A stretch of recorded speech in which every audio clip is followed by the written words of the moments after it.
And we are live. Sweet. Okay, so we are live on both YouTube and Twitch now. Nicole will be back in 1 second. She forgot to get water.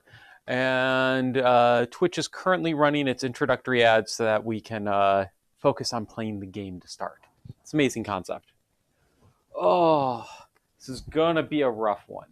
I can pretty much guarantee this is going to be a rough fight. Going to need a nice drink after this before we go to see Deadpool. So welcome everybody as always. We have the chat up. We love chatting with our viewers. So always welcome to see you.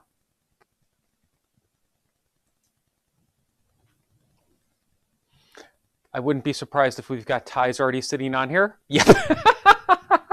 I say that right as good luck appears from you. It's like you join on instantaneously. We really appreciate it. And then have the few second delay until you hear me back.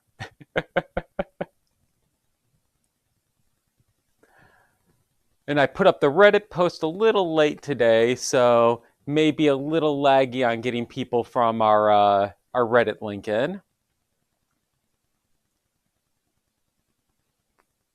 Ads almost complete.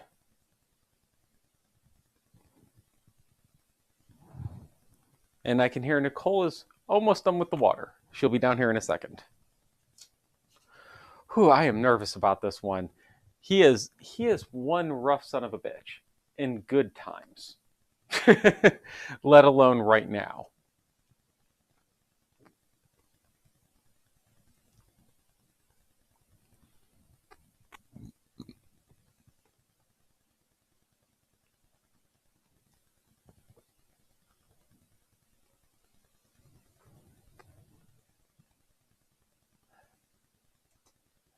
And it looks like our ad is wrapped up. And Nicole's almost back here. She's coming down the stairs.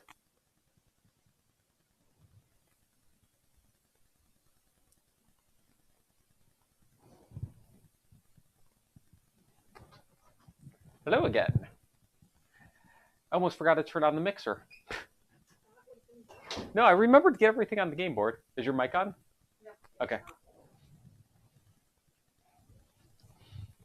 If I try to get through this without water, That would end poorly. the outcome of that. No, that would end very poorly.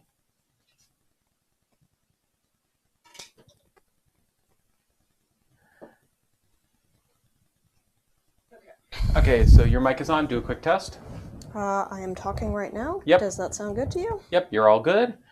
Okay, so I think we're good to get this party started. So I will do our fun little start. Hello and welcome back to Forge by Geeks playing Kingdom Death Monster. We are back with our first ever fight against the level 3 Crimson Croc and really hoping this is going to go well for us. Mm-hmm. So where are your thoughts? What are you thinking we need to worry about for this fight? Okay. So for one, Craps is probably having all of our tokens, which means 21,000 Newton Byte is probably going after him, which means he can't be deaf and he can't be terrified. Okay, he's not deaf.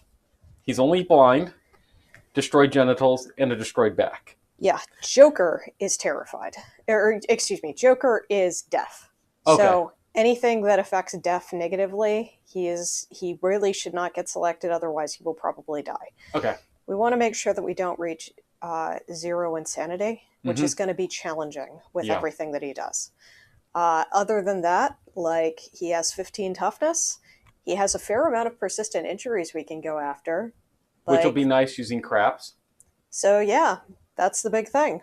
And I think we decided we're going big or going home, so I am not trying to advance Fist and Tooth on Joker or Sword on Fizban. Yeah, the only thing I would say is if we knock him down a lot faster than we are expecting and we're pretty confident we're going to beat him, then maybe we give it a shot. Oh, those sound like some famous last words right there. Yeah, pretty much.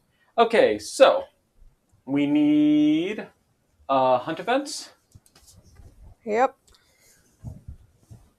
So we slotted these with some of our Slay the Spire sleeves, which is kind of nice. Yeah, so now we don't have to do the, like, telling me to stop, telling me to tell you to stop, for those at least. Of course, with the settlement events. Yeah, exactly. But it's nice to have them a little bit hidden. Should probably get some proper sleeves at some point just to use for here in case we end up needing these on Slay the Spire. Yeah. But... well, it is kind of unfortunate that it is very easy to crack those sleeves. yeah. And Slay the Spire. I think we've broken 2 or 3 so far. Mm-hmm.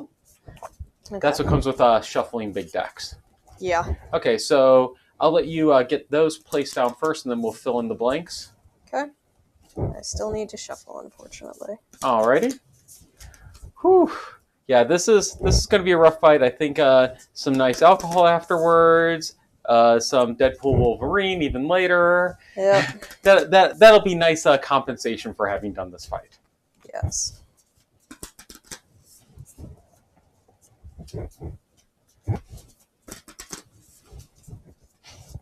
That card really just wants to stay there. Should have listened to it.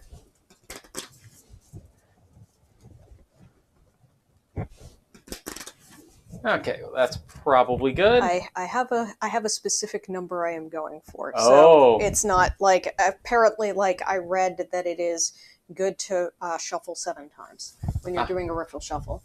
So yep, right there. There. There. And there. There you go. Oh, my arms still feel great from yesterday's workout. Yeah. Reaching out. Oh, that just feels wonderful, let me tell you. Okay. And then we've got both Mineral Gathering and Herb Gathering on... yep. Right after Overwhelming Darkness. Okay. And where is he? He is right near the end. Okay.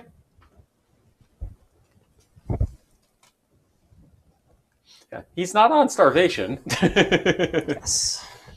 All right, so we need to decide who has Monster Controller. Okay. So I'm using red or pink for Singleton. Okay. I've got... oh, I think it's going to be Singleton. Yep. Okay. And I forgot to pull that out.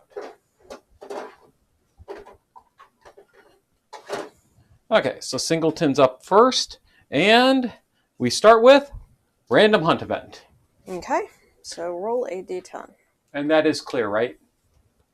Yeah. Okay. It's pretty clear. It's a little fuzzy, but not like fuzzy. It's like, transparency fuzzy. Okay, so the 10s are the darker die, the 1s are the lighter die, right? Or is that backwards? Look at the card, man. Oh, shit, you're right. 10s are the lighter die. Well, I never actually even noticed that on there. Okay. Mm-hmm. So we've got a 99. It didn't matter. All right, 99. Portcullis. Hey, thanks for joining, Christian. Oh, it's 5 a.m. by you. Where are you located? The survivors approach a massive portcullis standing in the darkness. It is not attached to anything and does not bar their way. They may choose to walk around it. If they do, roll again on the hunt event table before moving on the hunt board. If the settlement has the portcullis key, I do not believe we have that, they may erase it from the settlement record sheet and use it. So we have to walk around it. Okay, so I have to roll again. Yes. Okay. Alas. Oh, Japan. We're planning to move there in a few years. Yeah. Okay, so I can't see one of the dice. So we are in 86. 86. The survivors smell it long before they see it. A series of cave mouths that emit noxious odors. Did I say putrid tunnels? Oh, anyways, no, I did now. Each survivor rolls 1d10. Okay.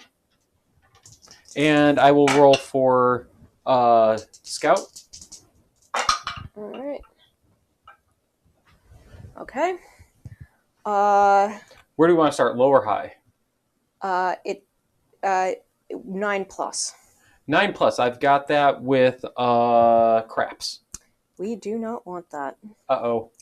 On a 9+, they enter one of the tunnels and discover a wretched group of diseased survivors living in filth. All survivors who enter the cave catch their foul, rotting disease. They have leprosy. Reduce all damage suffered by 1 to a minimum of 1. Suffer -2 to severe injury rolls. Record this impairment. So they're gonna die if they get a severe injury, but they get less damage. Okay. So that is anybody who rolled a 9 or higher, which is going to be... Okay. Oh, shoot, I don't have a pencil. I also have... Oh, there it is. Fizbin also received that. Okay, and this is a permanent impairment. Yep. So, describe it again briefly. -1 to... Reduce all damage suffered by 1 to a minimum of 1.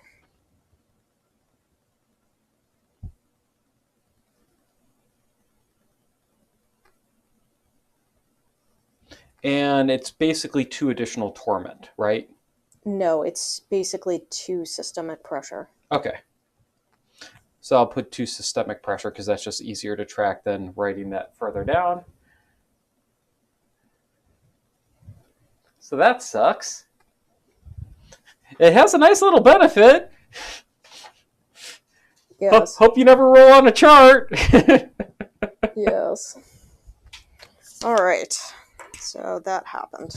Yeah, I don't even know how to find the key. I don't think we've ever gotten the portcullis key. Yeah, I think it might be another event. Okay, so that is it. So now we move on to the monster controller moves. Okay. And then we get the next hunt event. Okay, so Craps finds the missing faces. Crudely cut holes litter the ground. Stone faces are missing from each gap underfoot. Nominate a survivor to investigate. 1 to 3, all survivors gain Terrified Survivor status card. 4 to 6, just some broken rocks. 7 to 9, gain the glass mask fighting art. 10 plus, gain a pop. Okay. So who do we want to roll on that? They might gain the glass mask fighting art. Okay. Can you hand me the fighting arts and I'll just pull that out? We probably won't want it, but you never know. Yeah. Oh.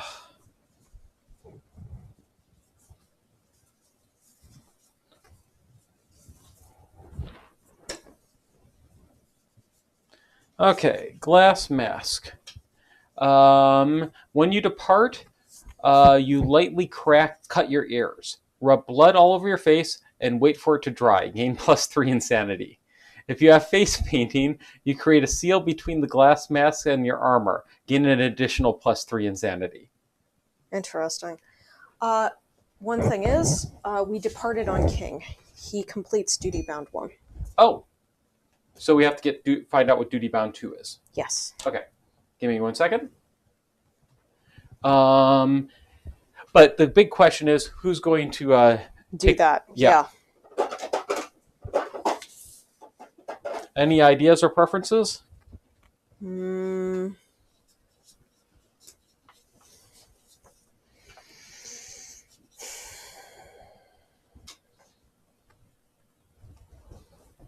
So, I think it's just going to be a free Lumi.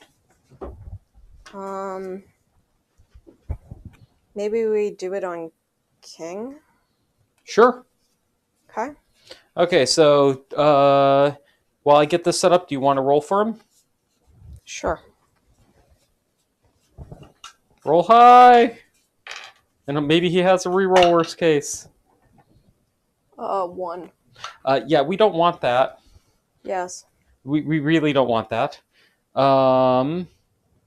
We don't have a reroll. We do not have a reroll. Yep. Ouch. Do we have a reroll on anybody? No, not on my side. I don't think on your side either. Well, that's a bad day. Unless you got a reroll token from your from Optimism. Oh, but I wait. think that's when you arrive at the showdown.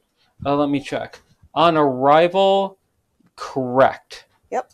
So we're all terrified. That's a bad day, isn't it? It's not that bad. You can surge to remove it as long as you have more than 0 insanity. Okay, that's better. It sucks, but it's not the worst in the world. Do we have a guardian? That's only during the showdown. Okay. Good to know. Okay, so we all getting terrified then. Yep. You are convinced that a curse lies upon those survivors whose faces resemble those of the missing. They will not wake the next time they sleep. All survivors gain terrified status card. Okay. Cool. Duty bound 2. Uh, if you are retired or otherwise cannot depart, you may gain 1 systemic pressure token or +1 systemic pressure to depart anyways. Okay, and then does that have 2 more completions of gain systemic pressure. just gain systemic pressure? You have to do that twice. Like, let me see. Gain +1 systemic pressure, and you mark 2 boxes that way. Okay. Yeah, so that's a little harder. Mm-hmm.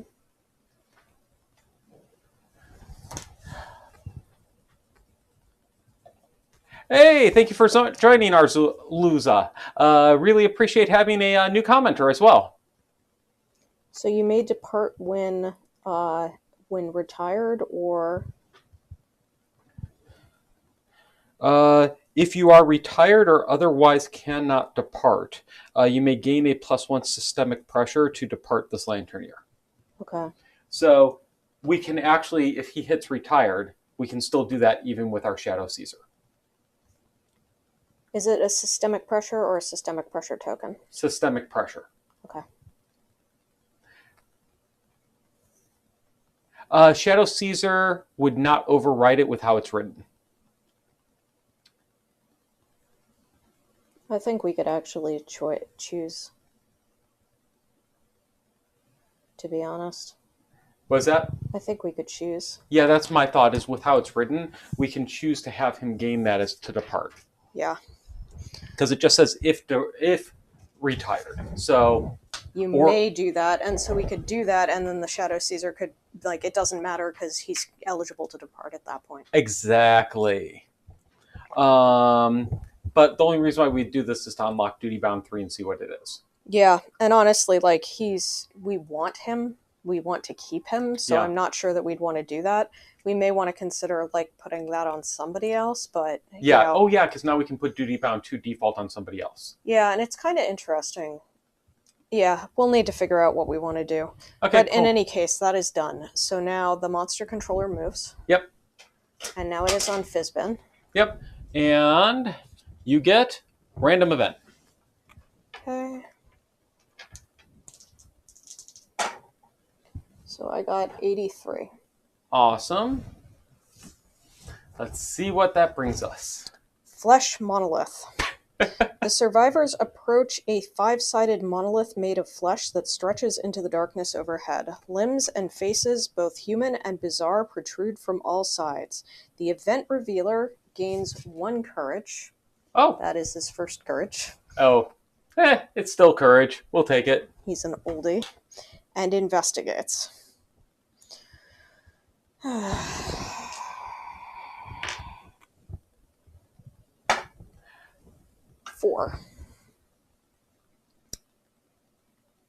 Hands and tentacles grasp at you. Spend 1 survival to wriggle away or treat this result as if you rolled a 1.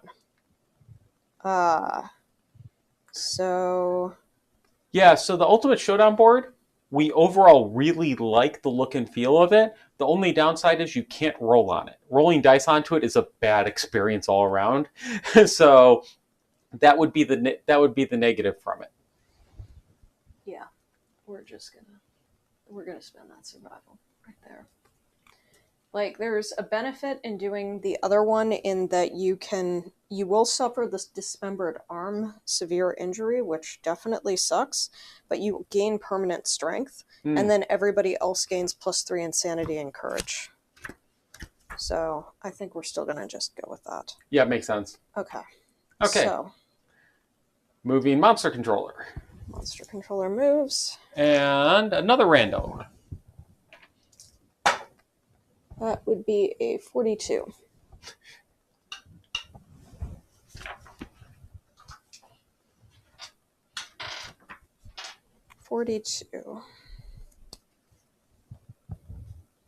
Oh. Gambler fight is next year. So our next game should be the first gambler fight. Interesting. Go ahead and read it. A creaky carriage approaches the survivors. What's the name?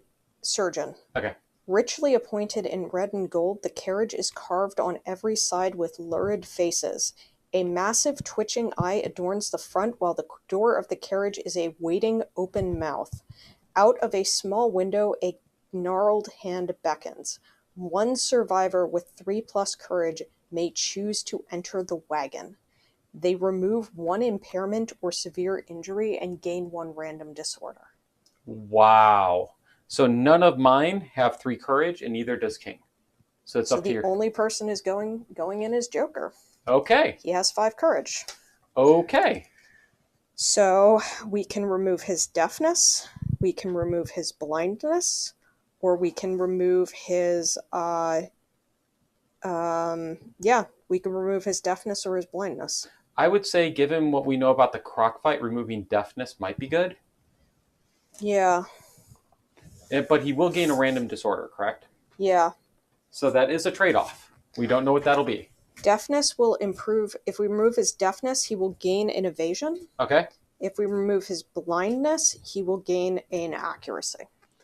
So I think first, deafness is the far superior one on that. Well, deafness actually has some benefits. Yeah, it does occasionally. But you were worried about him getting, like, the shit kicked out of him on the croc. Okay. So deafness goes away. And he immediately gains evasion. Yes. Putting him up to... 5. Oh, 5? With his bonuses. Holy shit. Yeah, Joker is actually amazing. Yeah. Well, most of our new kids, like Singleton and King, are pretty fucking godlike, too. The question is, like, now we've done that. The question is, is he going to get a real bad disorder? Yes. He already has indecision and traumatized. Oh. He's fine. Oh, yeah. He's just fine. He's traumatized by his indecision. It would not be bad if he actually, whatchamacallit? Got a 4th? No, removed his disorders. Oh, yes. Like, we did something that would remove his disorders. That would not be bad. Okay, let's see what he gets. That is a basic hunt event. Okay. Okay. You get indecision again. Okay, cool. That makes life easy. All right. Oh, you're supposed to roll twice and take the lower result. No.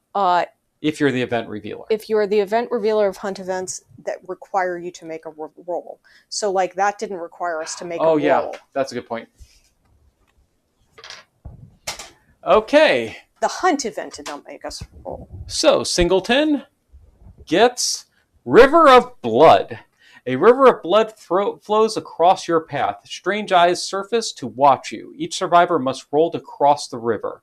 Subtract 1 from your result if you have any heavy gear in your gear grid. I do on Singleton. I do not, I think. Let me check that.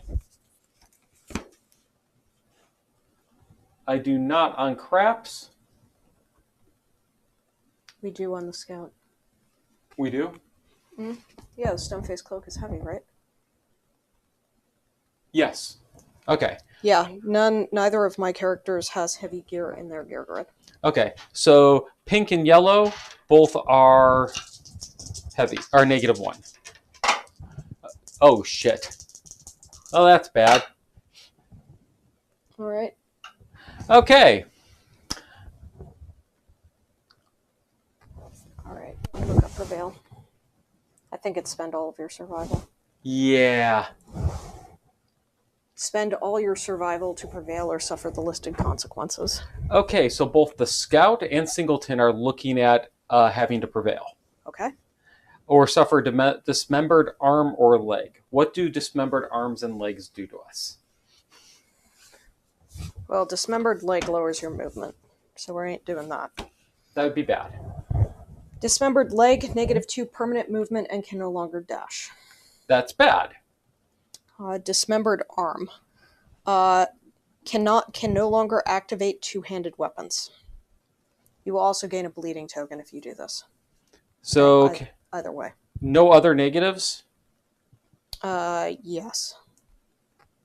Just can't activate two-handed weapons. Though a survivor with 2 dismembered arms, severe injuries cannot activate any weapons. So if he gets it again, Yeah. he cannot activate weapons anymore. He's effectively useless. Yes. That being said, I think I may just take that on Singleton to avoid losing all of his survival. Okay. What do you think? Or will we get like a bunch of survival in Overwhelming Darkness or anything? We will get some survival during the herb gathering event. We will not gain a lot of it. Okay. So, yeah. And then what effectively, it's your character. The scout, I don't think. I mean, the Grimjaw is a single weapon. We need to look at the rare gear, or not the rare gear, the pattern gear. Okay. The seed pattern gear. Yep. Because the Reaper Jaw. Oh, I right. just want to make sure that it's not a two-handed weapon. Reaper Jaw, it does not say two-handed at the top. Is that where it'd be? Yeah.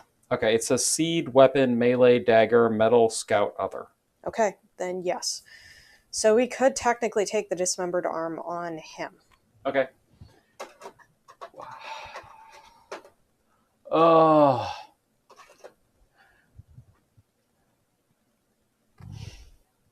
I mean, it's really a fucking hard choice. Yeah, it is. That basically, I'm not sure that it's really hard to regrow dismembered arms. It's basically impossible. Yeah, there was a couple of events that will allow us to do it. Like, for instance, the surgeon would have allowed us to do it, ironically. But, like, yeah, it's going to be bad. But we would be going into the Crimson Croc with no survival, basically. Exactly. So where's your thought?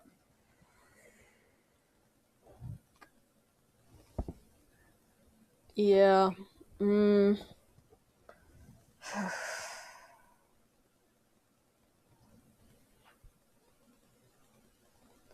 I think we'll take it.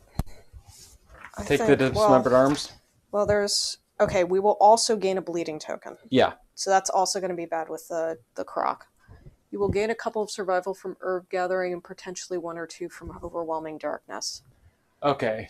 So you'd be looking at like maybe 4 survival. Did you take you took the Black Knight badge, right? Yes. So then there's also the possibility that we'll get the thing that gives you survival from facing. Oh yeah, that's right. All survivor, or wait, one gain +1 survival when attacking a monster from facing. I think we're gonna... Okay, so I've come to the conclusion we should prevail on the scout. The reason why we should prevail on the scout is because I think that they're only gonna... I think that we want them to mostly just go in there, get a shot with the Grimjaw to get us the extra monster resource, and then fucking hide, because this guy is super dangerous. And honestly, the scout doesn't have so much strength that I'm super confident that they're going to be wounding all the time. Yeah, that's fair. So I think that that's okay. So we will prevail on the scout, which means that they lose all of their survival. I marked that off already. Okay. And then it's up to you what you want to do with Singleton. I mean, it... That is such a hard choice. So Luke asked... Pipa is not two-handed. It's weapon, melee, club, instrument, noisy. So the disorders that the characters have are: Joker has indecision. When he's the event revealer, he must roll twice and use the lowest. And he's also traumatized. When he ends his act adjacent to the monster, he is knocked down. Fizbin does not have any disorders. Craps has quixotic and honorable. What did I get for honorable? That would be the Bell of Challenge innovation. Okay, I need to check that. And what level? We are level 3. He gets another strength token. Oh, nice. I do not complain about that. He also gets +1 to all hit locations and a survival. Okay. I'll update that in a moment. I'm honestly torn. I could go either way. What do you think with Singleton? So, what is his hit roll like with the Pipa? He will have 10 strength. 10 strength total? Yeah. So that gives us a little better than 50-50. Yeah. Because he has 5 base strength, he has 1 strength token once we arrive from Red Fist, and then the Pipa is 4. So that puts him at 10. And it's 15. Yeah.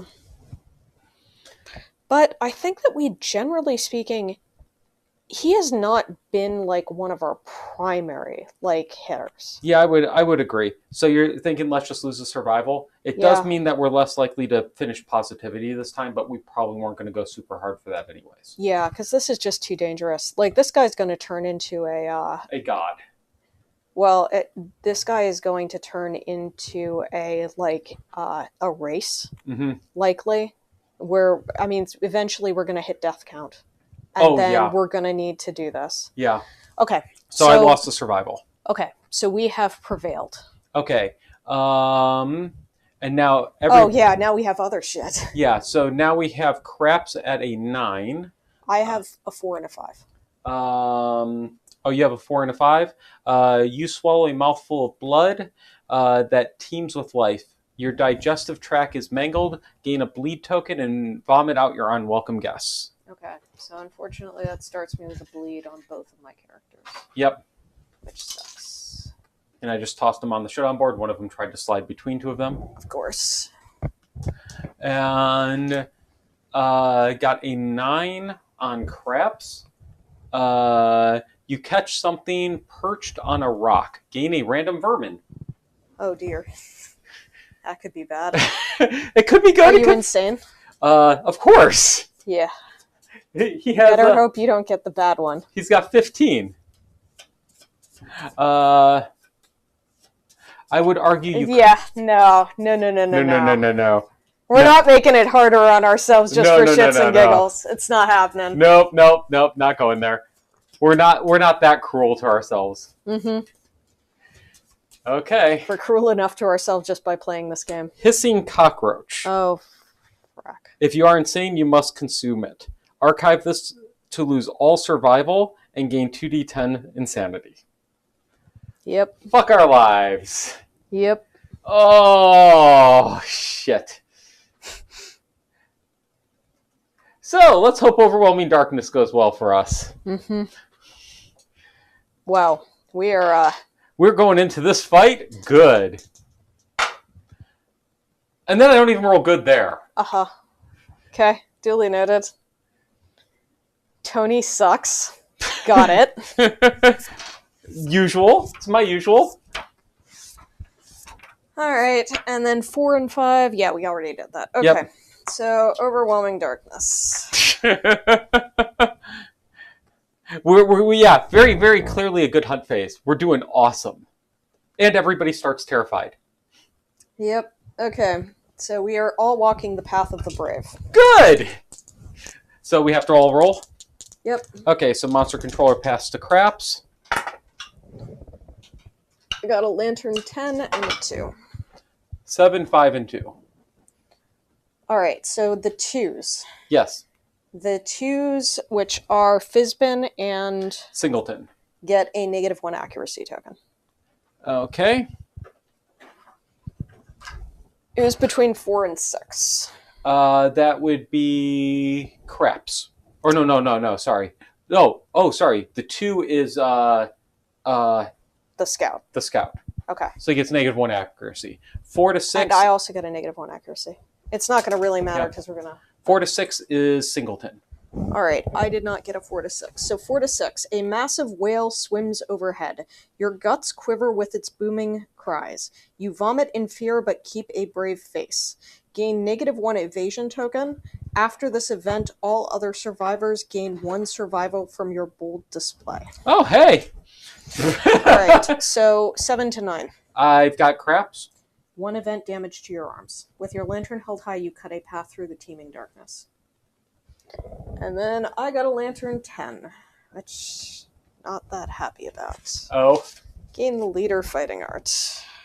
Oh. Where did I put those here? I mean, leader is nice. It enables you to gain stuff, but the problem is, like... Just gonna get your, Lumi, probably. Yeah. Because getting these is such a nightmare. So leader is whenever you encourage a survivor, they gain a speed token until the end of the round. Once per hunt phase, you may inspire another survivor. They use your understanding and courage to resolve a hunt or story event, and that's it. That would be so nice, but it's in systemic pressure is the problem. Oh, which is yeah. Well, up to you. Yep. Oh. Oh yeah, good point, Ties. Our two best damage dealers still have their survival. Yes. All right. Well. Yeah, we haven't had a bad hunt this whole settlement, so can't complain too much. No, it is regular fighting art. What you gonna do when they come for you, bad boys, bad boys? And the problem is you gain a systemic pressure, and then it's only a 30% chance to actually gain the damn fighting art. So what are you gonna do? I'm gonna explore the maze. Okay. 3, 1 Lumi. Okay, nice and simple. Yep. And now we move on You to... scramble up heaps of experience and impressions. The fighting art forms your final foothold. It crumbles as you ascend to higher clarity. Okay, so now we need either mineral or herb gathering. Which do you want to do first? Oh, wait. First, we exit. Everybody gains a survival. Yes. So Fizbin's back at max. And all 3 characters I'm tracking to suddenly have a survival again. Yes, so mineral gathering. Gonna do that first? I'm double checking. So I am guessing that we are not going to actually descend into the cave. So in that case, we do not need survival for it. So let's just get that done. Okay, and it has to be the person with the pick, right? Yes. Okay, so that'd be craps. Yep. Okay. 8. Gain 1 scrap basic resource. Nice and simple. It's just, yeah. Okay. We found a we occurred after overwhelming darkness. Technically speaking, any survivor can descend into the worm tunnels. Okay, what does that do? Interesting. Unfortunately, it is Fizbin who has the it basically is a chance to gain more iron and stuff. Which we do need. Yeah. So if we did the sickle, then we'd only have a 10% chance. Well, we'd lose... Yeah, we'd have a 10% chance of losing half your survival rounded down. And a 50% chance of gaining an iron. I know we need iron, but for God's sake, I don't like that. Okay. I don't like doing this, so we're gonna skip that. Okay, so on to herb gathering. Herb gathering. So why am I opening up the other book? I was wondering if they were in separate books for some reason. They are not. Okay. Okay, so herb gathering, if you move the mineral gathering card, Yep. then the herb gathering is you immediately gain +1 survival. Correct. All survivors. Yep. Sweet. So I'm back up to 2 on everybody. All right. So now we have to roll d10s, and if we get duplicates, then we have problems. Oh, it's that one. Yes. So we usually start with 2 dice. Yes. Okay, so I will start with Singleton. And I get 8 total. Okay. So we're now at 18. Okay. So we still don't have cooking. God damn it. Wow. Yeah, we still don't have cooking, so basically 45 to 74 will gain us fresh acanthus. Which is what we're primarily going for. Yes. Okay, so now we do craps, which is 11 more. So that puts us to 29. Yep. All right. I am rolling with Joker. That is another 11. Which puts us up to 40. Okay. And we need to hit what? 45.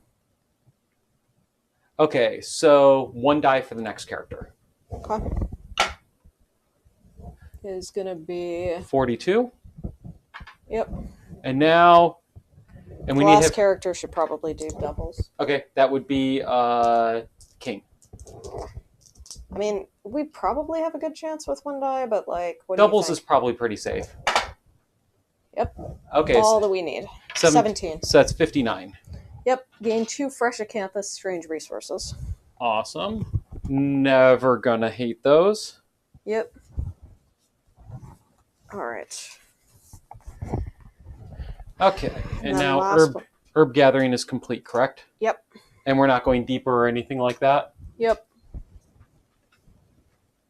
Okay, and now Craps gets the hunt event.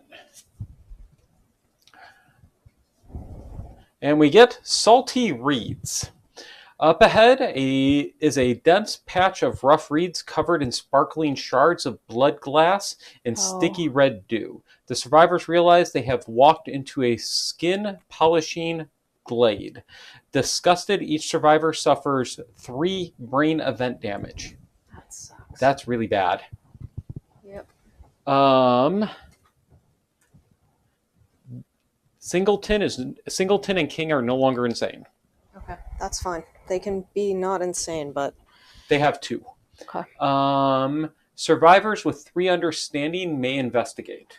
All right. So King doesn't, but Craps and Singleton do. Unfortunately, the one person with the sickle does not have the thing. But the thing is that okay, so we can just make attempts at this because like all of us have Armor at in all hit locations. Oh yeah, that's a good point. So even though one at a time. So it doesn't really matter. Who do you want to? Do you want me to roll first, or do you want to roll first? We won't gain the bleeding token. Yeah. Okay, I'll start with Singleton. Okay. 5. He does not gain it. Okay. I will roll with Joker. He got an 8. So he gains a Diamond Scab Indomitable resource. Okay. Which there's probably only 1. Yes, there is only 1. Correct. So we gain that. Sweet.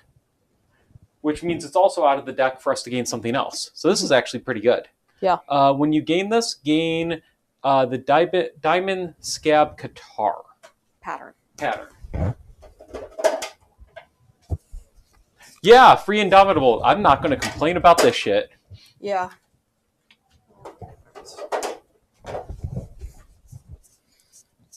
I mean, I don't love Qatars, but...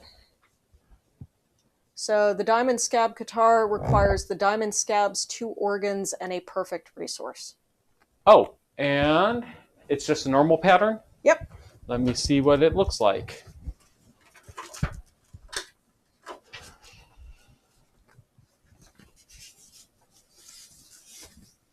You can make 2 of them.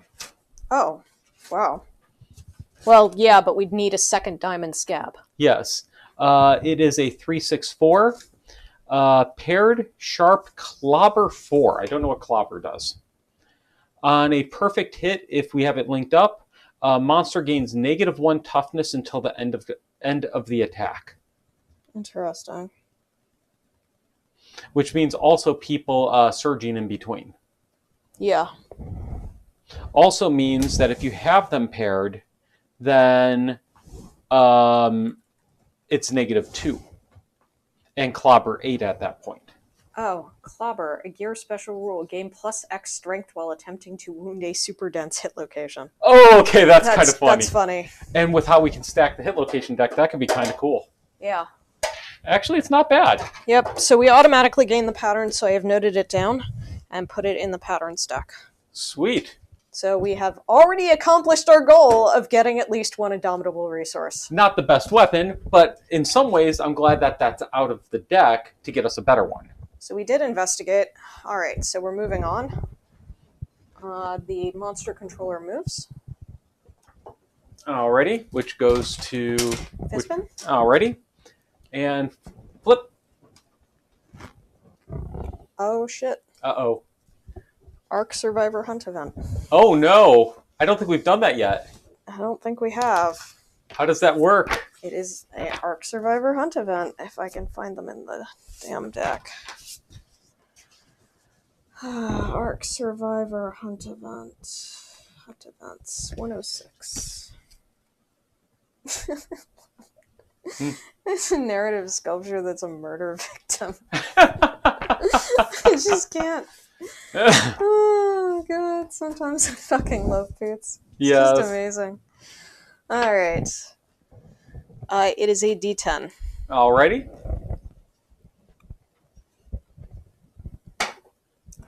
4. Okay. Ambition and complacency. The survivors fixate on their future meal. The survivors' stomachs rumble as they anticipate the upcoming hunt.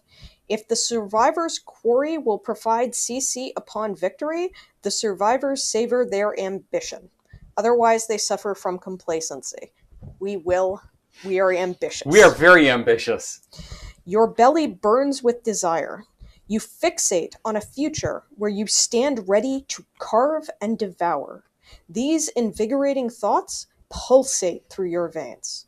All survivors gain +1 survival and +1 strength token. Oh shit, really? Yep. Oh yeah. You know I really like that.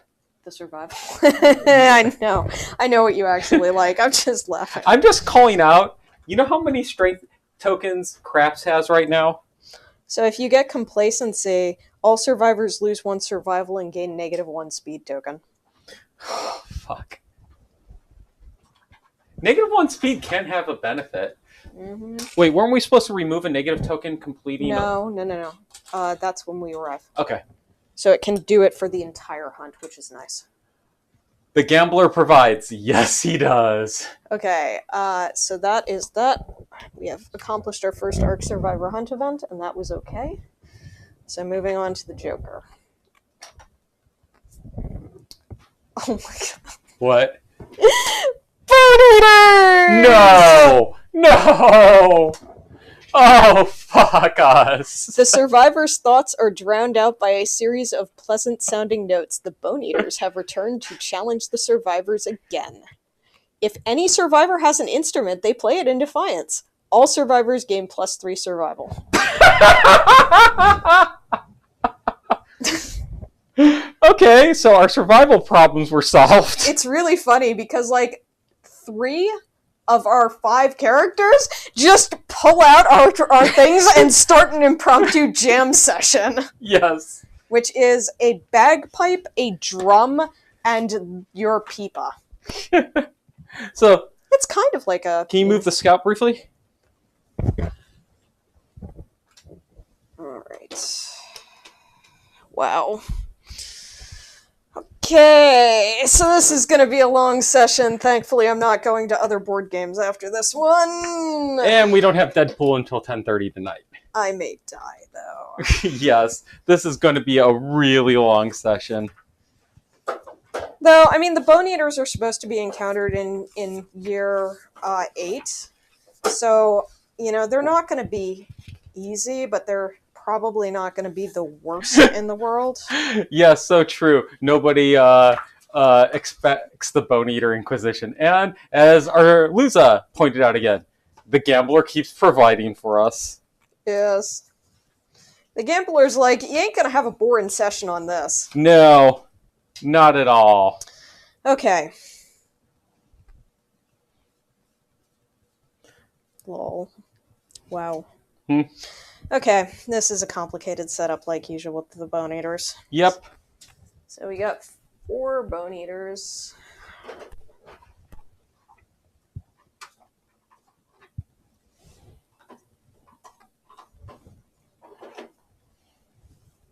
I gotta admit, I like these people's style. Yes. And I did fix the one Bone Eater. Yeah. These guys are definitely living their best lives. Do we have all the figures down here, or did I leave one upstairs? The Bone Eaters? There should be 5. Yeah, but we only need 4. Yeah, but we need them to match the faces properly. Oh, yeah. So I will go grab them. We have all of them. Oh, we do? Okay. Yeah, good. I was just saying I'm not too worried about it because... And then, yeah. Okay. Interesting. Okay, so what do we do first? Okay. Oh, interesting. All right, so we got a complicated one. We need stone fingers. Got Okay. him. I'm going to, for those on Twitch, while we set up, I'm going to kick us into the ad quick. All right. So we need 4. You can remove that. We need 4 of the 4 size stone fingers. Oh, yes. 4, So yeah. they are put like... Here, I'll let you... Lay them out? Yep. Okay. 2 away from the bottom. While you set up the stone fingers, I'm going to go fill my water quick. Okay.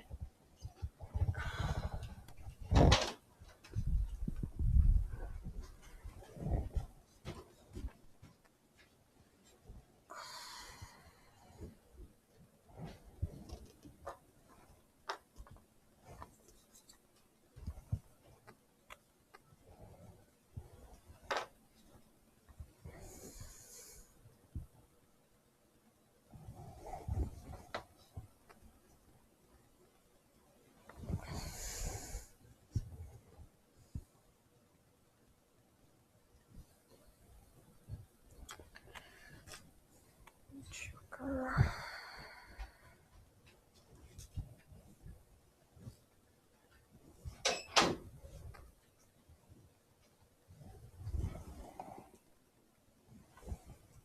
Okay. All right.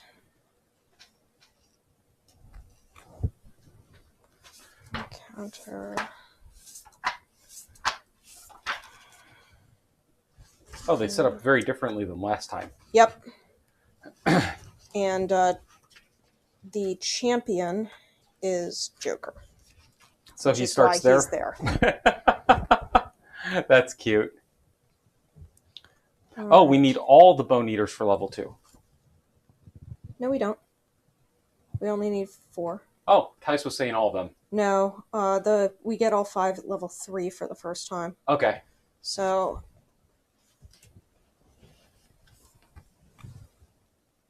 that's the level 2 setup. Ah. Okay. And all those empty things are the green for the stone fingers.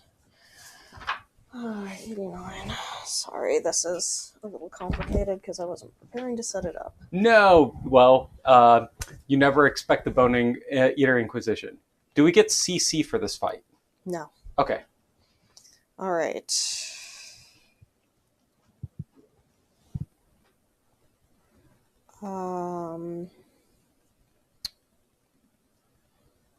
So we need...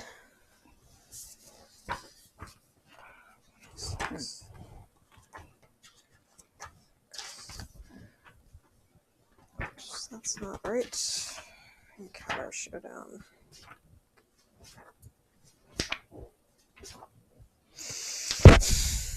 Okay. So they each have 2 life. Okay. So we need to mark their life somehow Yep. with the 2s. Yep. Do not add terrain tiles beyond. Ignore the effect of strategist bug trap. Encounter showdown story traits. List the monster's attributes and traits. We have skull surgeons. So we need the... Do we have the deck for them? Yes. The decks? Okay. So we need the special card stones, skull surgeons. 1 second. Special card. What? Skull surgeons. Go ahead and put it on screen. So the Bone Eaters want your skull in pristine condition. Add after damage bleed to their basic action. In addition, replace all head severe injuries with jugular incision. Your neck is expertly cut even through layers of clothing and armor. Gain bleeding tokens. Ouch. Gain 2 bleeding tokens. That would be bad. We need to kill this hard. Okay.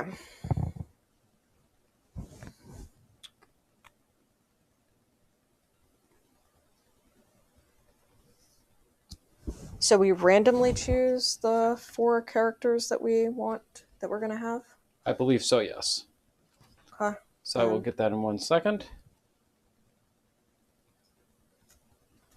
I still have the people who glued the dice on by accident because of the instructions being bad. Mm-hmm. Okay, so I'm just going to shuffle these and remove one, and then we'll take the rest. Okay. Oh yeah, I wish we could be going to Gen Con this year. We thought about it, but didn't quite have the opportunity align. Okay, so we are not getting Mr. Fancy Ribcage. Okay. Probably that one. Correct. Okay. So the rest that look like go around him, yes. all facing him, I presume. Yep.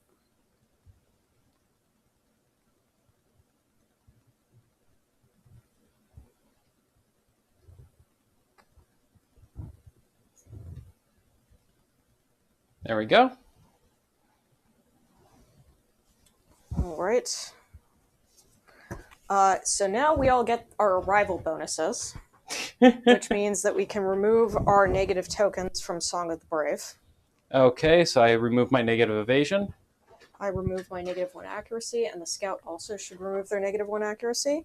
We now officially gain the +1 strength. Yep. That we gained from the thing, and we'll get it again because it happens on arrival. Yes, or at start of showdown. Yeah. Yeah. So we'll all get yet another strength when we get to the croc. Yep. I'm not complaining about this.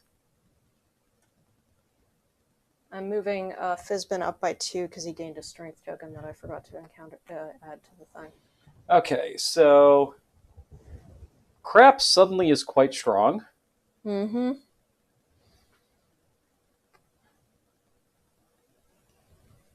Okay.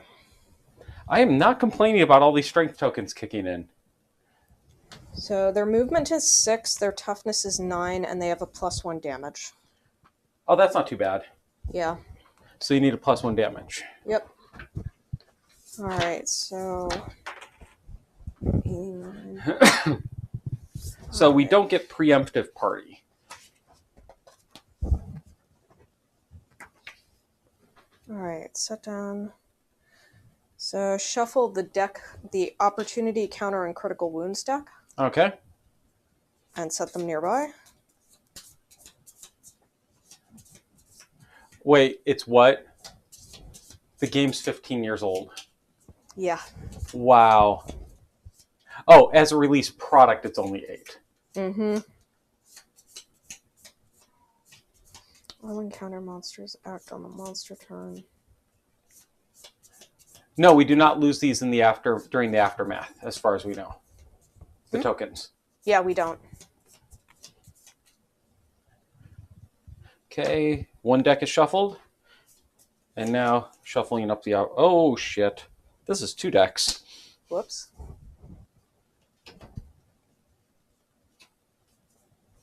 Stopped myself luckily before it got too complicated. Mm-hmm.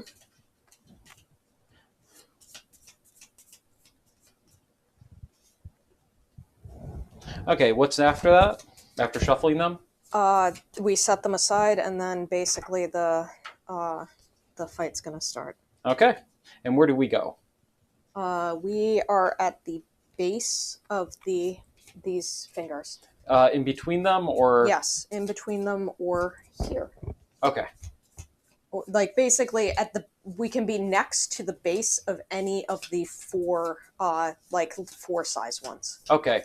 Do we want to have the scout really helping out? I mean, it is a chance to get weapon proficiency. Okay, then we should put him in the at the closest point. Okay. So that would be right here. Okay, so we're there. Okay. Yes, at the base of them. Cool. Okay, these are all shuffled.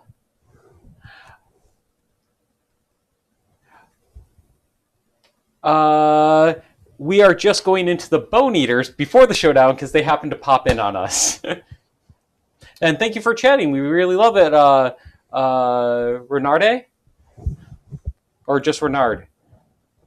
Okay, going to have Singleton go here. And there's no point in Craps being, not attacking things because he can't really manipulate the deck. Yeah. Oh, right. Okay, so we are going to be using... You have full survival on your blue guy, right? Yes. Let's have you go there instead of Craps because you can dash around, Yeah. which Yeah, I I can't. can. Or don't really want to since I'm lower on survival. And you should draw a tactic. Oh, right. Which one? Let's take this one. That is launch formation, which we've never actually drawn, Yes. which we're probably not going to use, but it's kind of funny. Basically, we can have 3 characters pick up 1, throw them 6 forward, and they get a +3 strength on their attack. Wow. Oh, and you can't get the trap. Yes. Okay. All right. So so what are the stone fingers? I assume they're obstacle. Yep, they're just obstacle and passable. Okay. So really, really straightforward and clean. All right.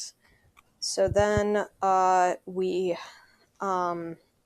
have we need to know what the basic action is. It's probably good to just put it on screen quick. Basic action? Yeah, they should have a basic action card.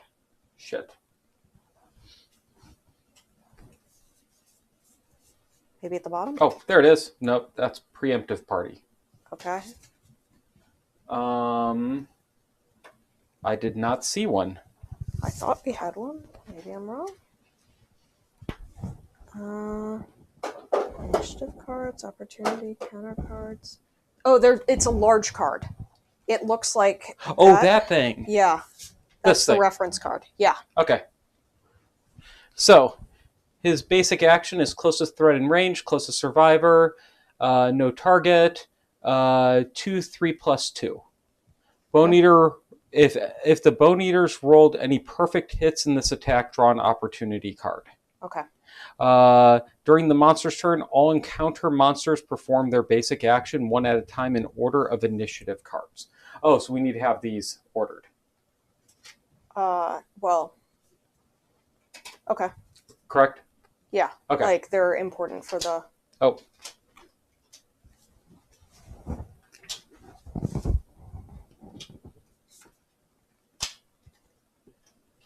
Okay. And then at the end of your attack, unless you are in the Bone Eater's blind spot, it draws a counter card. Okay. And instinct, the Bone Eater's tense every muscle fiber in its body, emits a loud and pleasant note from deep within its throat. It becomes toned. When a Bone Eater is toned, it suffers -3 movement and gains +3 damage. After performing its basic action, including any drawn opportunity cards, the Bone Eater is no longer toned. Track this by placing a tone token under the monster. Okay. Oh, at the start of the monster turn, the monster controller shuffles the initiative cards. The initiative cards, which are, Yeah, the green cards. They shuffle them. Oh, and it changes each time. Yes. Okay. All right. So I already dealt those out. Yeah. So now they're going first. So they perform their basic action one at a time. Which is closest threat in range, so they're all beating the shit out of that guy. Yep. Because he's the champion. Okay, so first up, we have the king character. So what evasion do you have? I have an evasion of 5. Okay, so speed 2. He does not have bonus speed. Yep, accuracy 8+ for you, and he has +1 damage, so 3 damage. Okay. First one hit. All right. And that is a perfect hit, which means draw an opportunity card. Okay, I'm going to whatchamacallit? I'm going to use my rawhide and try to dodge. You got 9? And I keep my survival, so he does not hit me. Okay, so I don't draw the opportunity. Well, he still got a perfect hit, so yeah. I think that he still draws the opportunity card. Majestic flex. The Bone Eater pauses in thought. Suddenly it flexes its entire body, emitting a sound like a tuning fork. This causes all Bone Eaters to flex. Their chiseled muscles are awe-inspiring. Survivors are adjacent to any Bone Eater, drop to their knees, knocked down. All Bone Eaters are toned. Okay, so he's knocked down. What is the basic action threat or survivor? Threat. Okay. And then closest survivor. Okay, so now he is knocked down. Okay. So you're still the closest survivor. Yes, but if it says threat, he's not a threat anymore, which means that if they can get to somebody else, they will. Oh, you're right. Okay. So who was the one who attacked Uh, the the guy clown? in the back. Okay. So he's already gone, and Mhm. he's used his stuff, and then And they're toned. So does toned go away, or is it permanent? it goes away after they complete their basic action. So they get +3 damage, but -3 movement. So what's their movement normally? Their movement is 6. So the Okay, only one is going to be going after the scout. which sucks. Yeah. All Okay. right. So next is The one going after the scout. okay. So it goes after a scout, which has how much evasion? 2, it looks like. Yes. Just 2. Wow. So this is 2, 5 plus 6. Okay. Both miss. Good. Very good. All right. I rolled well. The other 2 cannot reach anybody, so they're going to continue to go after the first character. Unless we want to do something else. With his evasion, I think it's not bad. But he doesn't have that much armor, and they have after profile bleed, and he can't dodge anymore. Okay. So I only have 2 evasion on Singleton, but he has shit tons of armor. But he's going to start bleeding. That's the biggest problem. Yeah. They're going to put bleed on us. Yeah. So we want to kill him fast, and we want to not get bleed tokens, because the Crimson Crocodile is going to be bad Yeah. with bleed. So Are you thinking we try to just run in and beat them up? Do dash and surges? yeah, I'm considering at least going in. Well, that's okay. So I could at least dash in with Fizbin, and it's not gonna. I can't get close enough to, but I can get close enough to like. Okay. So yes, Fizbin is gonna dash. So that's 1 survival. And then I am going to surge. Awesome. Well, thank you for joining us. Really appreciate it. I am going to surge to riposte Okay. on my scrap sword. And then, so that puts me down to 11 survival, and that is it. So now, one of them is still going to go after Joker, but the other one won't. So that's the guy that went at, so we already are on this, we did the second one who attacked the scout. The third one is the one with the person over their shoulder who's going to go after Fizbin. Yep. Okay. So what's your evasion? My evasion is 3. Okay. So this is a 2, 6 plus 6. 1 hit. All right, I deflect. Okay. So nothing happens. Because I deflected, I riposte. I gain an action at the start of my next turn. Great. So now the question is, so they have 2 hit points. Yep. Their toughness is 9. What do we have to roll to hit them? Accuracy, like any monster. Oh, yeah, but where's their hit location deck? We don't. You just try to. Oh, the normal accuracy, yeah. Yeah, like you just don't have any reactions or anything aside from their opportunity from not being hit in the blind spot. We could try Singleton trying to just kill the one. Okay. But if he does that, if he moves in, he's now the threat, which means also he's going to get hit out and he only has 2 evasion. Okay. He would still be able to dodge 1, but that would be the limit. Yep. Alternatively, I can run him up and I can spend an action to put a block on his shield. Mm-hmm. And then the enemy will turn around and attack him, and he can dodge and block if need be. Yeah. That seems the safer option. But that he has limited survival, but I think it's still possibly a good idea. We are going to get more survival at the end of this fight if we succeed. The way that the encounter works is that, where is it? Encounter. Settlements with Song of the Brave cannot change the quarry's level or turn back. Instead, survivors gain +3 survival and continue singing. Okay, so we can afford to spend some. Okay, so he will dash and he will surge to put a block token. Okay. So that takes 2 of his 6 survival. But it feels like the good thing. And then worst case, I can also dodge. Luke, because they're toned, they have -3 movement, so Yeah. they're not going to be able to reach most of our other characters. Okay, so now he turns and attacks. Okay. Which also means, well, we're not honorable. Never mind. So this is 2, 5 plus 6. Both are hits, no perfect hits. Okay. So he uses the block token for one and then does a dodge for the other. Okay. Down to 3 survival. Okay. So now they're all done. All right. Whew. Okay. So now it is our turn. Yeah, and because I have the specialized fist and tooth specialization, I can start at the start of the survivor's turn. Okay. So I think we first attack with the scout and then possibly get out of there. Okay. Though we do have the problem that if we attack with the scout, I think that after they're finished, then he will incur an opportunity attack because he's not within the blind spot. That's correct. Fine, but like I just want to point it out. No, that's a good point. But there's no real good way of handling that. Yeah, and I mean, honestly, with a toughness of 8, we have a fairly good chance of killing him in just 1 attack. Yeah. And the opportunity attack only goes off if they're not dead. So monster controller has moved. So the scout will attack. Okay. It is 3 speed. Oh shit, 2 plus. Okay. That is 3 hits, including 1 perfect hit. Okay. All right. So now I roll just normal wound, or do I have to draw? There's no drawing for the thing. Wounding encounter monsters. Attack rolls determine the number of hits as normal. Instead of drawing hit location cards, survivors make a wound attempt roll for each hit. Okay. 1 at a time.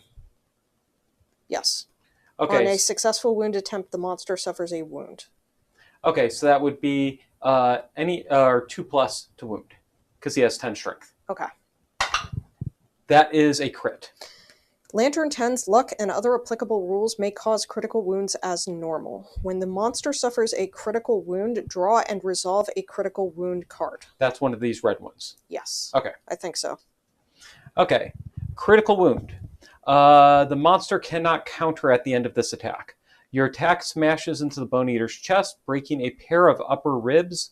The Bone Eater gains -1 damage and -1 speed tokens. Place the tokens next to the affected Bone Eater. Yes. Okay, I'm going to wait to put out those tokens because I may kill him. Yes. Okay, so he's down to 1, and now the next one. Yep. Dead. Okay. So remove the miniature from the counter board and archive its art initiative counter, a card. Okay, that is this one. Done. Okay. All right, so... and now I'm just going to move out. All right. He can go 4, so he'll go back to here. Okay. So they were bringing up a good point. We should have a rare attack with your character on one of the other 2. Yeah. All right. I am actually going to attack with Fist and Tooth. With him? With him, yes. On which character? I'd say this one. Yeah, that one. Okay.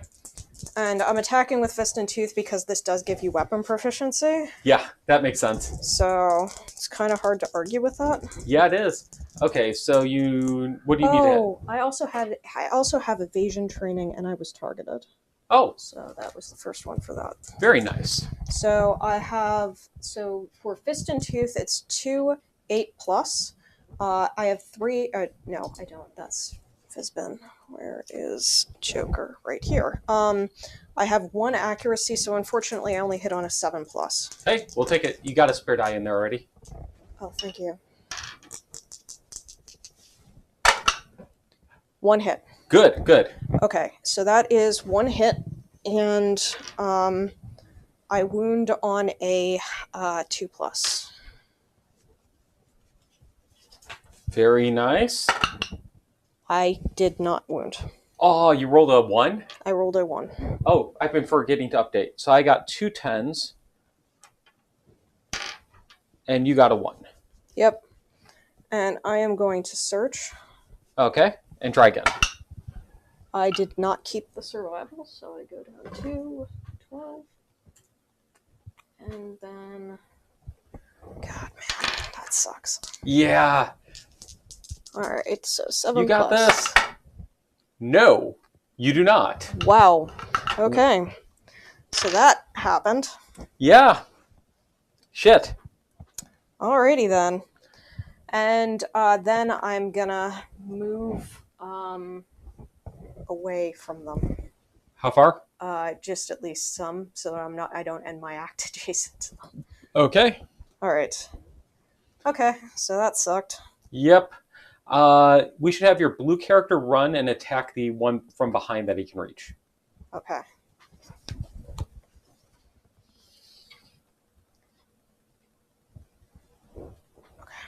Alright, so Fizbin is attacking with the scrap sword, which is actually a 2, 5 plus 3. And what bonus accuracy, if any? I have 3 accuracy. So 2 plus. 2 plus. 2 hits. Alright, 2 hits. And neither of them were perfect hits, right? Yep. Okay. So I'm going to... Wound on a 2 plus, probably.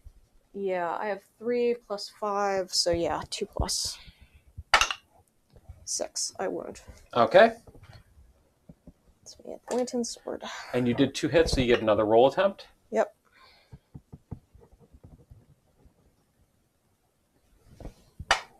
And no. A 1. Wow. I can see that I'm warming those things up. I have a second act. Okay, good. You should use that. I am going to use that. Given that I can wound on anything, I am actually going to still use the scrap sword for this. Alrighty, and you did get your check. Yep. Alright, so... 1 hit. Yep. And another 1. You're doing good with those today. I don't want it.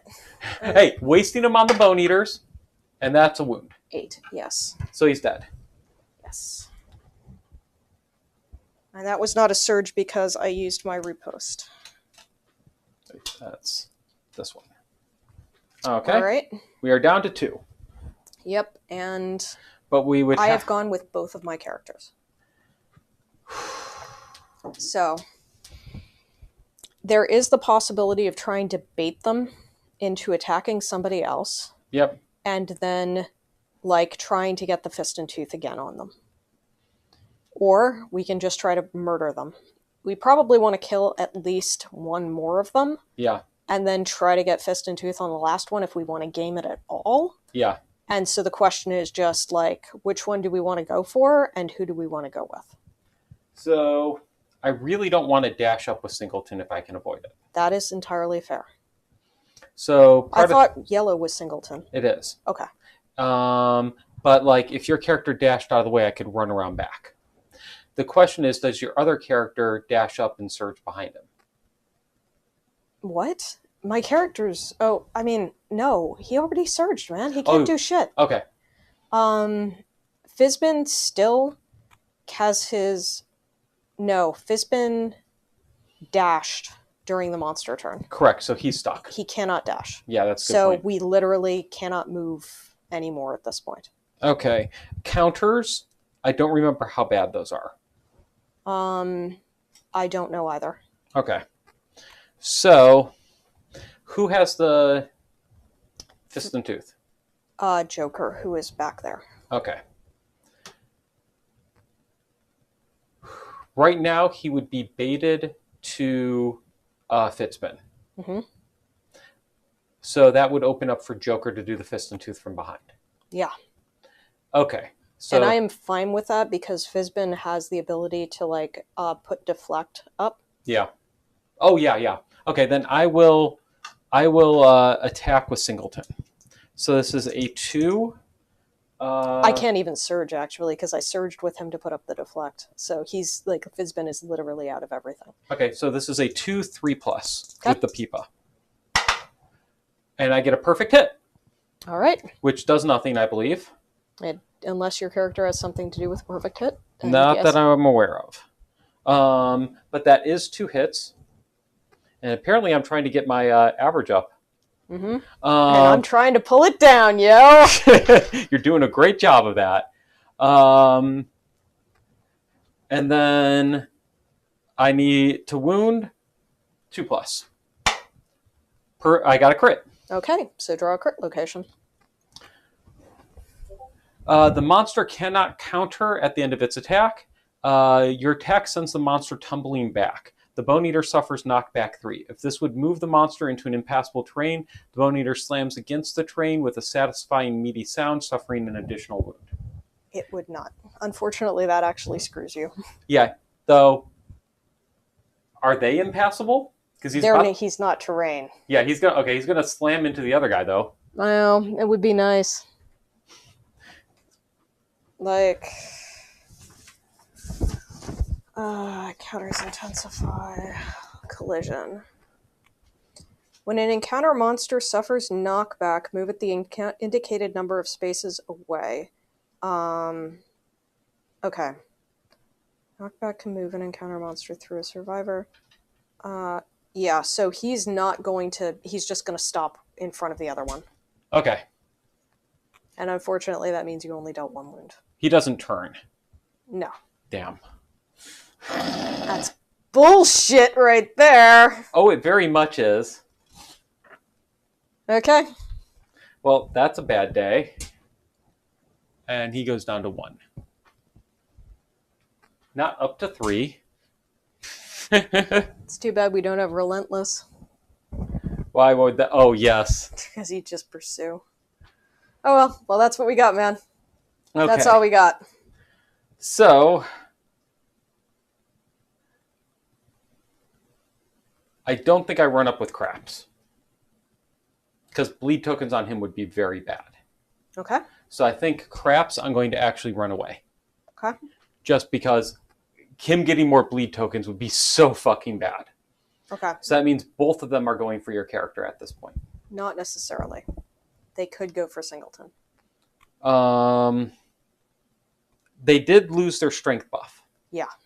So... But they're going to put bleed tokens. That's the biggest problem. Any damage that we take is going to be bleed tokens. Okay, but I think I can handle that if I have to. So we'll have 1 go for Singleton and 1 go for Fitzbin, if we can pull it off. Yeah. So the question is, do they see any? Survivor and monster range of view. It's not in view. Okay. It's in range. Okay. Yeah. Okay. Yes. Thank you. Okay, so now it's their turn again? Yep. So now we shuffle these? Yep. Okay, which one do you want first? The left one. This one? This one. Sorry, my left. Okay. Left. That actually works out well. So he moves up and attacks, and he goes for Singleton. Okay. And how do they attack again? So he will be 2, 5 plus, 3 damage right now. Yeah, counters are usually when if you attack them from anywhere but their blind spot, then they counter typically. Yeah. And so you have to be careful because those can do bad things to you. 1 miss, 1 hit. Okay. So you can dodge. Yeah, I will dodge even though poor Singleton and his survival. Yes. Okay. So now the other one moves up and attacks you. All right. And it's 2, 8 plus 3. 1 hit. Okay. I will dodge. Alrighty.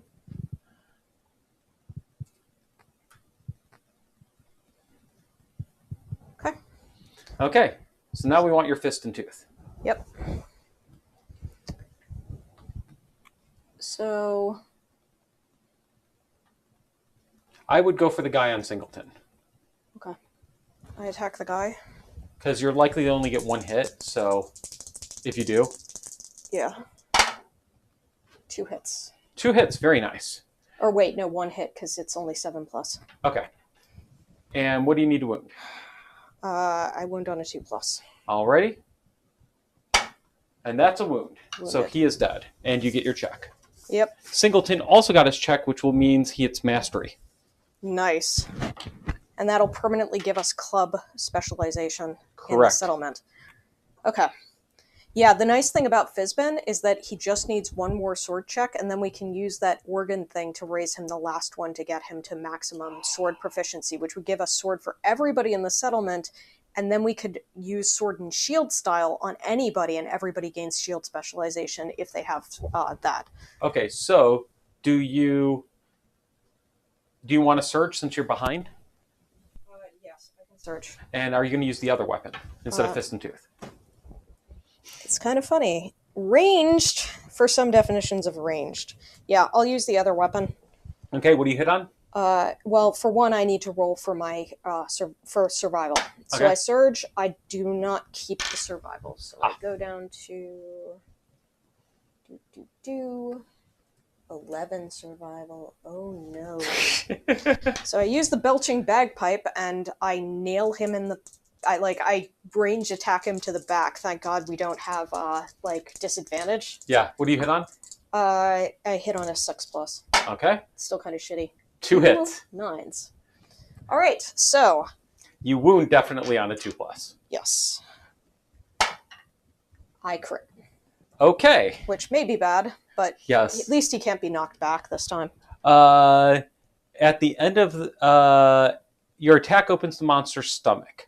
Dismembered survivor pieces pour from the wound. Place a survivor corpse terrain tile in an unoccupied space adjacent to the monster. That's impossible. Yeah, it's impossible. That would have been nice, though. Though you probably would have killed him anyways. Yes. And then I kill him. Okay. So we are done with that. Alrighty. All right, so now we encounter showdown. All right, victory. +1 hunt XP. Oh, right.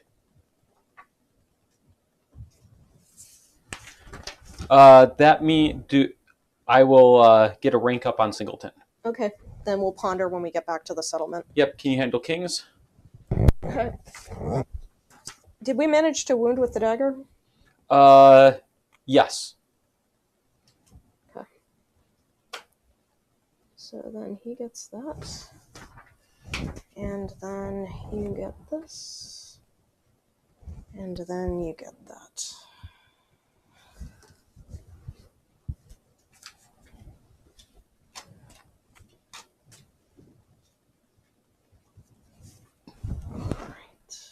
Done. Okay, now we get rewards. Okay. The Bone Eater's corpses petrify. Roll 1d10 for each Bone Eater defeated. So, do you want to roll or do I want to roll? I'll roll. Okay. I'm still monster controller. You want a 7+. Okay, so I roll 4 dice. Yep. I have 1 7+. Okay. And I got 1 1. We have a random basic resource. Just 1. Yep. My great rolls coming to haunt us as always. Yes. But we also get a Shoal of Determination rare gear. Oh. But there is the little problem that we don't have any... I have a Dridecanthus, so worst case I can. Yeah, because we have to... Or we can drop the boots or something from him. Yeah. We have options. And based on its hookups, I might be able to drop a bone dagger. Yeah. Okay, so our random basic resource, we get a hide. Okay. And then the rare gear is what? The Shoal of Determination. Okay, this may take me a moment to find it.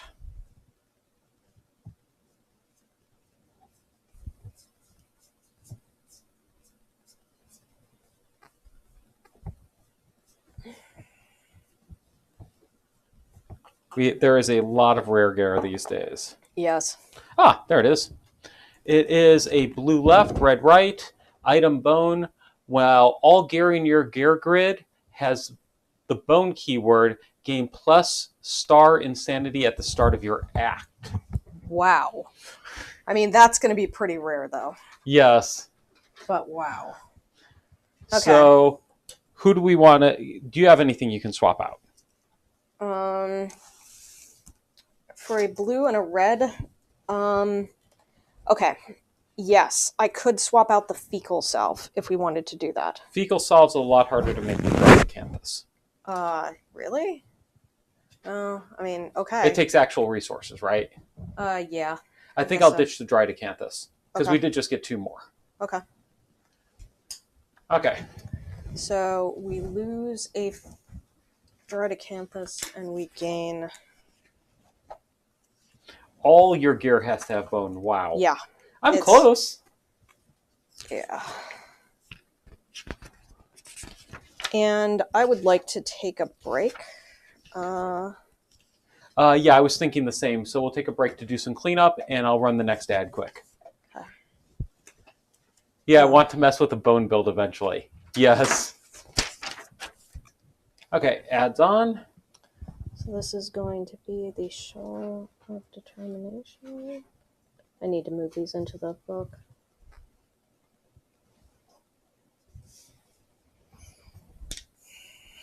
Yeah, we have a lot of dried acanthus. The only reason why I'm hesitant on it is just because, it does prevent you from receiving a severe injury. Yeah. So it's useful for this fight for you not to lose it. But, yeah. Whereas the fecal salve can actually be okay.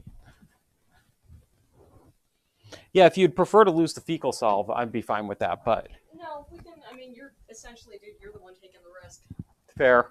I understand, I know that we have shared ownership of this, and it's not Hey, well, you should... But I'm just saying,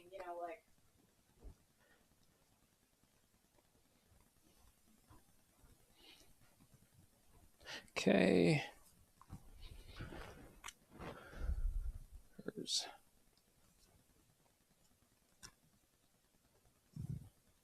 There we go.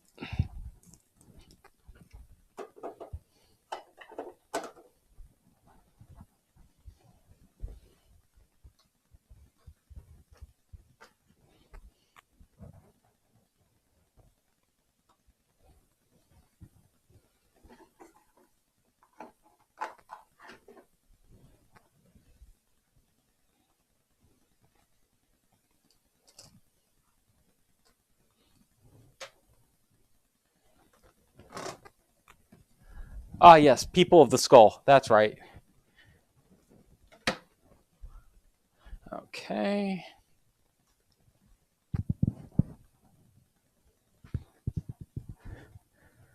And now we're going to get more strength tokens. This is getting a little ridiculous. But, I am not going to complain about having an absolute metric shit ton of strength tokens for this fight.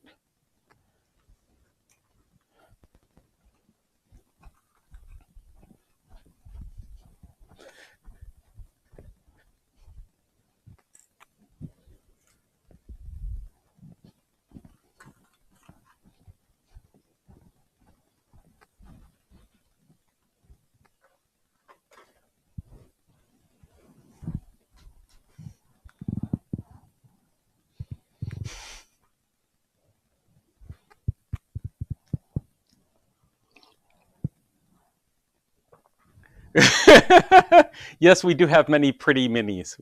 What can we say? Alas, I am not a great painter, so we pay other people to do that.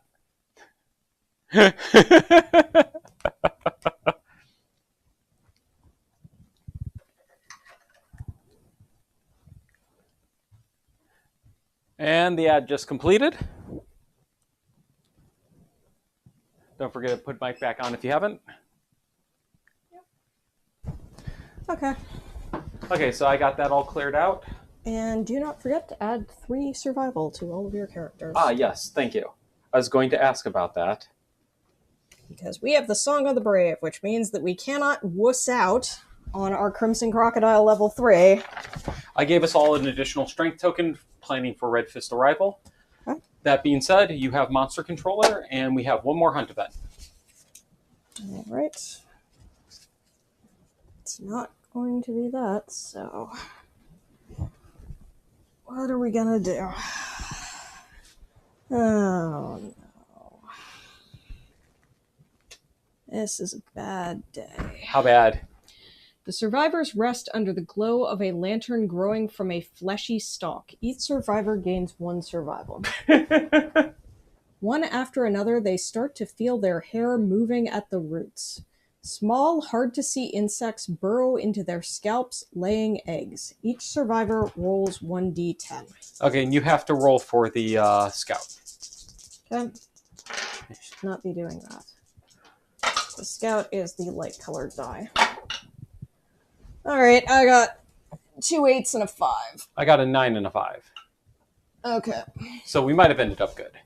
The survivor with the highest result eats all the lantern mites off their body. They gain 1 survival. It does not say for ties in this case. So 9? 9 gets gets 1 survival. That is Singleton. The survivor with the lowest result gains the terrified survivor status card. They cannot remove it until the showdown ends for any reason. Everyone else gains 2 insanity. I think we should give it to the scout. Yes, because he can hide.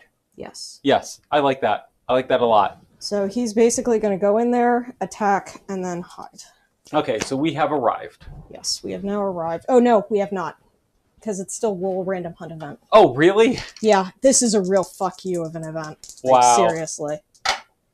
82. Okay, move that off screen. Get that one? I'm sure we've gotten them all. No, I mean in this session, not like in general. I think we might have gotten it in this session before.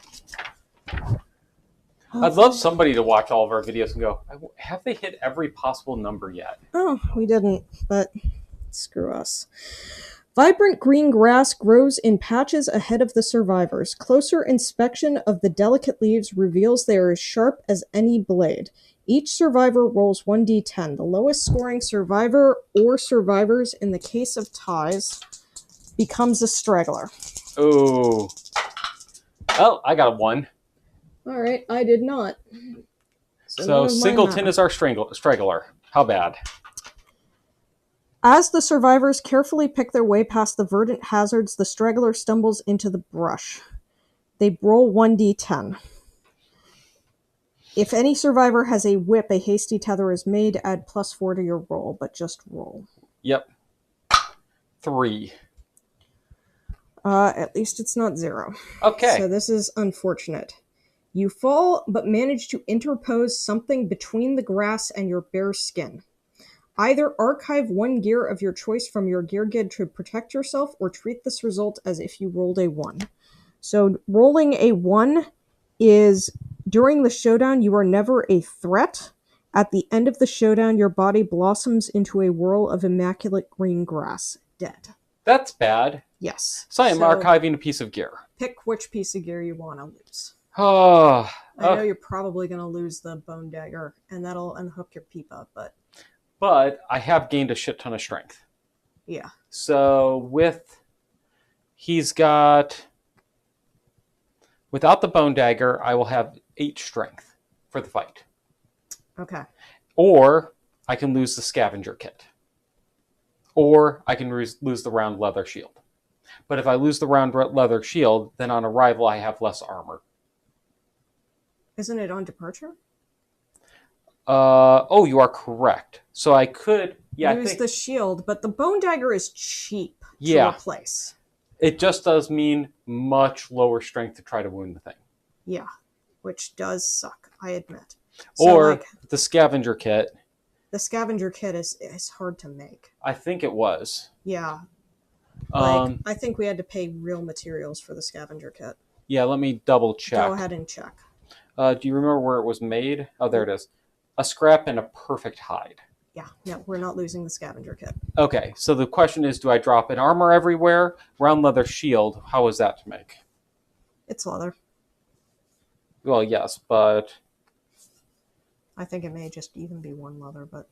a leather, a bone, and a hide. Okay, so that's kind of... I mean, it's more expensive, so basically we're trading off, the bone dagger is super easy to remake if we need to. Yeah. But, so if I have the bone dagger, I'll be able to wound him on 3+. If I don't have the bone dagger, I only wound on 7+. Really? I thought you said you had +8 strength. I thought he was 15. Oh yeah. Okay. Yeah. Yeah. Yeah. Yeah. You're Yeah. right. You're right. So 3+ versus 7+ for wounding. Yeah, that's rough. And I already have a shit ton of armor. But I'd lose the ability to block. Yeah. I think I'm going to lose the shield. Okay. It sucks, but so I do immediately lose the 1 armor at all locations. Yes, you do. All right. Okay then. Okay, so now we start the showdown. This Yes. time for reals. Okay. Okay. I have 3 of the 4 hunt events. Don't forget to update your strength for all of your characters for all the massive strength tokens. So I have 3 strength tokens with a base of 3, so he's at 6. 6. And then Joker has 6 base strength, 3 tokens, +2 for the monster, so 11. Wow, I could actually go for Fist and Tooth. Problem is that basically the accuracy. Yeah. Like, it actually would not be the worst thing in the fucking world. That's amazing. Ooh. Okay. So, I've done that. Need to put this aside. Progress, it shall be made. Yep. All right. So,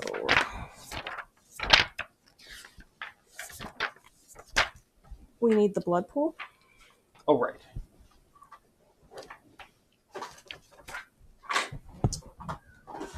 All right. So, We're at? right in the center of the board. Oh, yeah, but it's offset 1. It is closer to the top of the board than the bottom of the board. Okay. Okay, then a survivor card, a survivor corpse set up normally, and then 1 random terrain card set up normally. And do we have anybody giving us extra? No, I don't think. Yeah, I don't have anybody with physiognomy. Okay, neither do I. All right, and then we have 12 basic cards. 2, 3, 4, 5, 6, 7, 8, 9, 10, 11, 12. So all of the basic cards in the deck. And then we have 6 advanced cards. I love the fact that Craps had 0 survival, now has 10. Yes.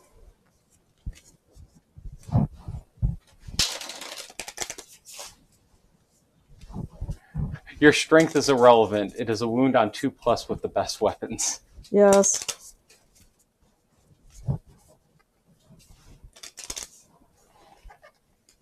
All right. 1, 2, 3, 4, 5, 6 advanced cards. And then none of his specials are legendary.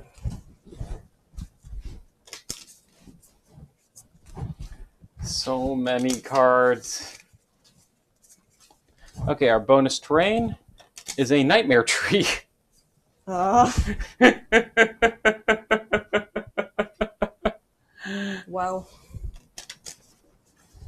At least 5 spaces away from all board edges. At least he's not standing on it on the blood pool.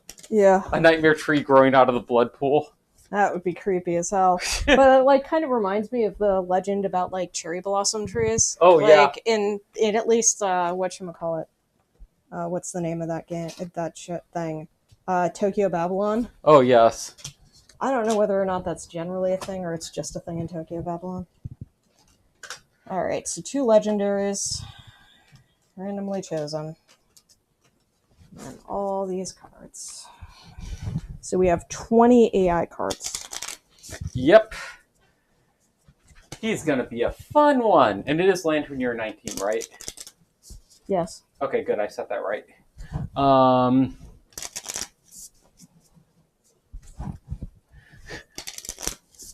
We can try to get Lonely Ants or Broken Lanterns out of the Nightmare Tree. So what is the Lonely Ant?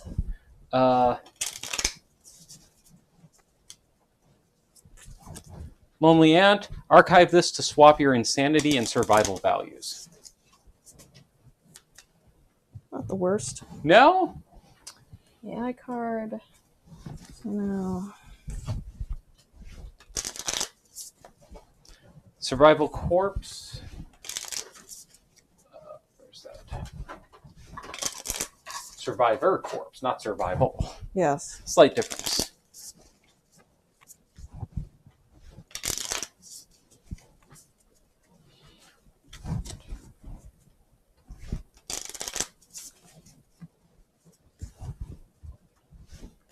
Okay, so that works. And then okay, so we've got the Nightmare Tree and that. I'd love to get the Nightmare Tree posted at some point, or painted at some point. Oh yeah, that could be beautiful. Alrighty then. So then we need to shuffle.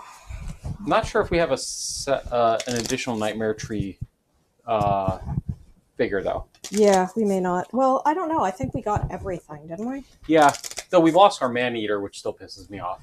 Yeah. Or Manhunter. Yeah. I'll need to find somebody that'll sell us a figure at some point. Yeah. All right, there we go. So those are our things. So, Enchanted Flesh. When the monster is wounded, its blood hardens into translucent scabs that sparkle as it moves. During showdown setup, shuffle all coagulated hit locations. Place this card on top. When instructed to draw a coagulated hit location, draw from the bottom of the stack face down. Immortal Presence. Hypnotized by the fidgeting spine fingers, your body's fear response escalates. When a survivor has 0 insanity, they gain the Terrified Survivor status card. We all have the Terrified Survivor status card to start the fight, unfortunately. And Yes. then he has it and can never take it off. Yep. All right. Adrenal Master. The monster overloads your bloodstream with pressurized bursts of adrenaline. When you would gain insanity from a brain trauma, instead suffer that much damage to a random hit location. Which sucks. Yep. Blood-soaked. The monster's vasodilated hit locations gain super dense. Ouch. Not Adrenal Adept. Not Death Count yet.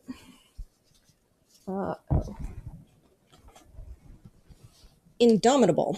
Whenever the monster attacks or is attacked, it stands at the end of that attack. Additional reward, gain 1 in random Indomitable resources. If you do not have any for this monster, gain nothing instead. We do. So that is that, and then, yes, this one. Finally, last but not least, if I can grab the card. Blood Secret. When the trap is drawn for the first time, cancel it, discard it. Wow. And reshuffle the hit location deck. Then flip this to Diffuser Heart. So the first time we try the trap is a freebie. We don't take okay. Oh, interesting. Oh, so if we stack the deck properly, we can then get through it twice without doing the trap. Yeah. Nice. Okay. Though we can still only go through the... No, because we'll get it the next time. Wait, discard it and then reshuffle the hit location deck, I guess? It's discarded, then you reshuffle it in with all the discarded cards.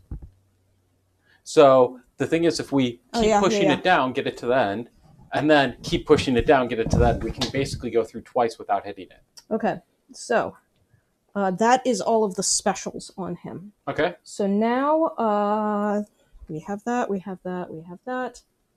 Yeah, that's pretty much it, aside from the fact I don't know where... Oh, there it is. So yes, his toughness is 15 and his movement is 8. Okay. And that is it. Okay. So that is basic action. Pick one. Let us do the one on my left. Okay. So that is honorable. We are all honorable. Okay. So the one problem that we have is that the basic action will target a terrified character. Yeah. So we if he's on the board, we can't let him basic. Okay, so we need to get him hitting quick. Yeah.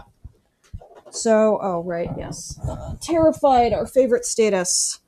Ignore any bonuses to brain trauma rolls. You are guardless. If you have at least one insanity, you can take a moment to collect yourself, spend an action to archive this card. So you cannot ignore hits, which means no dodging, etc.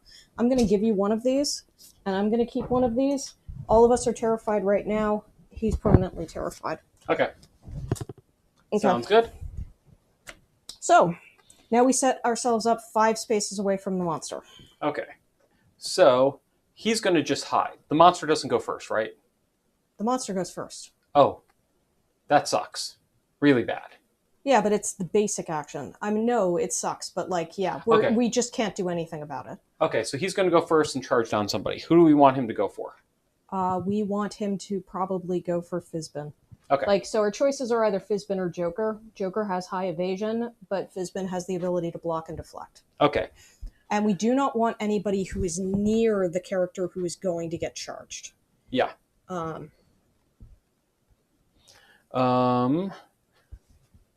you place him. You know, actually, given the current situation, what we should actually do is we should put Joker in front of him. And the reason why is because we're going to surge. We have to surge to remove the... One more in. What? That's 6 away. Thank you. We have to surge to remove the Terrified. Yeah. And so that means that I'm not going to be able to surge with Fizbin to block that turn. Ah, okay. So I'm planning to surge to return the Terrified, which means Joker's going to take the first hit instead of Fizbin. Now, what's too close? Being actually adjacent to the monster after he moves up, I presume? The too close is basically he has a bunch of things that will make him adjacent. Like if he's adjacent to you, sometimes the synchronic attacks will hit you, and sometimes it is in a 6x6 pattern, like around, like if he was targeting this person, it may hit. So here's fine after he moves up. Yes, it should be. Okay. At least according to my understanding. I don't claim to know everything. And the scout, I'm in the back. I'm just planning. He's going right into hiding. Okay. Should he? And he can't, because he can't clear Terrified. It just seems bad. Yeah. So the only question is whether or not we want him to try to hit once with the Grimjaw. No. Okay. I think he just dives into hiding. Okay. It's better safe than sorry at this point. Okay. Yeah. All right. I think we're good to go. Yep. That is it. So, just looking through my stuff quickly. Sword and shield style. Leprosy. Yep. Okay. So... I thought it's basic action for first, you were saying. No, I'm just telling you, his basic action is super bad. Oh, okay. I wasn't saying it goes first. We cannot let him basic action. Before we draw, can we surge to stack the AI? We cannot. Okay. The very first thing is just this AI. We're stuck with it. Okay. Whipping and slamming. Repeat cards. When this card is resolved, place it back on top of the AI deck face up. Interesting. While face up, ignore effects that manipulate the AI deck. So we will have to knock it to get this one off. Yep. Place a token on this card and target the closest survivor. So I am going to target Joker, which means he gains an insanity. Wow. It looks like he moves up and turns around. Yep. Which kind of sucks. Yep. All right. And Joker is going to use the survival opportunity to search. Okay. He keeps it. Got an at 10. At 10, so I keep it. So that is that. He surges to remove Terrified. So Joker is no longer terrified. Okay, good. So now the monster moves and attacks me. So it has a speed of 1. I need 2 speed tokens and 1 damage token. So it's actually speed 3 and plus 1. 4 actually, because this tokens on this card actually do it.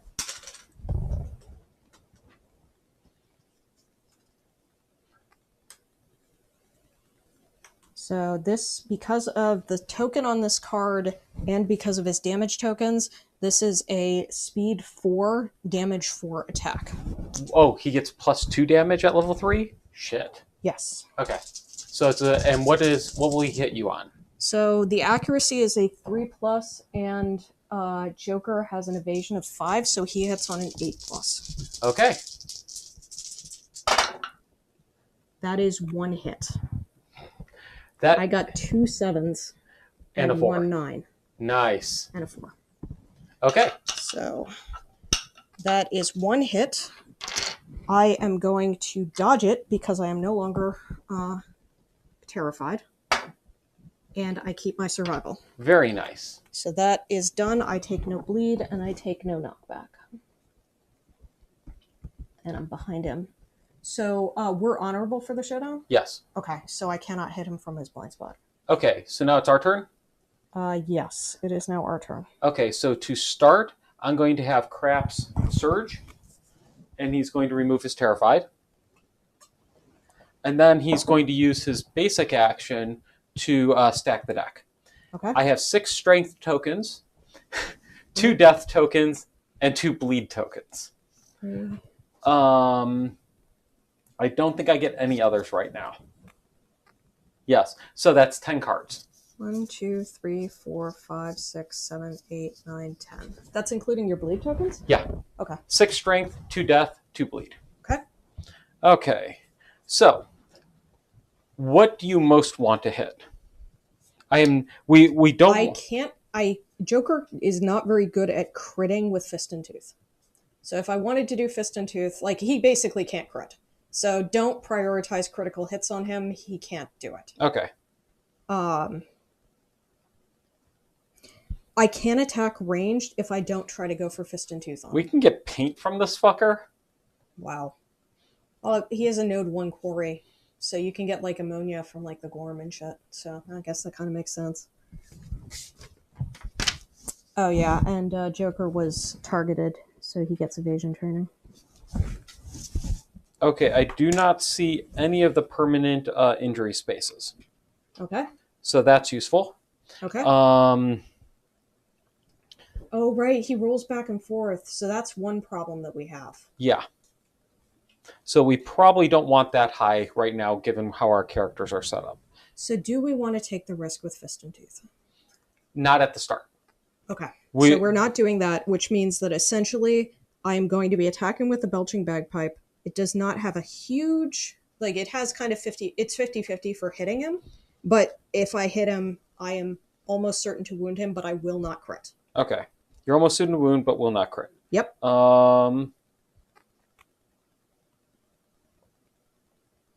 Can you take brain damage? I mean, I've got 5 insanity, so... Not great. Not great. I mean, fundamentally, but I don't think any of us are doing that wonderfully on that. Like, Fizbin only has 5, too. Compulsive reactions cannot... Oh, okay. They cannot be canceled. And that's usually for just the adding the enchanted flesh. What does vasodilated do again? It is super dense. And usually the vasodilated locations are the ones that put coagulated hit locations on the deck. Okay. So remember, once we trigger that, we may need to attack him from a specific location. And if it says from the blind spot, we are super screwed. The only thing we can do is attack with reach. Okay. Which do you have? This character has reach. Okay, good, because I don't. So we may not actually want him to be the first one that goes if we're going to target getting a coagulated hit location. Yes, we are almost certain to get a coagulated hit location. Okay. Okay. That.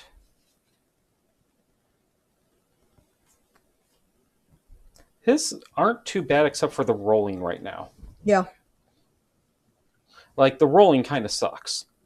But they only roll on failures. Well, 2 of them do. That should give us enough time to get out of the way. Let's put that up there.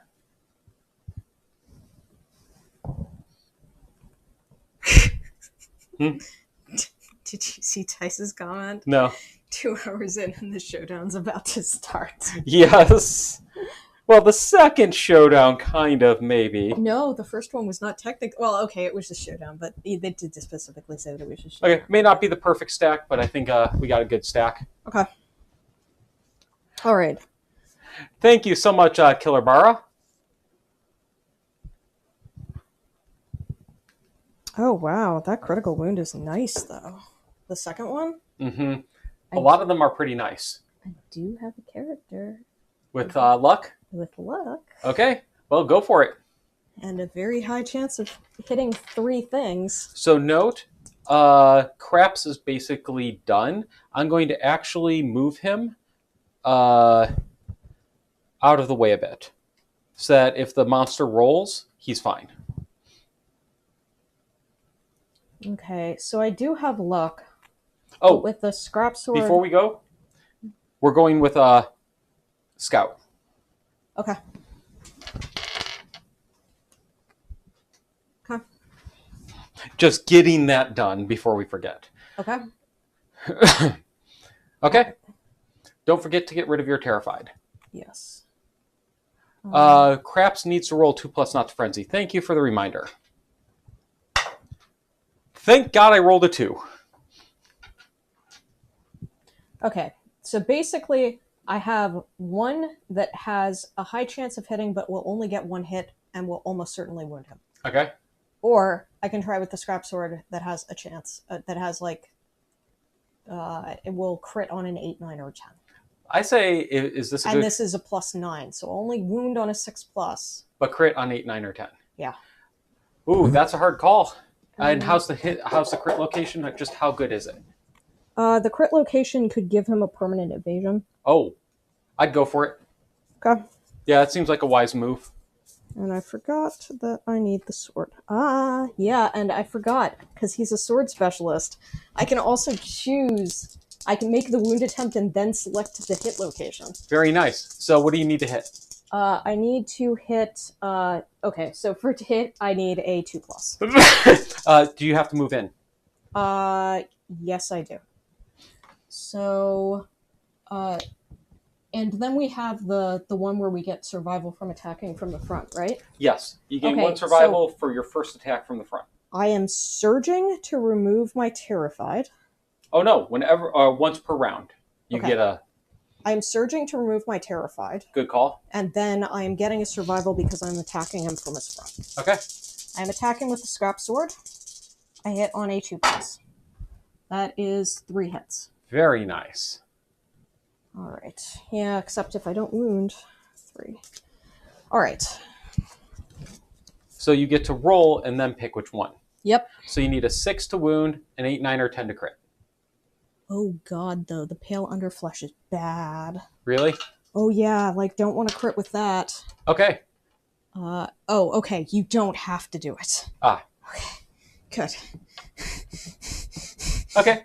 Well, let's give this a shot. Alright, I roll. I have a 9 on strength. Is that including your 3 strength tokens? Yes. Okay. I have 3 base strength, 3 strength tokens, and then 3 from this. Okay. So 6+ to wound, 8+ to crit. Yep. That would not be a wound. Okay. So I am going to discard the pale underflesh. Okay. All right. I don't like these gold dice. I don't think they're Then good. don't use the gold dice. All right. And then I am going to use... Oh, that's interesting. Okay. Yes, I'm going to go after the fleshy armpit. Well, you get to pick after you roll to wound. No, I already chose this. You only get to do that once? Yeah, limit once per attack. Okay, that's where I was confused. So now I'm rolling 7. So 7. you do wound. I do wound. Do not crit, alas. But that takes the whipping and slamming off the top of the thing, and the token goes away, which is nice. Okay. All right, and I got a wound with my sword, which means now I can completely move to the Drum of Hope if we want me to do that. Yep. All right, and now I attack the neck. I cannot crit this location, but a wound and a crit are the same. Yep. And you get a wound. I got a 6, which is just enough to wound it. Nice. Down to 18. So now it is a compulsive reaction. The monster recoils, its flesh blood instantly congealing into hard, translucent scabs. Archive this. Draw a coagulated hit location. So we need to hit it. Wrong deck. Thank you. So we need to hit it from the right side over here. Which you can do. Which Joker could do. Yes. Okay. Okay. And that'll put him into spinning, but we're okay with that. Yes. So then this is fine-ish. Okay. I can't crit, but you probably are not going to get into range, right? Correct. Okay. So he's surged. Joker has also surged. Yep. But he doesn't have Terrified, which is good. I do not actually... I can hit him from there because I can hit him at ranged. Oh, we're not good. messing with the fist and tooth. And do you need to be doing any angled movement or anything anymore? It is useful on the scout, but it is not useful on anybody else. Okay. And the scout's hiding, and that had to happen at the beginning of his act. So Yeah. he couldn't do anything about that. Yep. So Joker is attacking with the belching bagpipe. You have dice in there? What do you need to roll to hit? I have to hit him on a 6+. Okay. I got 2 perfect hits. Are you shitting me? I am not shitting you. Wow. I do not gain any benefits from perfect hits. Okay. But I did perfect hit. And I can't crit on Joker. So this one and this one. And you get to pick the order still, right? Yep. Okay. So what do you wound on? all right. So I am going to go for this one first. I wound on a 2+. And do you crit at all? No. Didn't think so. I thought you had negative. I have a -1 luck. There ain't shit going on. Yeah, that's singleton as well. I got a 4. So you get a wound. Yep. Any reactions or anything? Nope. Alrighty. That's why I chose that one, actually. All right, and with the sparkling crimson gills, I get +3 strength to wound this location. Woohoo! All right, but... All right. That's 3. a wound. Still a wound. Down to 16. Yep, I got 4 off of him already. And Great. I cannot surge or anything, so that is going to be that. Okay, so now singleton. Yep. He's going to start by surging to get rid of Terrified. Okay. Seems like the right thing to do. So at this point, Only the only person who is terrified is not a target of anything. correct. Though I have 2 characters that are not insane. They're at 2. Okay. Unless we gained any insanity along the way I wasn't keeping track of. Yeah, and note that Joker cannot And we didn't surge... have departing insanity, did we? No. Okay. Note that Joker cannot stack the deck this time either, because he had to surge already. Oh, yeah. So he can't stack the deck. Okay, so singleton will move in front. Okay. And he will Gain attack, survival. which gains him his survival back. And he is going to attack with his club, which gets really interesting now. So it's a speed 2. With his accuracy, he hits on a 3+. If he rolls a perfect hit, he doubles the wound attempt total on the first selected hit location.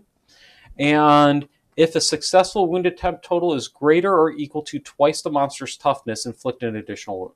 Okay. That'll be really hard to do here, but we shall see. So I hit on 3+. No perfect hits, 2 hits. Okay. There you go. Thank you. We have 4 more hits. What does parry do again? Parry, you can only succeed if you crit. Oh boy, he can't crit. Oh, that's no good. So that means it's a failure guaranteed. Yep. Which becomes a little bad. Well, yeah. I become disarmed, but I gain survival and insanity. Okay, I will go for the other one first. That's actually not that bad. I mean, yeah, like, it's not that bad as a guaranteed failure condition. Exactly. So I have how much total strength now? This is a little ridiculous, I think. 12. So I wound on a 3+. Okay. I rolled a 2. Okay. So you failed. So I do have a reroll token. No, because I was not at survival limit when we arrived. okay. Okay, so the monster is lowered. Wait, but you doubled the wound attempt Oh, you're right. So it's a on 4. the first hit location. Yeah, so it's a 4. So it is a success. Good catch. Thank you. As long as yeah. So I'll take that. So nothing else happens though. Yep. So it's just a wound. Yep. Which is good. And then I get disarmed.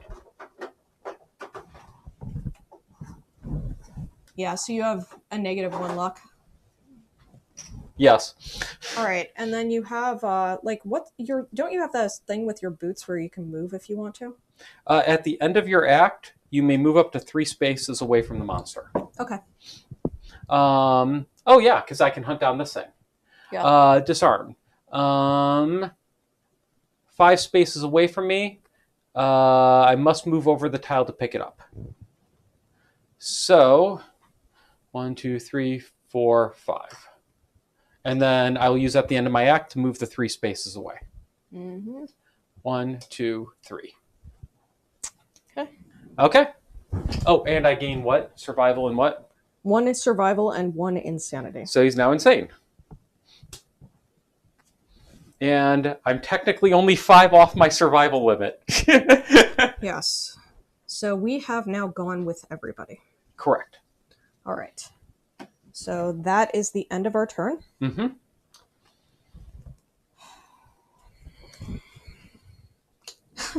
The other repeat card in his deck. Wow. Okay, closest threat in range. That is going to be Fizbin. Yep. Okay. It has range.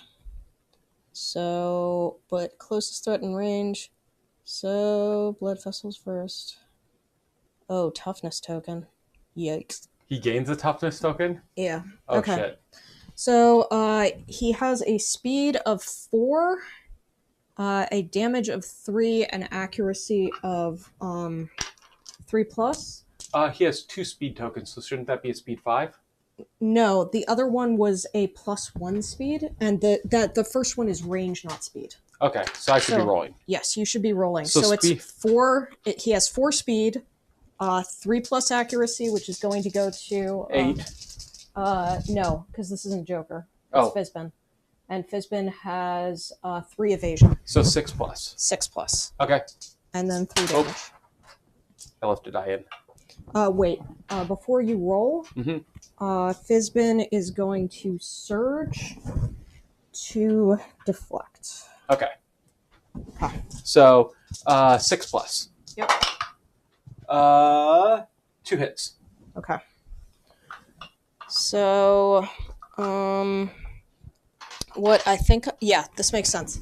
I'm just going to deflect 1, which gives me riposte. Uh-huh.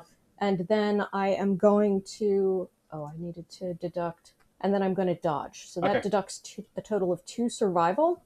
And I have an extra action next turn, and I took no damage from this, which means that I do not take bleed, and he does not gain any additional toughness. Oh, good. But this is a repeat, so if we do not wound him, he will do it again. Which is bad. Yes. Okay. But at least it doesn't have the boosting token bullshit of the other card. Okay, how many more cards can we go through before I need to stack the deck again? We have 4 cards. Okay. So 3 of them are 2 of them are vasodilated. Yeah. So we'll probably want to hold off on to crafts. Joker. Yeah, Joker as well? Joker has the range, which means I guess we have a little bit more. Yeah, we have a little bit more flexibility now. We should be okay. Yeah. The biggest problem is if we get a coagulated hit location that's behind him, then the only person who can do it is Joker. Okay, so I think I will move in Singleton first. Okay. And he will attack. You gain a survival? Yep, that was part of it. So he attacks and hits on a 3 plus. 2 hits, one of them is a perfect hit. That's important. I double your wound attempt total on the first selected hit location. Okay. Okay, so I get 2 hits. Singleton doesn't have his weapon. You're Oh, moving shit. in and Oh, shit. so you could have run and dashed. He will dash in. Okay. So he doesn't gain the survival as a result. Thank you. Or he gains it. It's a net neutral. Yeah. Okay. It reminds me of that Grandpa Simpson coming in the door, Mm-hmm. and then just walks around and then walks right back out again. 2 hits. Okay. You have a pale fin and blushing hip something. Okay. So he wounds on a 3+. Does not crit. Oh, that reflex is going to suck. Mm-hmm. He's going to knock both of us. He ain't gonna knock me, because I don't suffer collision from a monster, or I don't get knocked down from suffering collision from a monster. But you will get knocked into the blood pool, right? Like, what does he do specifically? He's going to move 2 spaces forward. Oh yeah, that sucks. Yikes. Yeah. Yeah. No, actually, yeah. Okay. It won't get us knocked into the blood pool. He'll knock us 5 spaces back. Oh, okay, good. And I forgot to pull out the blood pool terrain card. Oh. I think it... Is that No, it's it's something that can happen anywhere. So Okay. It should be in the general deck. I still cannot believe that we have not gotten a single goddamn tall grass. Like, not one. Yeah. Not one!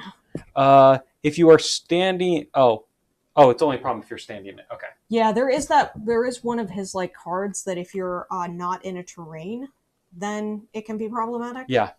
Okay, so first one, this is going to give a coagulated, most likely. Though, if you fail on the first one, like, he's gonna get out of your hit range, right? And if I hit on the second one but don't crit, he's going to push me, so it doesn't matter. Okay. So, first one, I wound on a 3+. Okay. That is a crit. Doesn't have crit. Yep. So we take Spinning Eyes, and it goes into the trash. And Wait, I need to do some math. And then... So that would be, how much strength total do I have? 8. I think. Is that one in there? 12. And then... I get a double. You did double, like, its toughness? You got 30? So I rolled a 10. That doubles to 20, plus my strength of 8, plus the weapon plus 4 is 32. Wow. So I dealt 2 wounds. Wow. I had to roll a 9 or a 10 on the wound attempt to pull that off. On a perfect hit.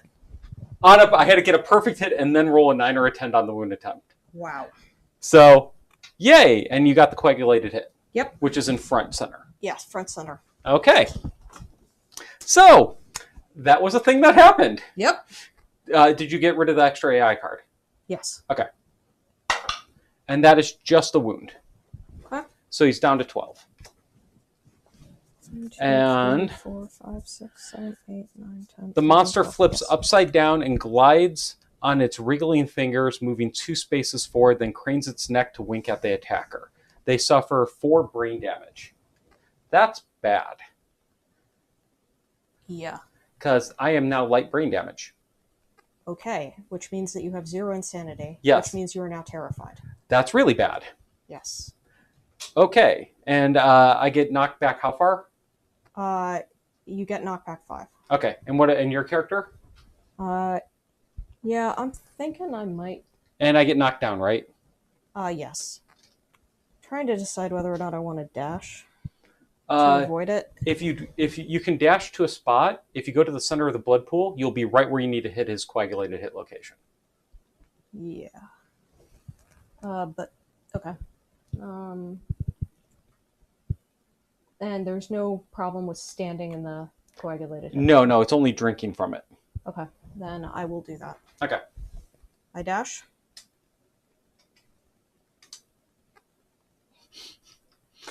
You're really trying to stab him in the mouth with how I move that. Yes. Though, God, that would have been nice getting the permanent strength. Yeah. That's why I was aiming for that thing with the other one. Oh, wait, you wounded this one, which means that it gets archived because it got replaced with coagulated. Okay, so now there's 3 cards technically to be hit, so you're fine. Okay. Well, I was thinking about hitting. So, most of these are not crits. Well, this one may be a crit. That's the only problem. I'm trying to decide whether to use the Drum of Hope, which only gives me one hit, Yeah. but that hit gonna be hard. And I The, will guaranteed wound it, pretty and much. the other card gives you 2 hits, right?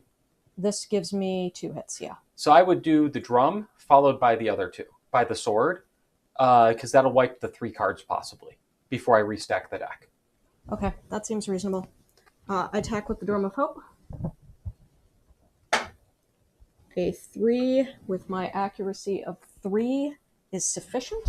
Okay, so that's a hit. And I gain a survival because I attacked from the spacing. Yep. And then I pull the card Sparkling Snout. Gain +3 strength to wound this location. And if I fail, then it's basic action, which sucks. Okay, so what do you need to wound? I need a... Probably 2+. Oh, yeah, I need a 2+. Okay. That's a wound. That is a 6. That is a wound. Alrighty. That did not happen. Now, your other character, he only is going to get 1 attack because we want to save it for the stacking the rawhide. Yes. Would he do 2 hits or 1 hit? He does 2 hits. That said, he is also range, which means he has more flexibility if he hits with the sword and actually wounds it. Like, this one puts a coagulated hit Okay, I location. didn't know that. Okay. Yeah. And we're looking at rolling potential if you fail. Yeah. Okay. It's kind of scary, but... Oh, well, we've got to handle it. Yep. At some point. Scrap sword. What do you hit on? I hit on a 2+. That is a 9 and a 3. So 2 hits. Perfect. Yep. We got the 2 cards. That's why I'm saying Yeah. perfect. So... And pass me 10 cards. I'll just start working on those. Oh, right. There is one problem. Hmm? He might roll. He would roll away from me if I fail. Okay. 1, 2, 3, 4, 5, 6, 7, 8, 9, 10. You can still do it with craps, right? Yeah, he hasn't gone yet. Okay. So don't tell me anything. Yep, I won't. All right, so I am attacking the Blushing Foot Knuckles. I crit on an 8, 9, or 10, and I wound on a 6+. But I can't crit on this location, so it doesn't matter. That is an 8. It would have been a crit, but it was not. So I wound. The AI goes into the deck. This gets put off, and this is going to be on the top. It must be from behind. So that's going to go on behind. That's why I wanted to keep Joker to the end, so it's fine. All right, so now... all right.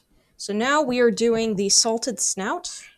There's no reason to be concerned about the thing. So, yeah. I'm going to attack him, and I wound on a 6, and I crit on an 8, 9, or 10. I failed to wound. So that, unfortunately, was lost. But he now goes to the right. Full move the monster to... Oh, wait. Full move the monster to the left. Oh, shit. So 3 spaces. Yeah, so no, full move. That's 8. Oh, so he's going to run over me and knock me down. Yeah, and on collision, you would suffer star +1 damage. You may want to consider dashing. Okay, he's going to move 8. Yeah. To this way. 1, 2, 3, 4, 5, 6, 7, 8. You would suffer 4 damage. Yeah, to a random hit location. Yeah, what I'm looking at is I want to see where he ends up, so I dash to a good spot. Yeah. And he doesn't have a coagulated, or he'd still have the coagulated.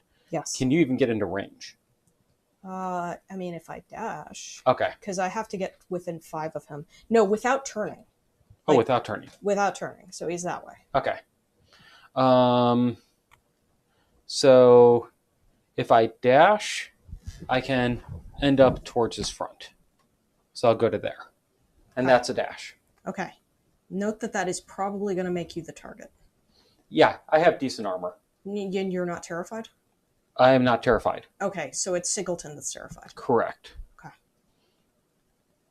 So, well, I'm going to attack and then I can move out of the way. Okay. And then I'll still probably be the target. Yeah. Unless, I don't know if your other character can still dash. No, they already dashed. Okay. So yeah, I'm just going to have to take that risk. No, it's the monster's turn. Yeah, no, not before the target's selected. Okay. So you're going to be able to get the monster to get the coagulated hit location. Yep. And you're going to roll 2 dice to attack. Yes. I do not have the greatest hit rate, so if you could get him to roll back the other way as a reflex, then he might attack Fizbin instead.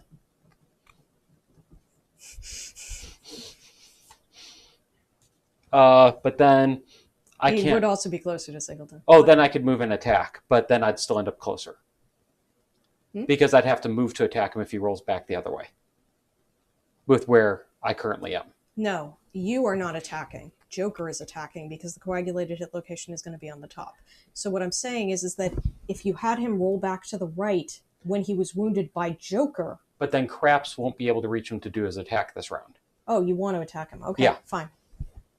But that's not overall a bad idea. Yeah, I'm just saying, like, if you don't want Craps to get attacked, then you can try to set it up so he might roll back in the direction of Fizbin. But if you don't want to do that, then that's perfectly okay.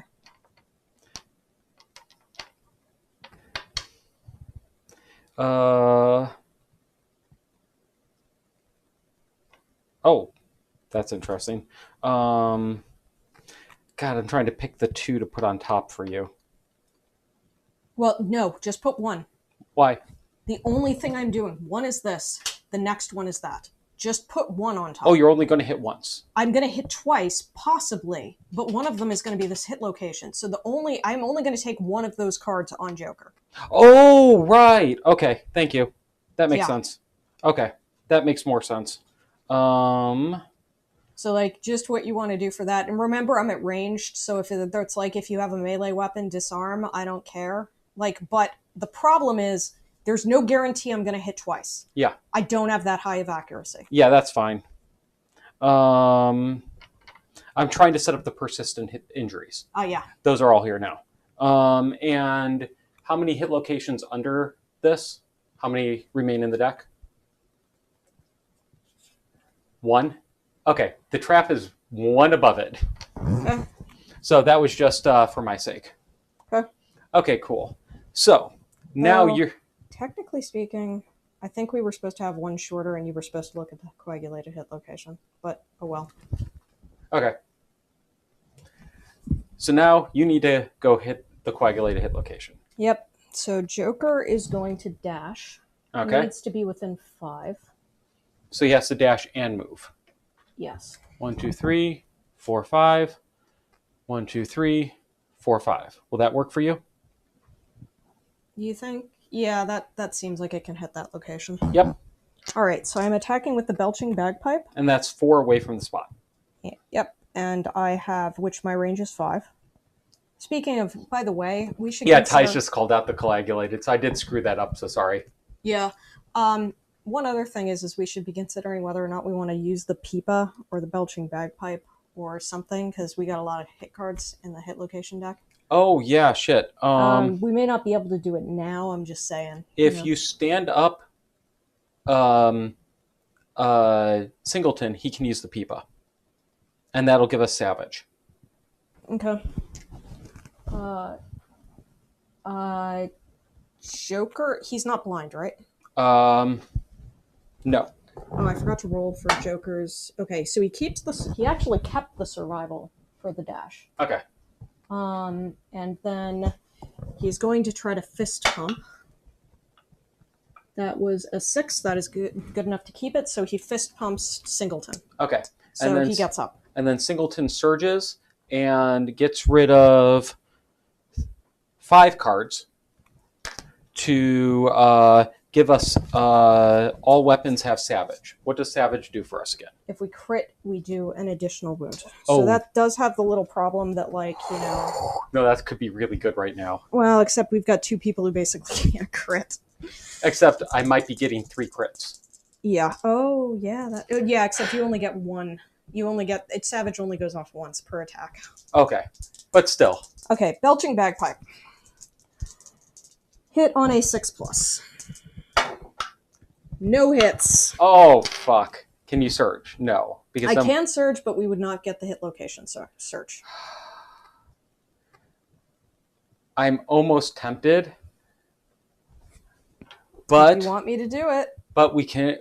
Well... Craps just wouldn't attack this round. And now it's taking the hit guaranteed. Yeah. Unless I... No, I've already... I can still move. So I could get far enough away, in which case it'd go after Joker. Mm-hmm. Are you okay with that? Joker has quite a bit of evasion. So, I mean, he has shit for armor, but honestly speaking, like, with his evasion and everything, like, and a dodge, we're looking at probably, like, something like 4 attacks. Maybe 2 of them are going to hit. I might have to take 1, and usually the damage is not that bad. Okay, then I will move away with Craps. 3, 4. I will go to here, in case he runs up and... Yeah. Actually, ideally, I would have been back 1 more space, because then I might have been able to... Right here? No. Just leave me where I am. Okay. I did what I did. I okayed it at the time. Okay, so he's going to move up to attack you. So I can go 1, 2, 3, 4, 5. You do not want to be next to... in a place where he might... Thank you. Okay, but I think... It depends on where you want me to move him, but you don't want to be in a place that he's going to be if he tries to synchronic attack. Maybe. Yes. Okay, so... now I am going to surge with Joker. To stack his deck, and you keep it. I keep it. Top 2. Joker has survivalist, so he needs to roll to see if he can encourage. He did not encourage, he fist pumped. Oh, thank you. That's why I fist pumped. Technically, all it says is encourage. Yes. All right, so... Oh, though, to balance things out, take the last hit location above the trap and put it under the trap. At least balance that out. So there should be 2 cards under the trap. Because that at least balances how many we would have stacked. Okay. All right. So we are unfortunately, like, we got stuck with one of those moods that draws an AR card, so we are just getting Saline Snap. Okay, what does that do? So it would prefer the threat in the blind spot. Otherwise, it is going to go after the closest survivor, which is going to be Joker. Okay. And now I can hit from the coagulated hit location. Yes. So now, did the monster controller already move? Yes. Okay, then you need to roll 4 dice with an accuracy of 8+. Alrighty. Whew. 2 hits. All right. Well, that's unfortunate. Yeah, that's very unfortunate. Okay, roll the hit locations. You roll that. Oh, okay. They're your character. Hands and hands it is. That seems bad. So you're dodging 1, I presume. Yeah, I'm dodging. I dodged 1 of them. Do I keep it? I do not. So, down to 12 survival. That's fine, I have tokens for that. Alright, this sucks. Okay, so I take 4 damage, which gives me light damage to the hands, and no more armor there. And then I have bleed 2.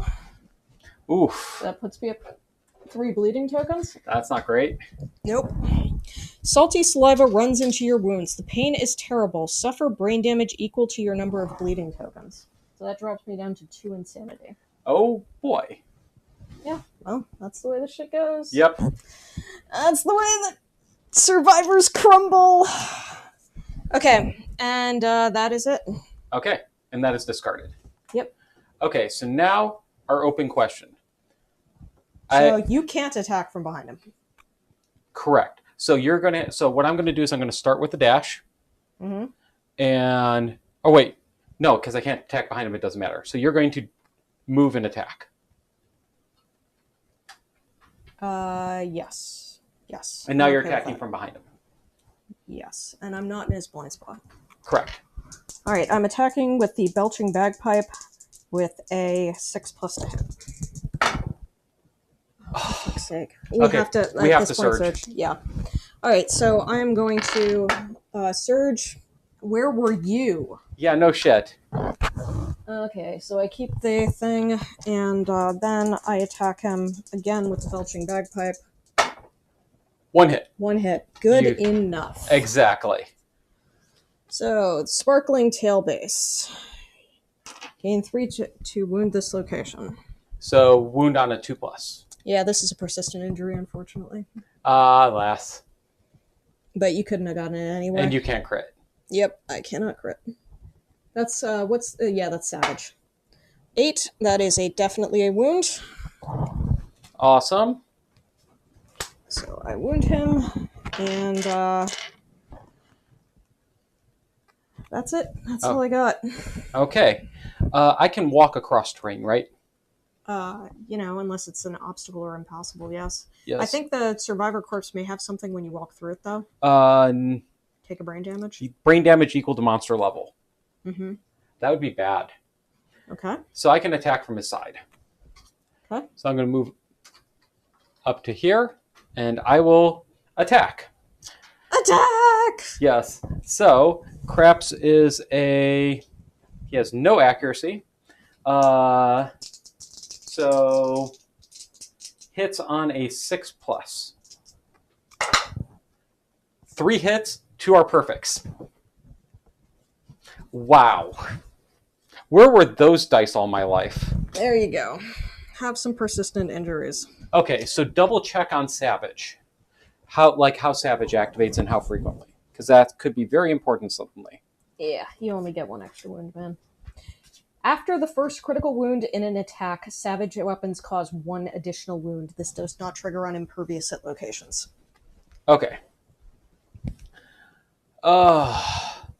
And you're using a blood glass cleaver, right? Yes. Okay, so... No are super dense, I planned that. Okay. I was very careful with that. Okay, so currently I have 14 strength, so I wound on a 2+. Okay. Okay, first one. Let's do this, baby. Yep. Let's go! Crit! I love getting a 2 crit. Okay, and because it is savage, you get 2 wounds. Correct. Down to 8 cards. Okay. And the strike mutilates the monster's molars. Gagging on tooth shards, it spits and coughs up a terrible lump that rolls over to you. Gain a random monster resource and a persistent injury of cracked molar affecting some AI cards. Good. I really love Axe Mastery. Yeah. For those not familiar with Axe Mastery, I'll put it up on screen quick. It's so nice. It's so beautiful. Yes, it is. We do not get to use that often enough. Mm-hmm. Well, it's the stacking. Like, being able to stack and then go in with it is just ridiculous. Yes, it kind of is. Okay, so we get a monster resource. What do we get? Pale Flesh. Okay. Oh, why did I put Love that? me some hide. Yep. Okay, so now, second hit. And that is a 9, so that's a crit. And it is... 1 wound. You rupture the monster's poison brewing gland with within the monster's tail. It gains -1 toughness. Nice. I missed that detail. So we just made them easier for everybody else. Yeah. If we'd gotten that before, by the way, we would not have taken this attack. No, it would gain another -1 toughness. And we get another random monster resource. We get his immortal tongue. And then persistent injury, busted glands, affects some AI cards. Yep. And last but not least, the fleshy body. Okay. That is a crit. No, it isn't. Right? It's not a persistent hit location. Yeah. You're right. Okay, but it is a wound. It's still a wound. It's still a wound. Right? Okay, yes. Like, how much... it is... It's still a wound. I just need a 2+. Okay. Okay. Can you count how many AI cards are left? 1, 2, 3, 4, 5. Including the discarded? Yes. Okay. So great progress from that. And now I believe the next hit location is an impervious persistent injury. Yes. And what are the two after that? Vasodilated. They're both vasodilated, which means they're super dense. Which way does he roll on the one? To the left. Which would be bad. Yes. Well, he just knocked me over, right? You will suffer 4 damage. So yeah. To one hit location. Yes. I'm willing to take that right now rather than trying to... Yeah, okay. Trying to mess with it. So okay. I'm going to surge and attack again. Okay. Because I like persistent injuries. Mm-hmm. A lot. And, now I can get another double wound, right? Yes. But if it's an impervious, then you don't. So you can't. You just get the crit location result. Yeah. Okay, good to know. Okay, I have a perfect hit, and that's it. Okay, so all you got 99 finger spines, but a blushing twisted back ain't one. Yeah, it affects a later hit location card. Okay. If I get this. Yes. Okay. That is a 9, which is a crit, because it is a persistent injury. It's impervious, so I do not remove an AI card. Yep, your attack shatters the translucent scab covering the stone faces on the monster's back. Find the hit location, sparkling upper back, coagulated, and set it aside. Then reshuffle the hit location deck and place the card on top. Oh, that sucks. Oh, yeah, it does.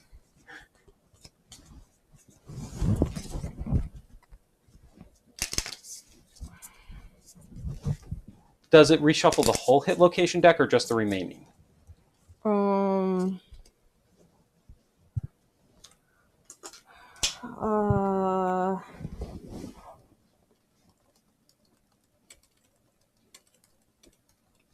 I'm thinking just the remaining. Yeah. It's hard to say.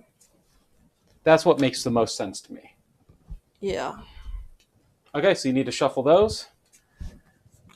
How many were left, or how many non-traps? 3, 4, 5, 6, 7. We have 6 cards. Okay. And I can't stack it right now. Yep. Though I can move out of the way this time. Yep. Persistent injury. The monster panics, making it easier to hit. It gains a -1 evasion. Nice. That is actually really nice. Yeah.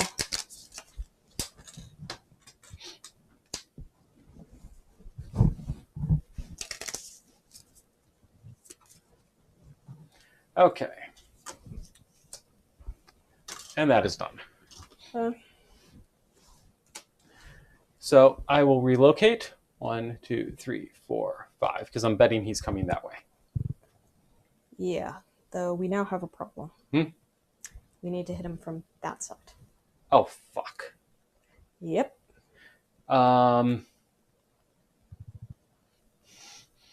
You could dash out of the way, right? Yes, I do not believe I have dash this turn. Then your other character can make it to here with a dash. Okay. Barely. Okay. So then, yes, I did not dash on the monster's turn, and I did not dash on my turn, so... Trying to dash with Joker. I do not keep the survival. Down to 11. Tragic. I'm thinking about just running you across the freeway. Across the freeway. Sure. Okay. And then I dash with 1, Wisdom. 2, 3, 4, 5. 1, 2, 3, 4, 5. There we go. All right. And then I am going to attack with the Drum of Hope. Sounds good. Because we don't know what's next. Yeah. Yeah. So I attack with the Drum of Hope. I hit on a 2+.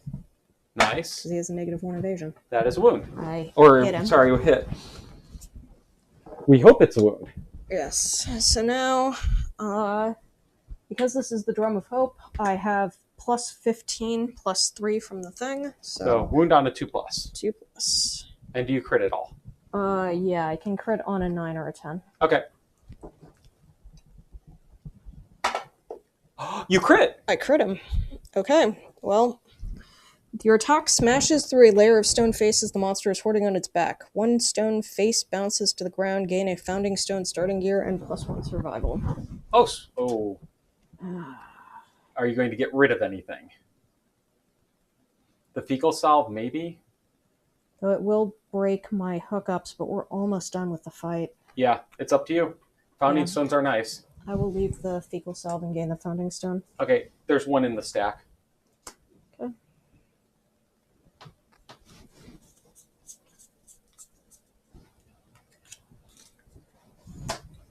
Alright. Up to 4 founding stones. And we lose the fecal salve. Thank you. And a round leather shield. Yeah, round leather shield was the bigger one. Yeah. And the fecal salve.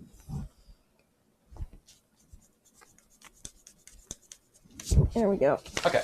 Thank you for keeping up to date. Okay. So that was done.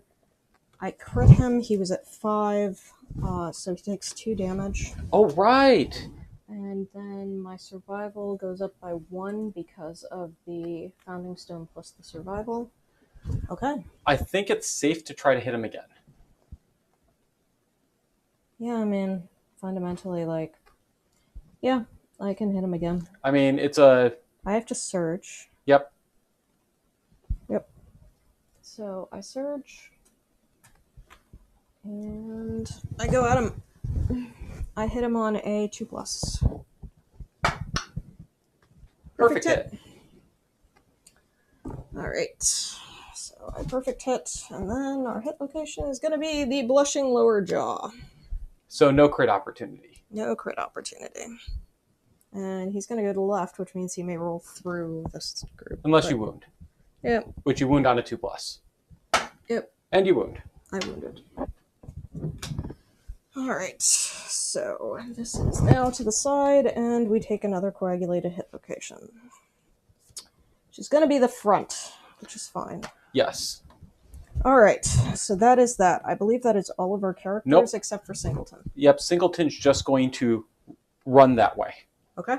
Get as far away so that he can't be in range because he's terrified. Though there is the problem that there is that, like, ranged attack that he does, but hopefully he could get 8, 5, 13. How far away is he now? 1, 2, 3, 4, 5, 6, 7, 8, 9, 10, 11, 12, 13. Okay. Should I dash? You can dash after he chooses you as the target if necessary, so I think you may be okay. Just to be safe, I'll dash now so I can't be chosen. Well, no, he'll choose you, maybe, but, sure, you can dash. Move me 5 more. You can dash if you want to. You can leave your friends behind. Yes. Okay, so that is that. So now Joker had to roll twice, and it doesn't matter because we got... Yep, we're stuck with the AI card. Yep. What do we get? Our AI card moved the monster controller, I think. Yep. Alright. Our AI card is gonna be... Yikes. Uh-oh. The monster hyperventilates. Its fingers stretch around itself, palpitating its body. Aggressively squirting, clotting hormones into the air. The survivor's hearts swell. Each non-immortal survivor gains the death count survivor status card and adds 1 to hit locations for every bleeding token they have. So 1 to hit locations? What do you mean? 1 to all of our body locations. 1 to all of our body locations. Add armor. 1 for each bleeding token. Oh, okay, that was that's what I was trying to figure out. I didn't know the armor part. But we now have to finish him in 5 rounds. Yep. But let's be clear, if we don't finish him in 5 rounds, we really suck. Oh, wow. Look at those famous last words. And we can also surge additional. Yep. Too bad this isn't one of those things that gets us, like, the extra, resources when he dies or something like that, but I'm just fucking greedy. Yep. Okay. Oh, also, when a survivor suffers a brain trauma, they also gain a death count token. So, like, if you get flee. Okay. Right, so we all have death count. You need to leave that there. I'm running out of room to put these things. There we go. Okay. Okay. All right, but that is all that he does. Okay, so I think you run in front and hit him with the drum. Yes, that seems like a reasonable thing to do. Why did I put that there? This is a trait. It stays Oh, out. so it's technically one less AI. Yeah. So he only has one AI card left. Yep. So run in front, hit him with the drum. I get a survival from hitting him from front. For attacking from the front. That is a hit. Sweet. With an 8. So now I get the Sparkling Tongue. Oh, this would give me blind if I... If you crit? No, if I don't crit. Oh, or if you fail. Yeah. So you need a 2+. Yeah, I need a 2+.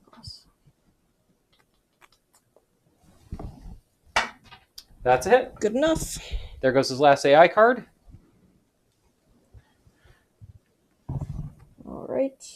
And now Craps will stack the hit location deck. Okay. And he will move up just in case. So he has 10, right? So there you go. Mike, you got all of them. Yep. So Trap is going last. Everything else is vasodilated. We want the reflex least.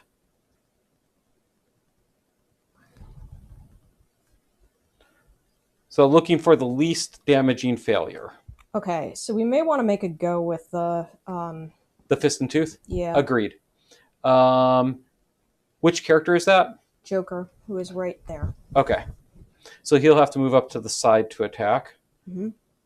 Okay, so I'll put that first.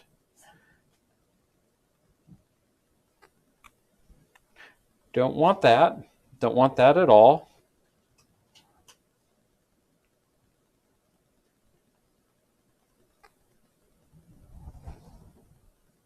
So that. Okay. Here's our best bet. Good luck. You can't be disarmed with Fist and Tooth. Yes. All right. So. What do you hit on? 6+. I need to move somewhere appropriate. Actually, I'm going to use my action. Or no, wait. At this point, I'm going to surge and search the survivor corpse. Okay.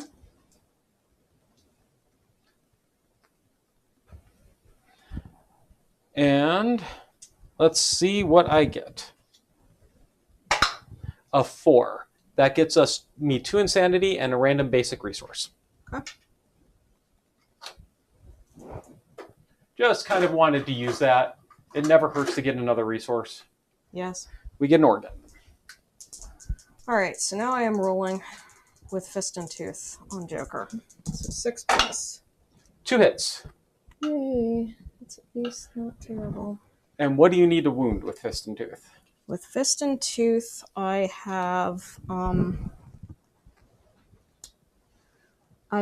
a strength of 11. And he's -1 toughness. So I need to hit a 14. So you need a 3+. Yep. You got this. And he's dead, and you got your check. Dead, and I got my check. We'll fucking take it. Yep. Alrighty then. So we have killed him. Yep. Unfortunately, we do not get the extra resource from the monster jaw, but that totally makes sense given the situation. Yes. Okay, so Showdown, Crimson Croc. Alright, the group gains the following rewards. 5 basic, 8 Crimson Crocodile, and 1 Black Lichen. 5 basic. Let me get this shit up here quick. Yep.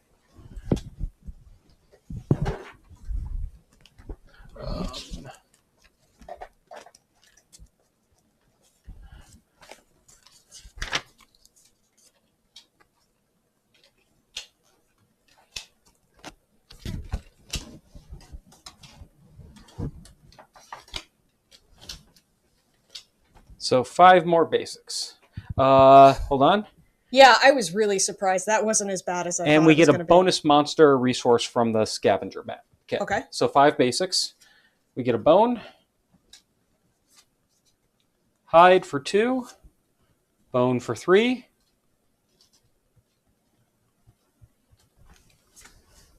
Another lantern for 4. And their hide for 5. God, we need perfects. Yep. So we get a total of 9 Crimson Croc resources? Yep. Is the thing? Cool. Okay. We get a blood stool for 1. Another pink flesh for 2, or pale flesh. A tiny ear for 3. Veined glass for 4. Actually, we can, hold on a second. So we get 8 to start. Yep. Flat vein for 5. Groom nails for 6. Crimson fin for 7. Pale fingers for 8. And I could technically get another basic. Yeah, God, that's a hard choice. Why don't we do another basic?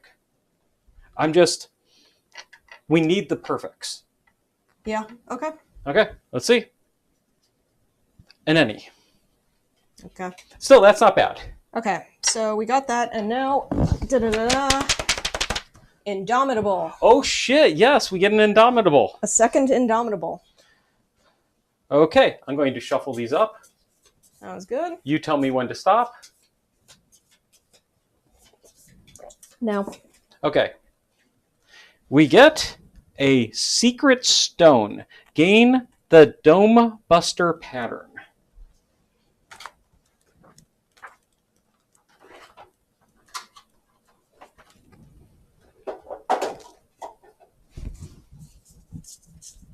It is a 1/5/12. It also has Surpass 5. When a successful wound attempt total surpasses the monster's toughness by 5 or more, he suffers an additional wound. Wow. Holy shit, that is nice. Wow, wow, wow, wow. Okay. And to make it, just takes 4 bone with it. Not that bad. No. Okay. So we also have the Diamond Scarab and the Secret Stone. And we also get the Black Lichen. We get another Black Lichen. Oh, we do? Yeah. Strange resource. We do not have Bloodletting, so...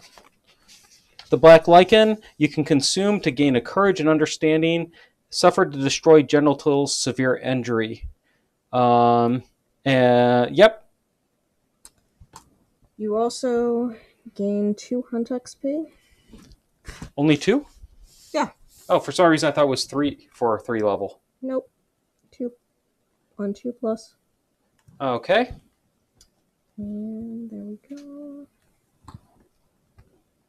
So I think that's it for the hunt at this point. Any more rewards or anything? Nope. Just make sure you record the Hunt XP and that. Yeah, that is a very, very, very nice weapon. That's one of the things that you have to do apparently to fight the gamblers, get some of these. Okay. Okay, so I'm going to start the next ad while we set up for settlement. Yep, and we should take a short break as well. Yeah. Okay.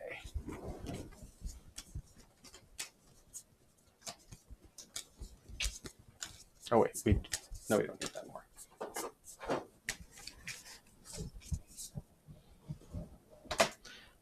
Okay. Yeah, that was a lot easier than I was thinking. Where's the other pattern for the other for the guitar? For the guitar? It's not in the patterns? Oh, it was in the patterns. Thank you. Yeah. And then give me the top pattern set. Thank you. Because these are sorry. Give me all the patterns that we've unlocked. Just that's it. Yeah, we have because we've already done the March and S. We have the March and S, we have the Drums of Hope, and we have the guitars and stuff. Okay, for some reason I thought we still had a March and S to make. Yeah, we do. We have So where are the pattern cards for them? I guess we didn't put them in the pattern deck.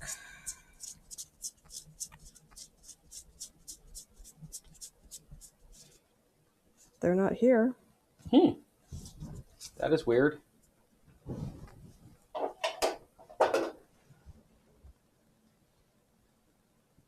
Well, you should take your break.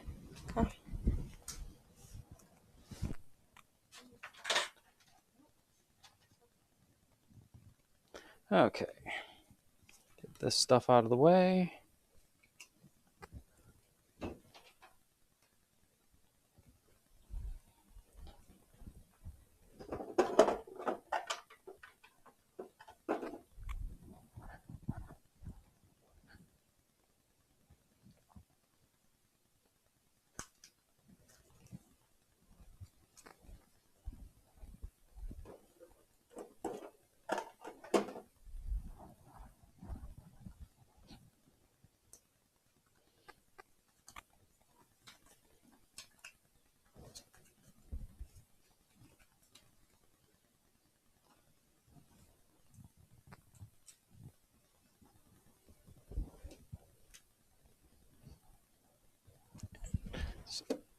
Oh.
All those.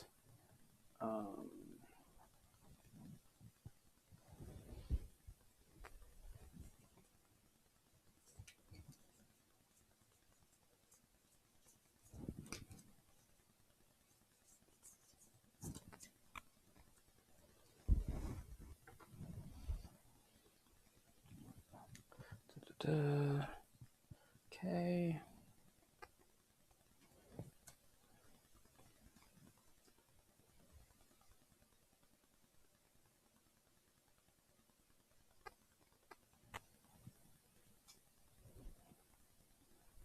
There it is.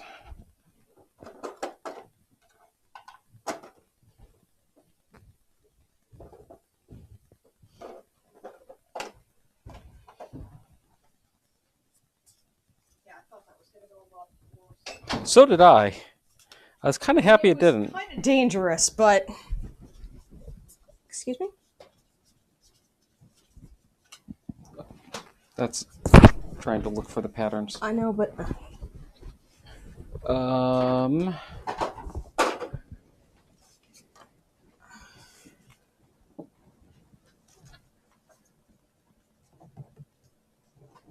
that is weird yeah. and not good. Yep.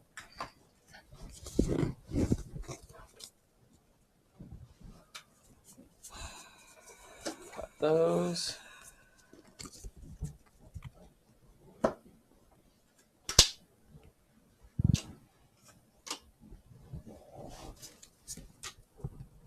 Like one approach is to just start. Oh, there's. Oh, There they are. There they are. They were hiding. Yep. Okay, that makes it a little better. Okay. So we got that.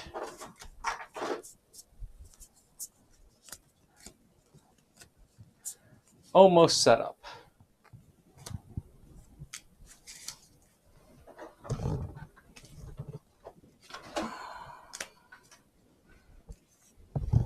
God, that stacking hit location deck is so busted. Yes. I love it so much. Imagine.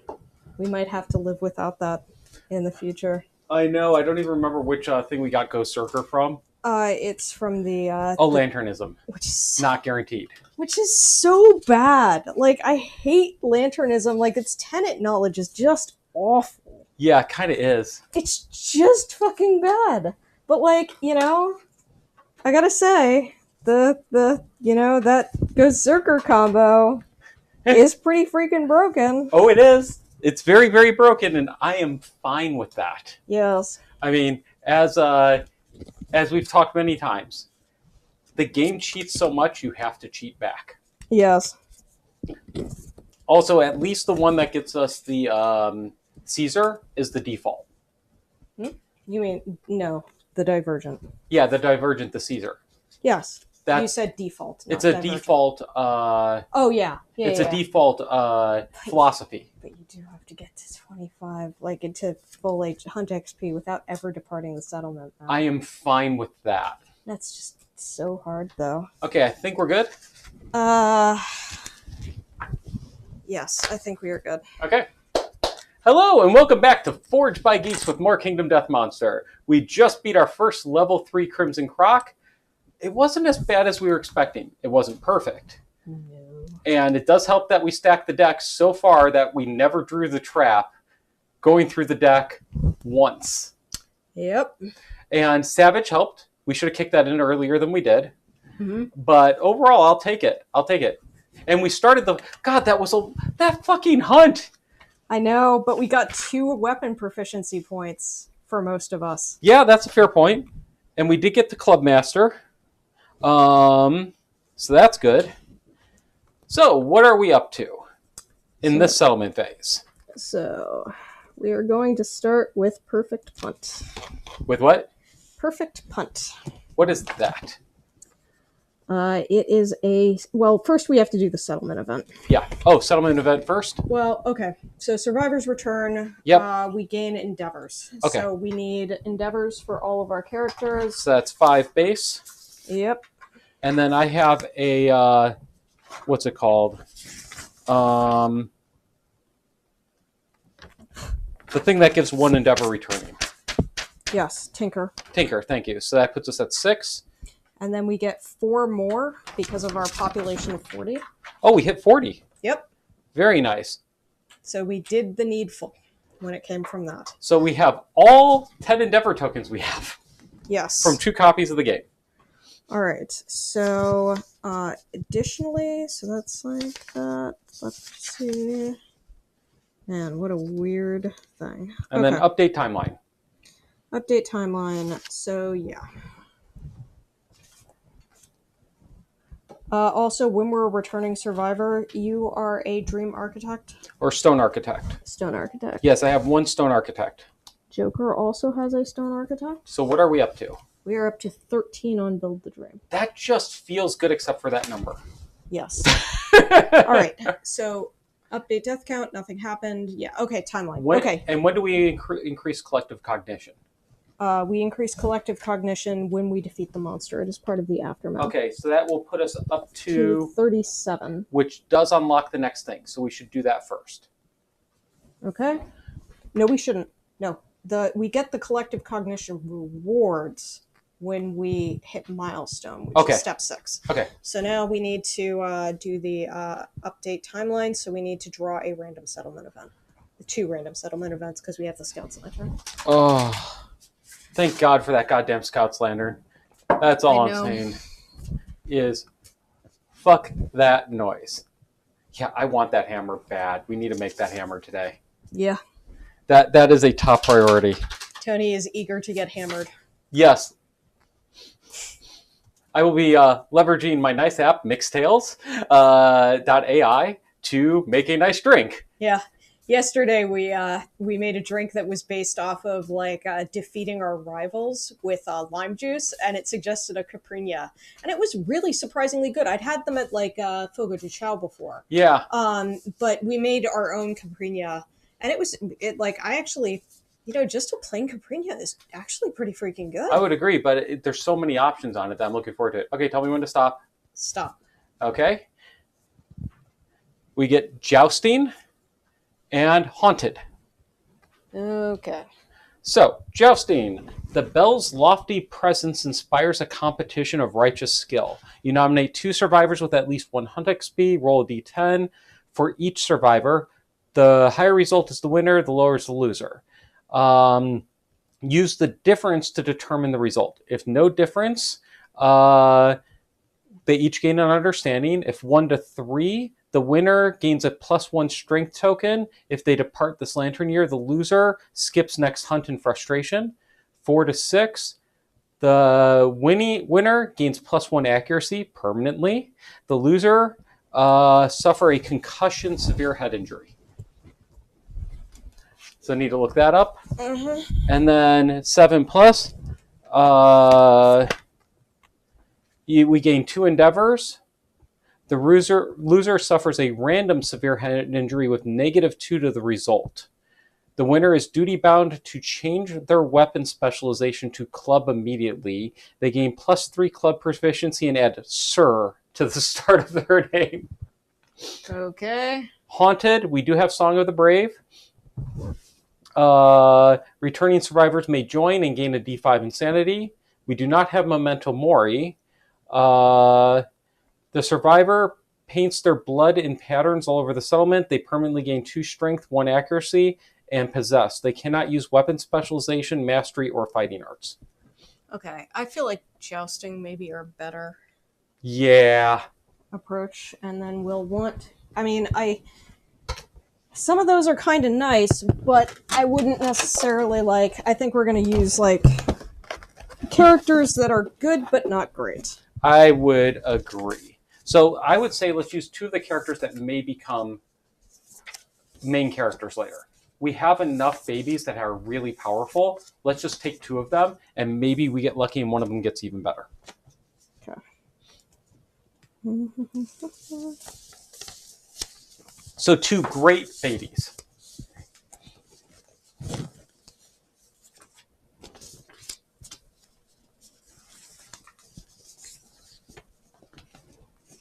Oh, and I need to print more sheets. Yep. I know that I have more than 2. I'm just pulling out ones that seem... That's fine.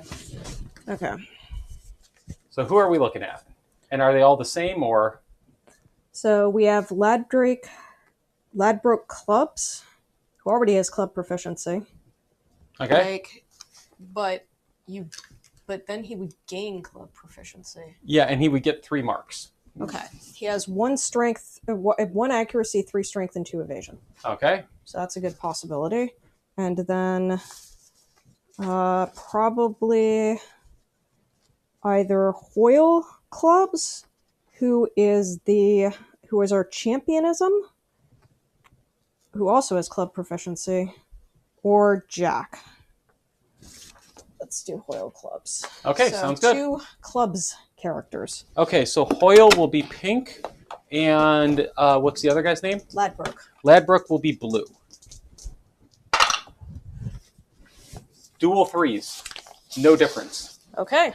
Each jouster strikes one another's helmet or belmets at precisely the same time. Their ringings echo throughout the settlement in perfect harmony. The settlement learns something from the perfectly synchronic notes. All survivors gain an understanding.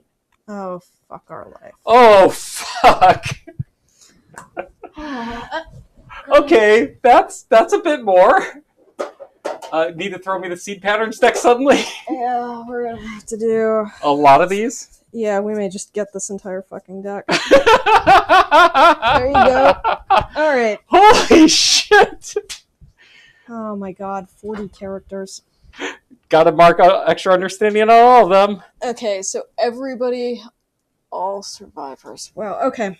Are you marking on your side? I already marked my 2. Okay. I'll pass them over to you. These are marked. Alright. Okay. So King gains his and we have to do the events too. Oh god. So okay, King gains an understanding. Okay. Gets to 3 understanding. And that does the drafting table, I believe. Whenever a survivor first reaches 3 understanding, gain a seed pattern card. Okay, so every time you say somebody hits 3, I will just draw another seed pattern card and put it on screen. Okay. Our first one, we get the Masamune, and we'll worry about these later, what they're good for. Okay. Or I'll pull them out as you go through and do insights.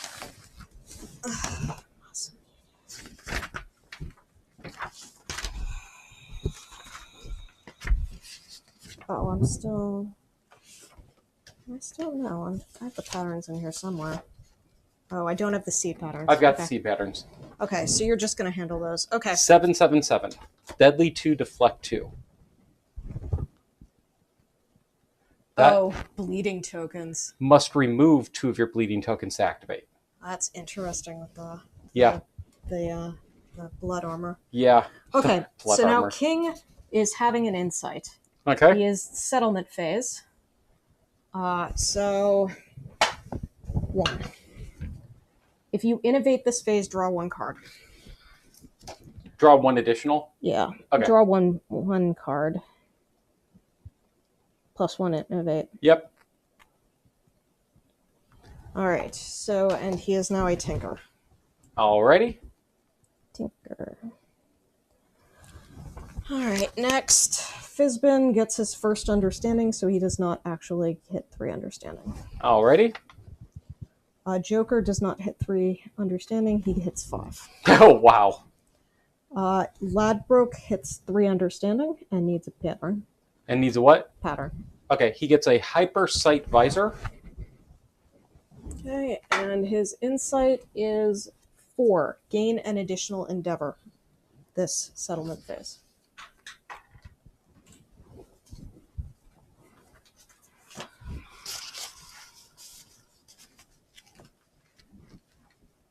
Hyper sight visor is a item other. During the hunt and showdown, play with the top cards of all resource decks revealed. Once per lantern year, you may shuffle all of them. Wow. Okay. Hoyle Clubs reaches 3 understanding. Okay. That is a weaponsmith's hammer.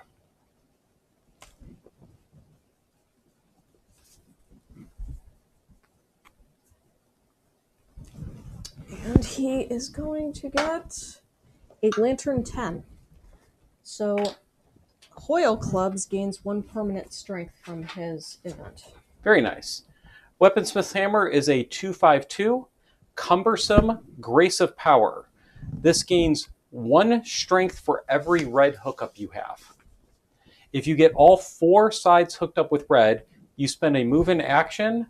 A weapon in your gear grid gains impeccable for this showdown, which I don't know what impeccable is. For this showdown. Wow.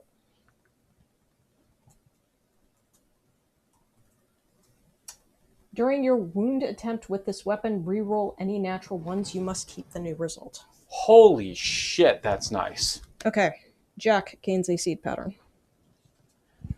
He gets a mighty bone axe,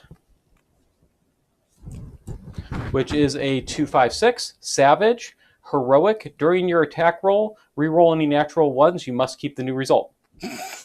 Same as impeccable. He's got 2 number names for impeccable. So Jack rolled an 8, and 8 is gain 1 permanent accuracy. Nice.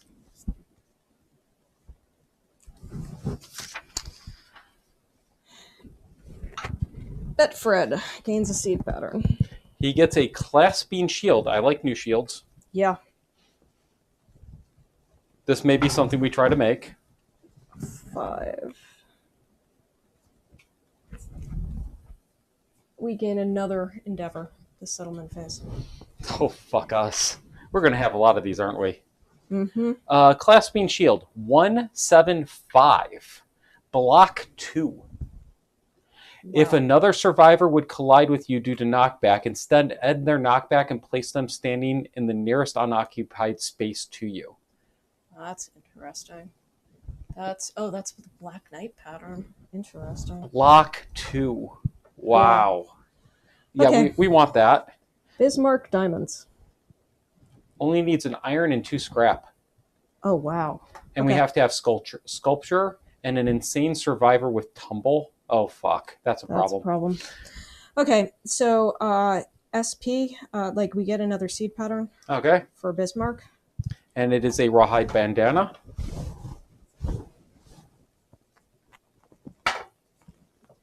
Rolls a 2. Draw another +1 card if you innovate. 1 armor head outfit. if you hook up the blue, while insane, you may spend 1 survival to turn a monster reaction into a reaction failure before you make a wound attempt. And it counts as the rawhide set. Wow. Interesting. That's Bismarck. Next is going to be William Hill Spades. He gets a seed pattern. I'm shocked. We're going to go through this entire deck, man. I'm figuring. But just to be safe, Plasma Cutter. That does not seem like it fits in the world. He rolled a 9, gaining a permanent accuracy. And this is... Holy fucking shit! 3/6/21. Razor sharp, irreplaceable, sentient. If you hook up both reds, when you wound a hit location with a persistent injury, critical wound instead. Oh, so it's basically like... Oh my god, 21. That's what I said, holy shit. What do we need to make this? 3 iron, a shimmering halo, 2 bone, and a perfect bone. And note those bones have to come from the Phoenix. Okay. And a returning survivor who archived flammable gear. And you have obtained an iron from scrap smelting. Or no, we just have scrap smelting. Yep. Oh no, feed liquid iron into fat. Oh, so we have to feed an iron into scrap smelting on top of that. No, it doesn't say iron. The iron is what's in the thing. Oh, okay. So it's the 3 iron is basically like it's describing what it is. Okay, so this have to come from a Phoenix. Yep, and the shimmering halo is probably like level 3. Yeah, I guess. We'll look it up later. That's right in this book. So. Oh, it is? Okay. Phoenix. No, it is not. Oh? Interesting. Maybe the Phoenix now has indomitable resources. If Okay. that's the case, then that might be why. And then the question is, how do we archive flammable gear? Probably the Phoenix probably has something that will make you archive flammable gear somehow. Okay. All right, understanding for Martingale reached 3. Okay. That is a hushing harmonium.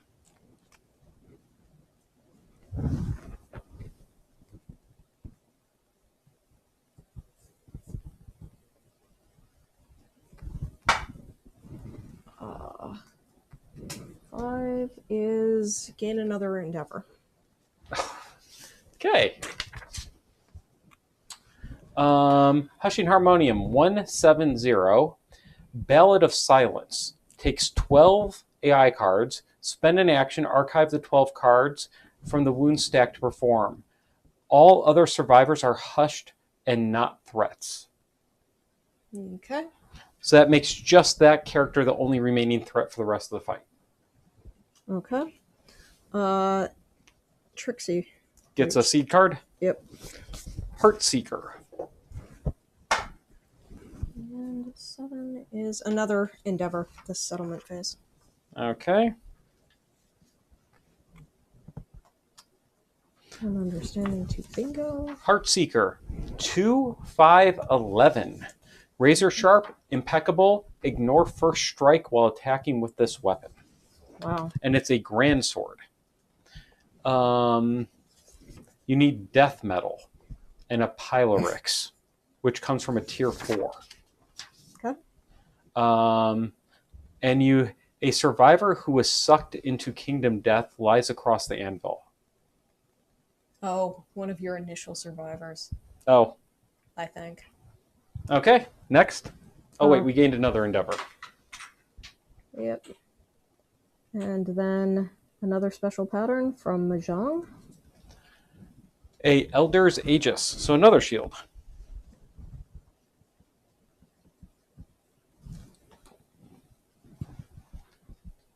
A 182, deflect 1.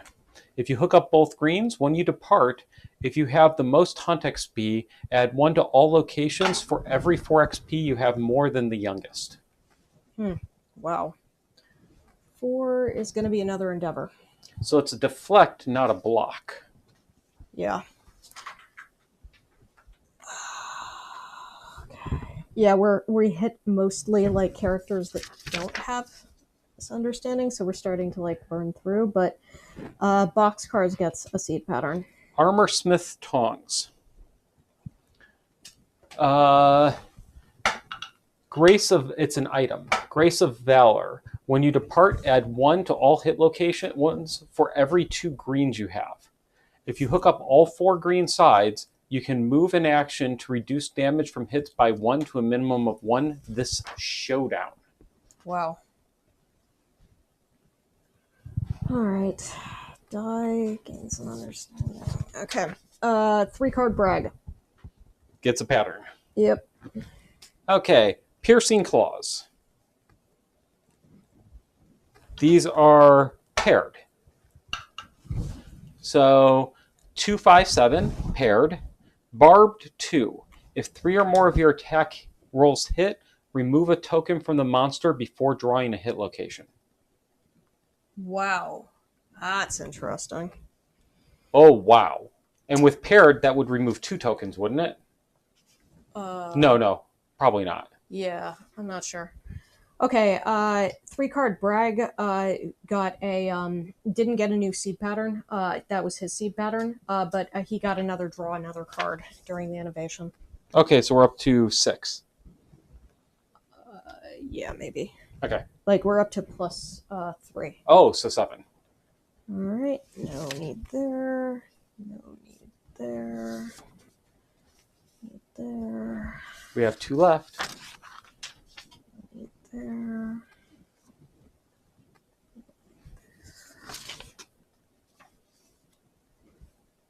What am I doing? Just start scribbling in the second box. All I do is fill out understanding bubbles. That's my life now.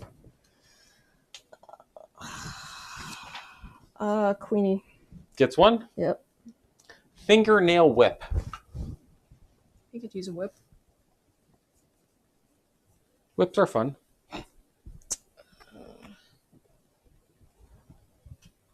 That is 2, 5, 4 heroic.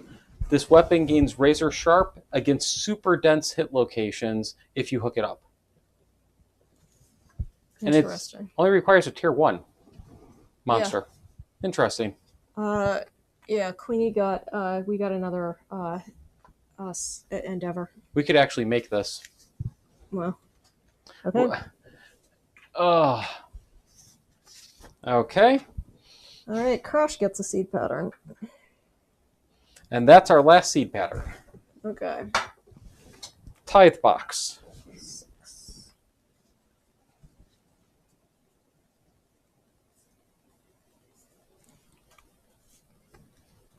It is an item, stinky, and heavy.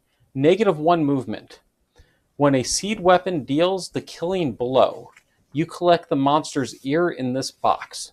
While there are 3+ ears inside, gain +2 accuracy, +2 strength, and +2 evasion. Wow. So a seed weapon has to get 3 killing blows while somebody's carrying this in battle. Wow. No. Okay. It just says when a seed weapon deals the killing blow. So anybody can deal the killing blow with a seed weapon. Yeah, and somebody has to be carrying this. And somebody would have to be carrying the box. That seems pretty good. Yeah. It'll require a little bit but of... But it's -1 movement. Yeah. Okay. Chips reached 3. We're out of seed patterns. A survivor whose ear was cut off while bloodletting. Okay. That's funny. Another endeavor. Okay. We are out of seed patterns, so just a reminder. Yep.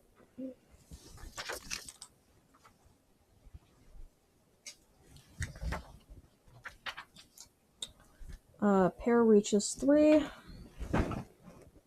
So that is going to be a 9, which is going to be a permanent accuracy.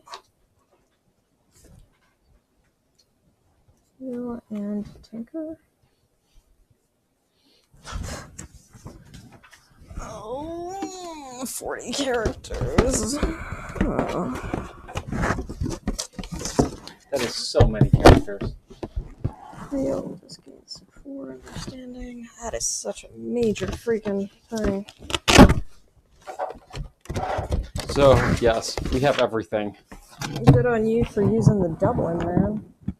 We're using the what? Doubling. Like, finally getting the doubling done. Oh, yes. Like, hitting the doubling when we need it. Yes. Oh, 3, God. 4, 5, 6, 7, 8, 9, 10, 11, 12, 13, 14, 15, 16, 17, 18, 20, 21, 22, 23, 24, 25, 27, 28, 29,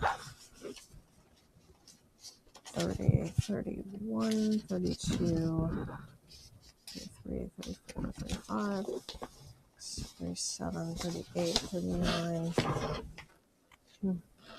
No, probably not major. Okay. All right, that's all that. Okay. Okay, now we should innovate. Yes. So we'll use basics. Sure. So I think we get a total of 7 cards. Yep. Which I think is almost the entire deck.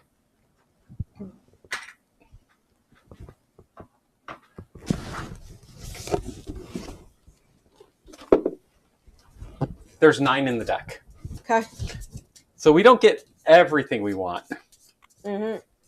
Oh no, Christ. We're doing all this. Stop. Okay. We can't innovate yet. Put the thing back and do all the stuff. We haven't done the rest of the settlement, the timeline. So we have perfect punt. Okay. Well, that was a... I'm just skipping right over everything. Cause we've got 17 endeavors. Yeah. That's a little insane. Perfect punt. Oh. What is it?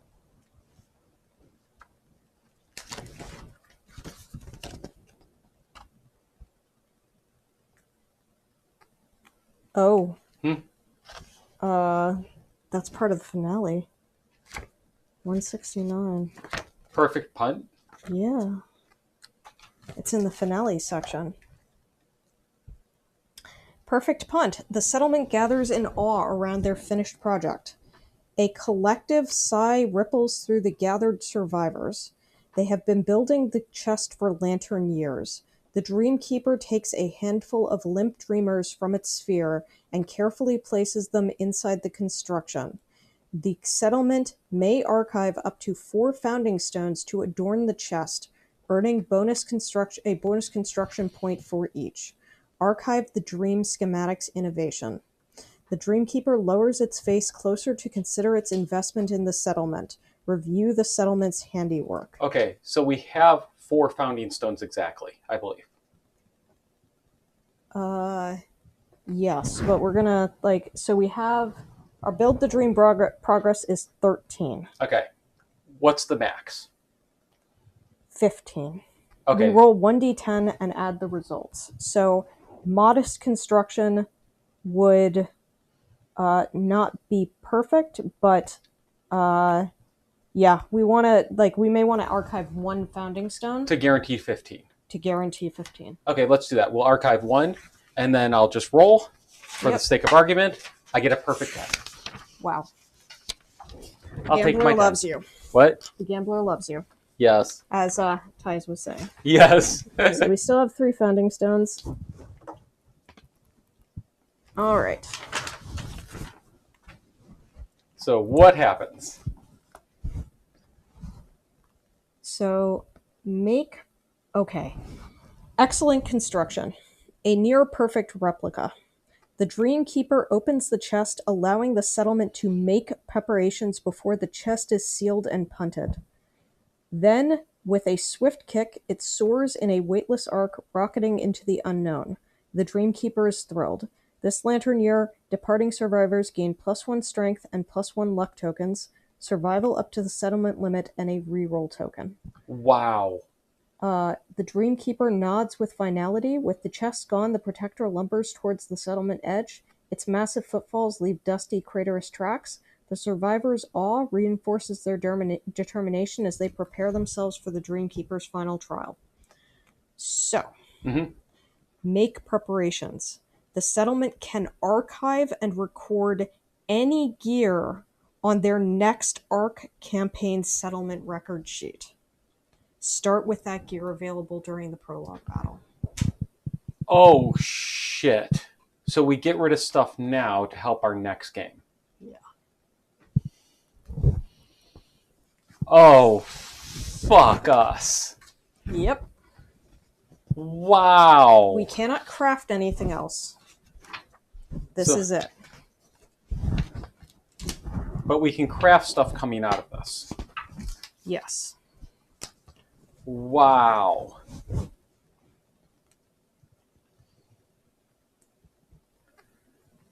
So, first immediate thought is some of the croc gear. Because we can craft new this settlement phase. Okay. If we have the resources. Okay. So we have 2 pale flesh. Mm-hmm. And if we have organs, do we have 2 organs to go with the pale flesh over there? I think the vein. This is an organ. That's an organ. Okay, so we'll take those 2. With these, we are archiving and rebuilding the Crimson Guard and the Crimson Folds. Do we actually want to do that? Like, do we need to any of that to craft weapons or seed patterns? Let's check the one weapon we need. We do not need it for the weapon. We're going for the Dome Buster. Yeah. I don't think we care about the Qatar right now. Okay. So the Dome Buster, we mainly need bone. And none of these are bone. All right. So there is no use in archiving the founding stones. Because Correct. we will have founding stones on the new characters. We do not currently use the Crocodile Hammer. Correct. That's a really good weapon, too. Yeah.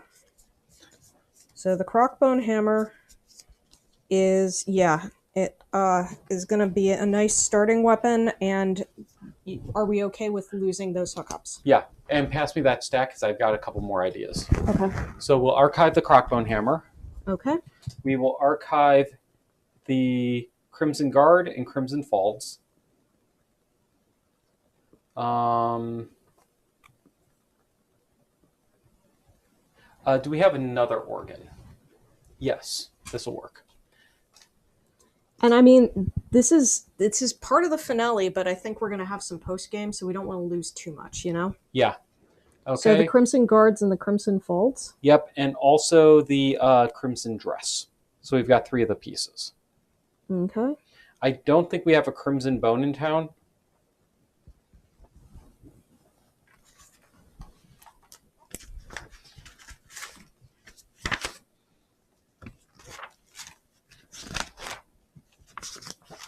No, all we have is the Eye of the Immortal. Okay, let's archive the Butcher's Cleaver, because then we could possibly get a pair. Is there any... So one thing is, make sure that nothing that you are taking has negatives that would be really bad for a new... Like for raw survivors. That's only when you die, archive this.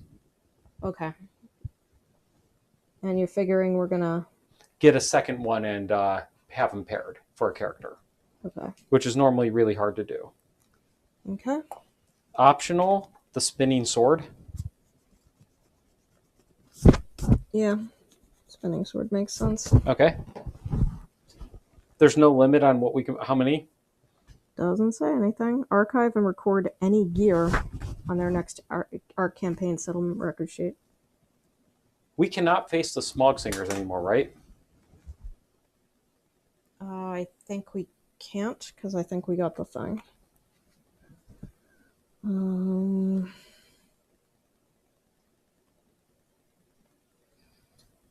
Gonna put 1 bone dagger.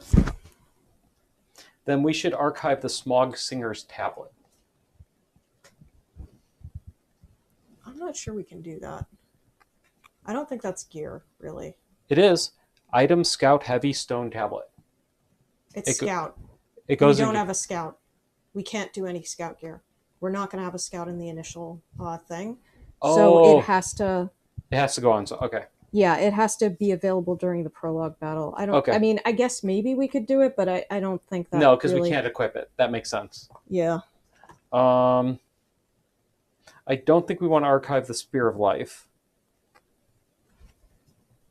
How do you feel about archiving the finger darts? Sure. So we've now got 4 weapons. That's part of what I was looking at. We now actually have 5 because I'm archiving a bone dagger. Because why the fuck not? Okay. Like we have enough space in the thing. Well, if we need to, we can erase it. But Do we want to archive the ham fluter? Because that gives us a weapon for Atnus if we need it. Sure. Okay. Because then even if we don't do the Smog Slingers as part of the campaign, we have a weapon for Atnus. Yeah. Let's do. We've got this little bit of extra rawhide gear, so we have a rawhide vest. Okay. And rawhide gloves. And then let's do a cloth because that'll carry for the scout. Okay.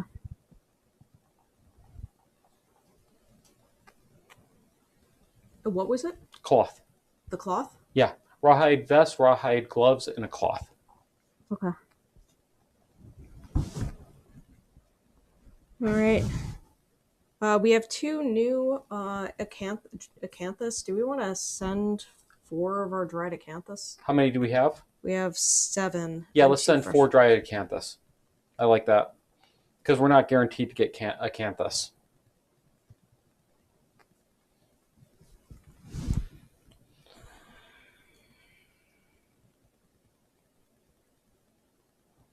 I'm not sure if we want to. We're not planning to use the blood compass lantern. Mm-hmm. And it has some decent hookups, so we could send that. It's before making a wound attempt, you may gain a bleed token to discard all hit locations from your attack and draw that many to replace them. Yeah, why not?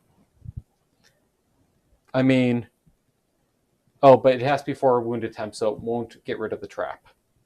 Yeah, but still. And then the last 2 open, or I don't think we want to send the Crimson Bow because we might use that yet, right? Yeah. Okay, then that leaves the last 2 open questions are the Chaos Elf Hat and the Dreamkeeper Knife. Because I believe the Chaos Elf Hat, if we already had it, would we have gotten the second piece from Atnus instead? I don't think so. Okay, then let's not send that. So the Dreamkeeper Knife would be the last open question. Yeah. I mean, we could let go of that, honestly. Okay. Then that gives our guys a little bit of flexibility too. Yep. Okay. All right. 1, 2, 3, 4, 5, 6, 7, 8, 9, 10, 11, 12, 13. No, we can't take the cloth.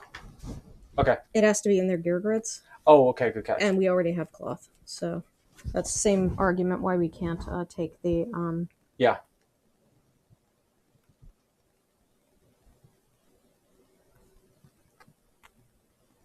Okay. All right. All right. I have noted down all of the stuff that we did for that.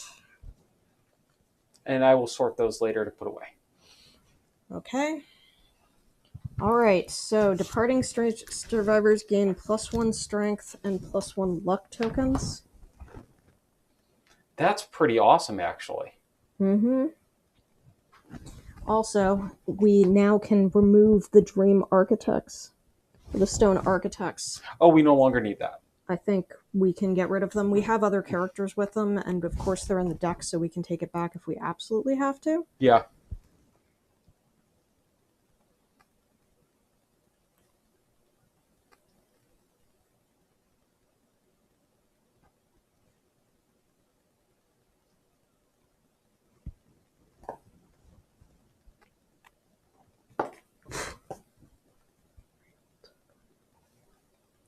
Okay.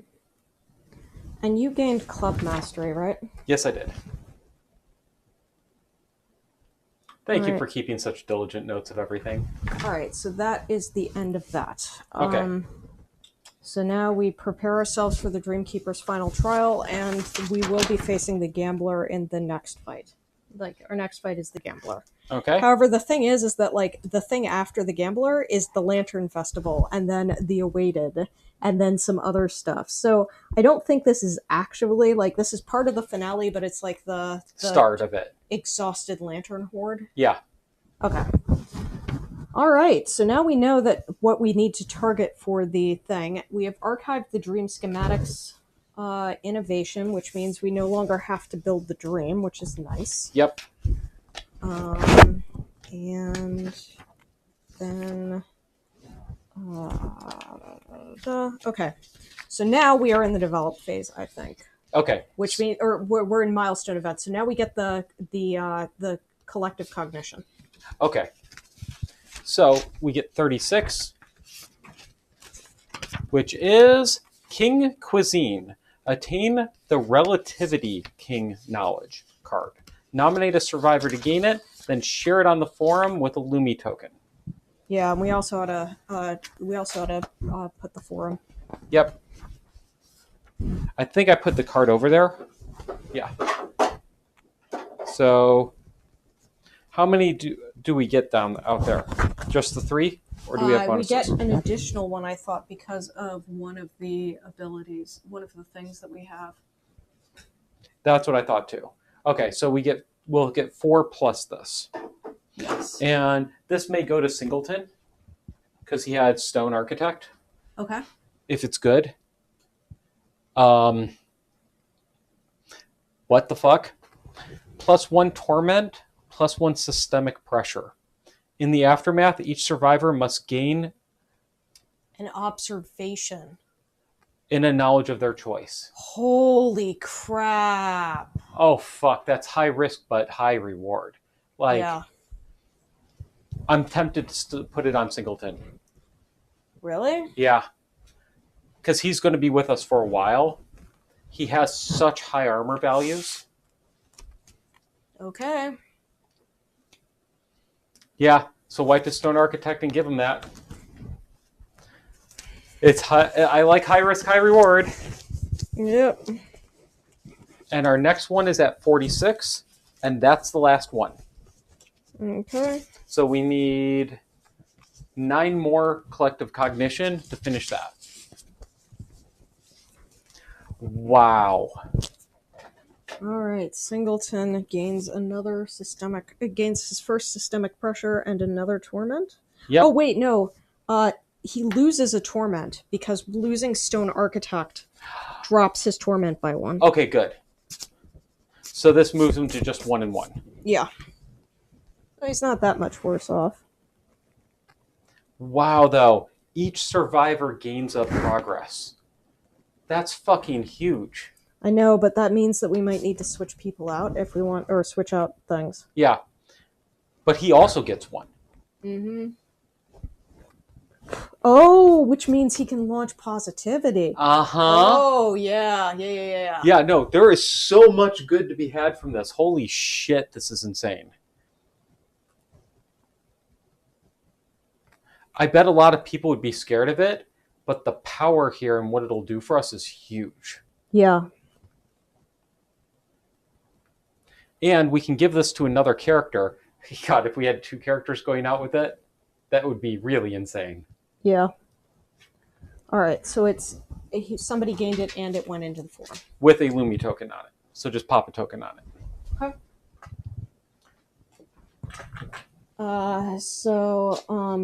Now we need 4 more. Yeah. Okay. And then will we be in develop?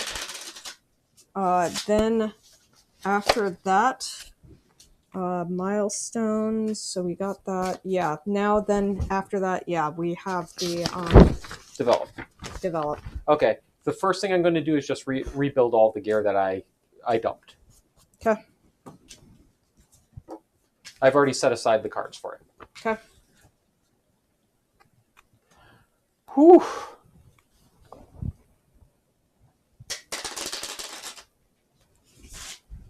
Okay. So here's our 4. Light Warrior, Braggart, Ghost-Zerker, Combat Conviction. Okay. Not really the best. Okay, there you go. But Joker's gonna learn something. Yep. And then putting away the resources that we used.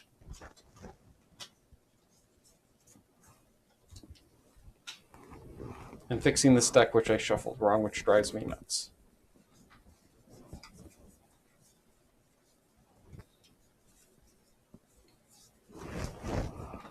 There you go. Okay. Now we do our innovation. I've already gotten rid of the cards for that. Okay. So we get all but 2 of these. Okay. So I'm just going to take 2 off the top that we won't get, and then Take go for the 2 off the bottom now. Off the bottom, yes. So we do not get Scarification or Sacrifice. I do not care.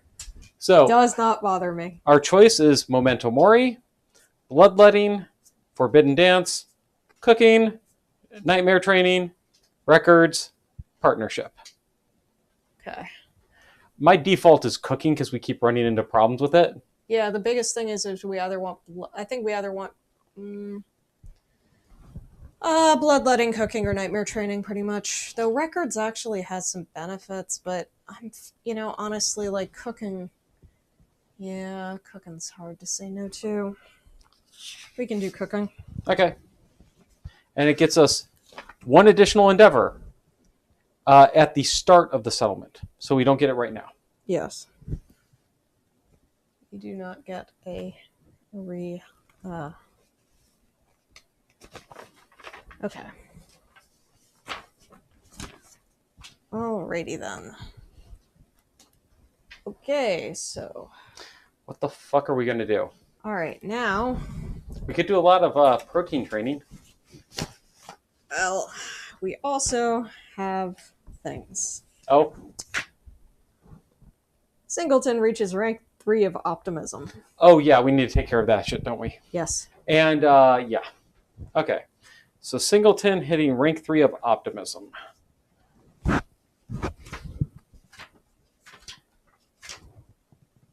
Okay, that's cute as hell.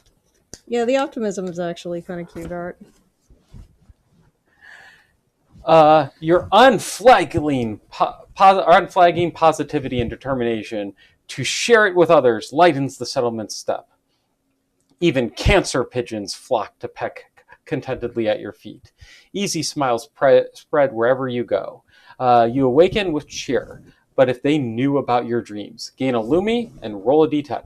You are now at 5 Lumi. And it's your roll. I just rolled all of the things for the insights. 8. Good roll. In your dreams, your legs multiply. You run, stumbling at first, but soon your gait grows easy. Still more legs appear, until you are a giant ball of legs rolling through the dark. Gain 3 courage. 3 courage? Yeah. Okay, you hit bold. Okay. Gain +1 permanent movement. Wow. Must depart this year. Okay.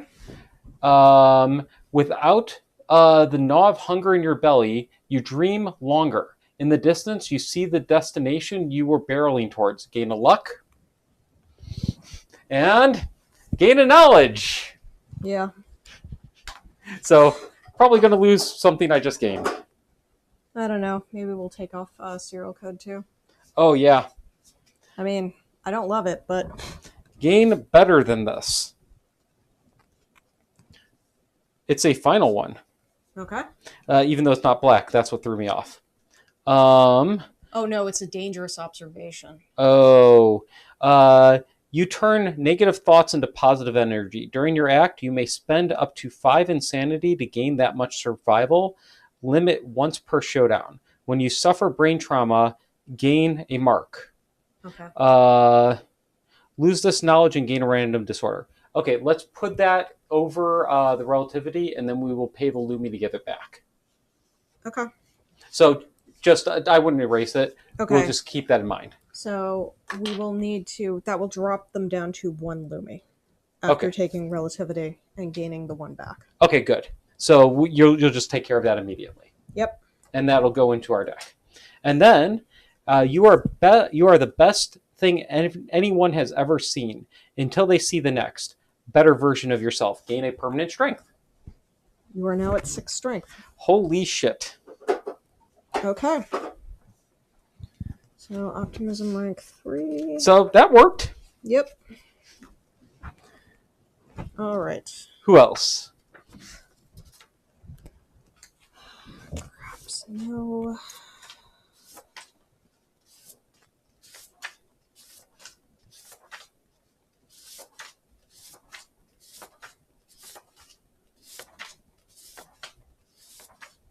I don't think anybody else leveled. No, but well, no, I had 1. Ah. I think. Oh yeah, maybe King. Yeah, I think it might have been King. Which would be Regalism. Yeah. I need to resort these characters. Understandable. All right. Yes. Actually, Visbin reached rank 4 of Regalism, and King reached rank 2. Okay, we'll do King first. Okay. From the distant stronghold, you feel a virtuous gaze fall upon you. In the scrutiny of its stare, the fate of fading lanterns and feeble suffering of flesh seem to melt into the darkness. You bask in the thrill of being seen, obsessing over challenge to which you rise. Gain a Lumi. That brings him to 2 Lumi. And what is more effective proof of your reading than slaying your adversary? Virtue will come from channeling your faith in the heat of combat. Gain combat conviction. All right, I am going to take off Duty Bound. Okay. And you've got combat conviction over there. Yep. Do I? Yep. Oh, yeah. Your devotion unclouds your vision, and you see the castle wherever you go. It is always looming far above. Gain 5 insanity. Okay. Which he definitely actually needed right now. He is down to 2. Oh, we didn't update that because I didn't. So he was down to 2 plus 5. Yeah, so he's up to 7. All right, he now has 7 insanity. Okay, and he has 10 survival if you want to do that quick. Said he's done. Okay. And then the other character hits 4. Yep. Like the art. You awaken to the sound of torrential rain battering the settlement. Thunder drowns your shouts of rapturous glee. Lightning flashes, revealing a structure as large as the horizon. It looms above you exactly as you remember it in your desperate recollections. Long, pale fingers grasp the raised balconies encircling the gaping mouth that welcomes all who are worthy. Soaked in rain and tears of joy, you present yourself. Gain 5 insanity and knowledge affirmation.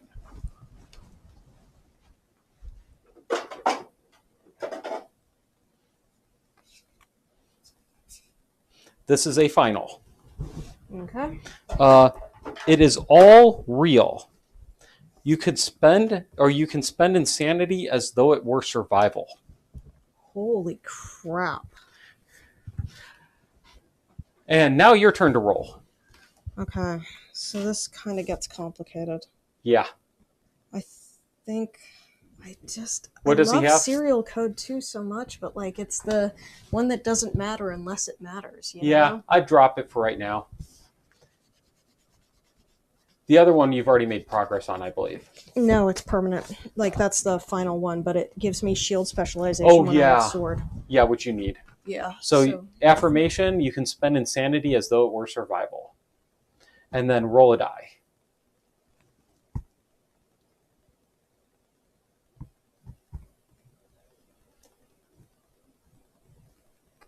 You do not want 9 or 10 at all.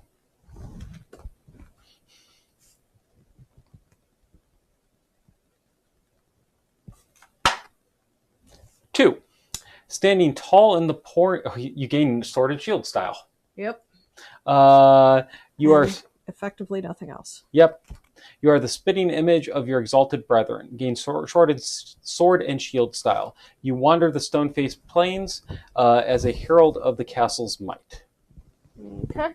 Though funny enough, actually, 26 or 9 and 10 might not have been bad because you get 66 insanity to go with immortal, Yeah. but you can't spend survival anymore. Oh. Oh, so you can only spend insanity then. Oh shit! Yeah. That makes sense. Yeah. Okay. So that is it for those. That is all of our levels. Okay. So you can put relativity back because we bought it. Yep. Okay. So, and then you can also put better than this back. All right. So that's done. So now, We need to plan for the. We probably want the outgoing armor. yeah. That's a top priority. So I think it's my turn to roll. I think, yeah. So I'll spend 1 endeavor on Shrine. I get a nat 10, which gives us all 1 our armor to hit locations departing.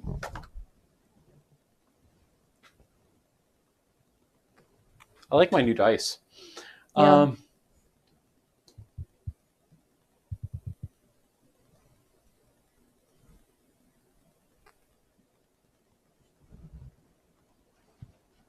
Okay. All right. Do we think we want insanity?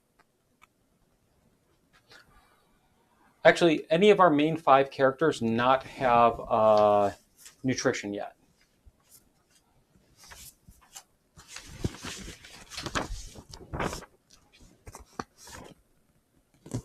Craps does not have nutrition. Okay, let's spend 5. He will gain an accuracy and a strength once per lifetime.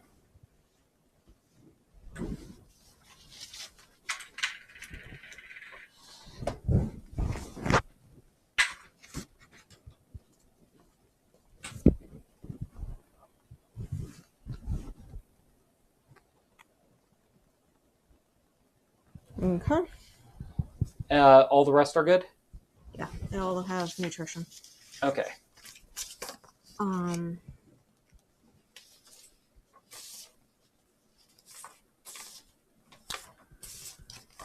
So, we also want, I would like us to spend an organ for the thing that allows us to gain a weapon proficiency once per lifetime.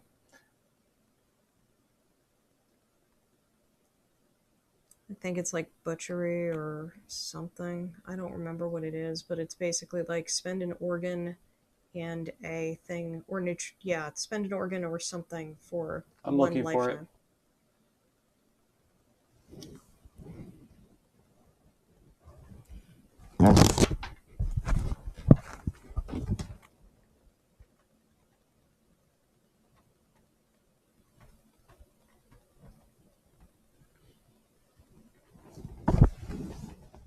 Is it not? It's not bad. I think it's butchery. Oh, yes, you're right. Spend an organ to gain a weapon proficiency once per lifetime. Yes. Okay, we'll spend the tiny ear. Okay. Because of that, he is now a sword master. Oh, awesome. Have we already done that for Fist and Tooth guy? No, but he's not one before. Okay.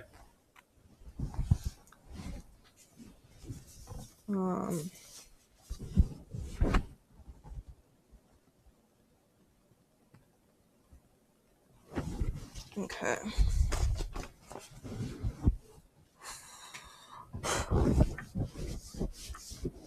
Okay.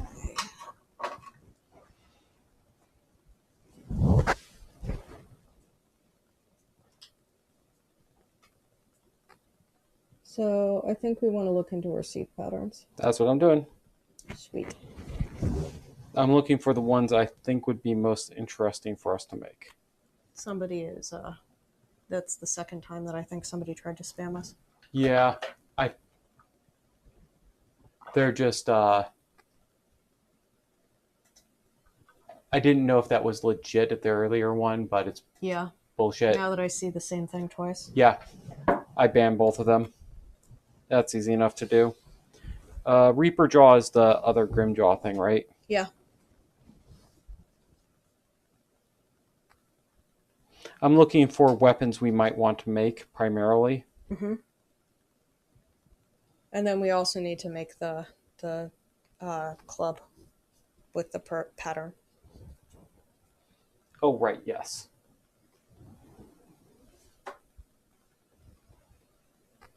That's a normal pattern. Yeah.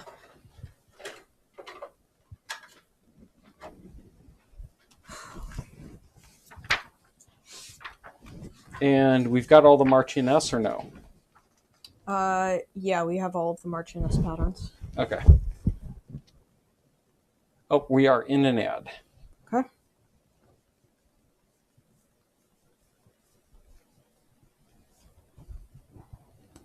Okay.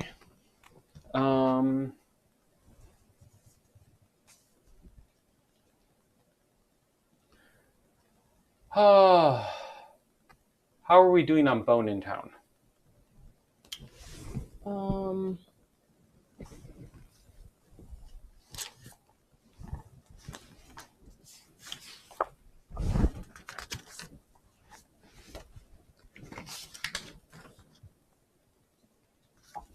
All we have is a perfect bone and an any.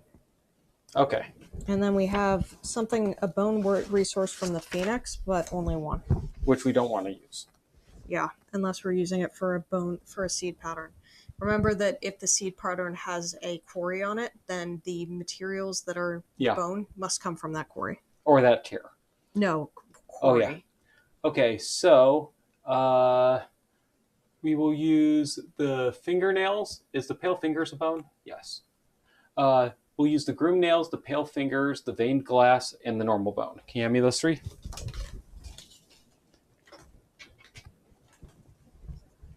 And we will use, what's it called? The secret stone. And we get the Dome Buster. Okay. Nice.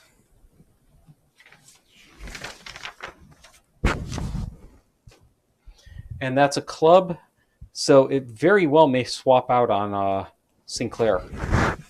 Yeah. Singleton? Singleton, thank you. I think that's going to swap into Singleton. Okay. Which actually frees up his gear grid to be more creative. Okay. So that's the Dome Busters done. We're not going to make the Qatar right now.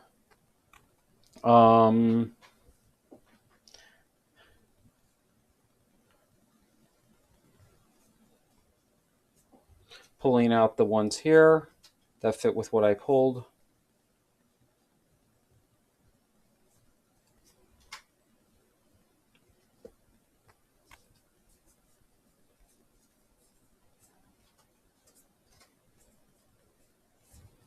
Okay. So let's see. We cannot do the plasma cutter.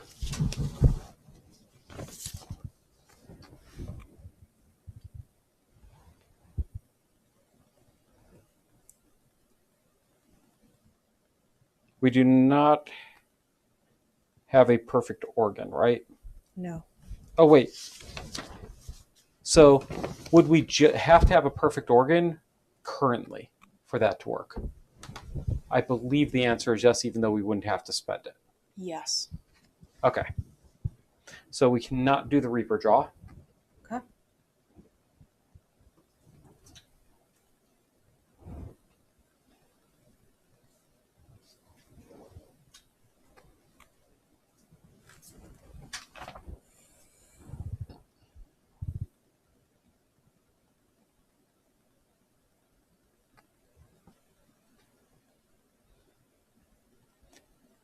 We do not have Death Metal, so we can't do the Heartseeker.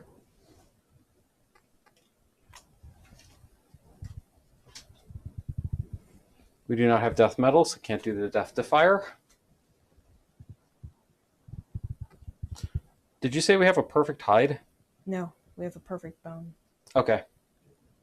So we cannot do the Masamune. Okay. So there are no additional weapons from seed patterns that we want.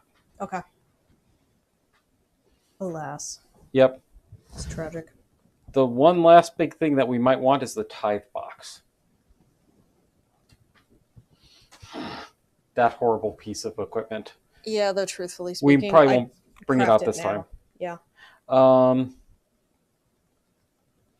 Oh, we need bloodletting to get a tithe box. Okay. So we'll keep that in mind.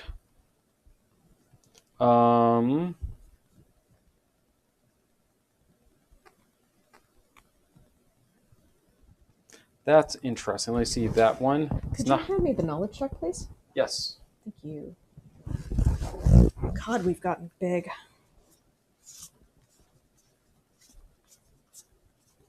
Okay, this. Do we have a berserker?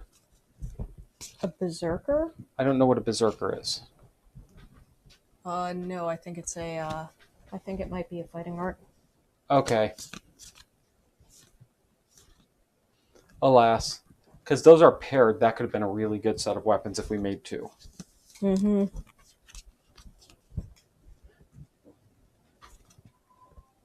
We are really limited on some stuff. Yep. Even though we got it.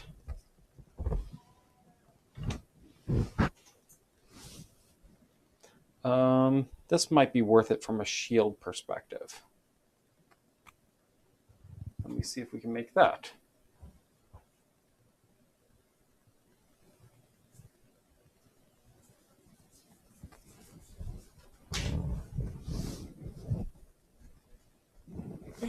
We have paint. Do we have protect the young? No. No. We will never be able to craft that. Yep, we can never make that. Alas. Okay. We don't have tumble. Yeah, I don't see any seed patterns that we can make realistically. Okay. And you said we probably weren't doing the guitars. Like. We will. They're only really going to be useful, I think, if we make two. Okay. So it's worth considering, but we can only make one right now. Yeah. But if you have two, it becomes basically a 6, 6 plus, and then 8. Mm-hmm. Because they're paired. And then you have clobber, which gives an additional 8 at that point. Yeah. So I don't think it's gonna find a way in a place in our grid right now. Yeah, I think I agree with that. yeah, we would need the second thing for it to make sense to make it. I don't think it's just it won't be useful against the gambler is the main problem. Yes, as a single. Yeah. And we would need to use our perfect resource. Yeah. Okay. Okay. So I think we're not crafting any of that. okay. And I don't think there's other gear we were interested in the short term. No. Let's make our 2 dried acanthus. Okay.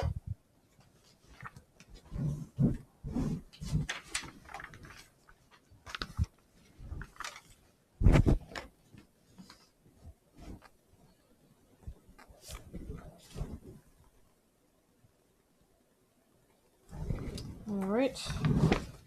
Do we want to get some insanity onto party? Survival and insanity. Survival and insanity.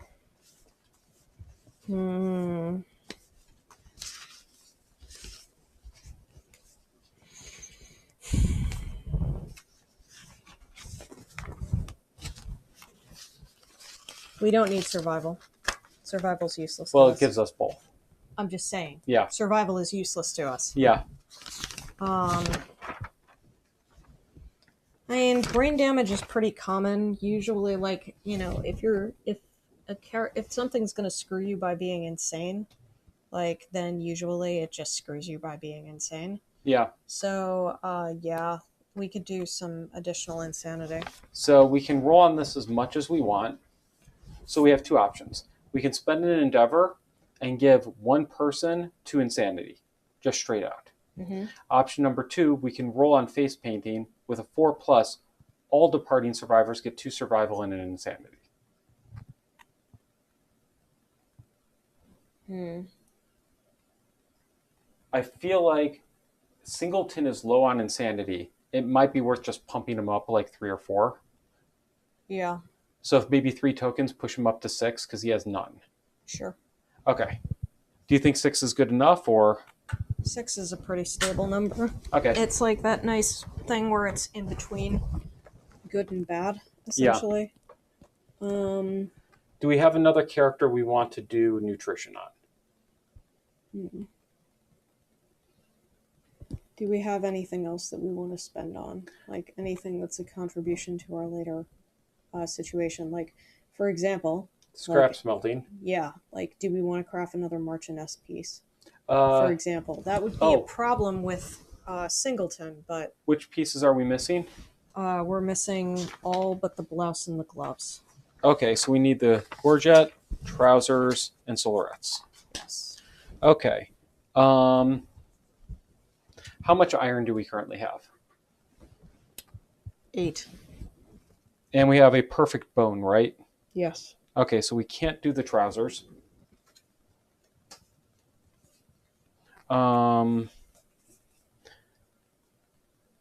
We have 8 iron, so we've got enough iron. Okay.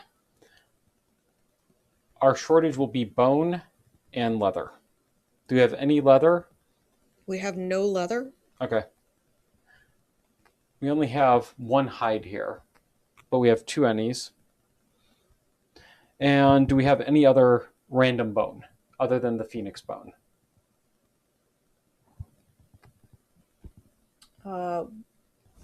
Other than the enny.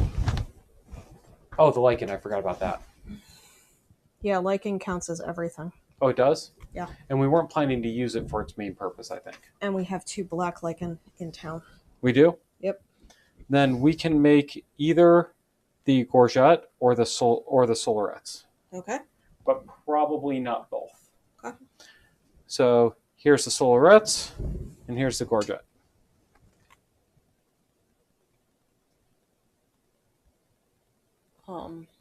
That +2 movement's kind of nice. Yeah. I mean, it's hard to say no to the solerettes. I mean, the non-deaf survivors getting 2 survival is going to be very useful, but like... And this isn't going to kick them higher than... It will, but like at a certain point, like we need to figure out what we're going to do about we may that. swap gear. Yeah. Yeah. Well, except all of this stuff is about having sword. Oh, yeah. We'll kick him higher than the 30. Oh, well, we don't have the shield anymore. Shit. Yeah. We may just have to accept he's going to depart with 0 survival, or it's on a riot. Depart with 0 survival. Yeah. But then that's harsh, man. That's really harsh. Yeah. Though, yeah.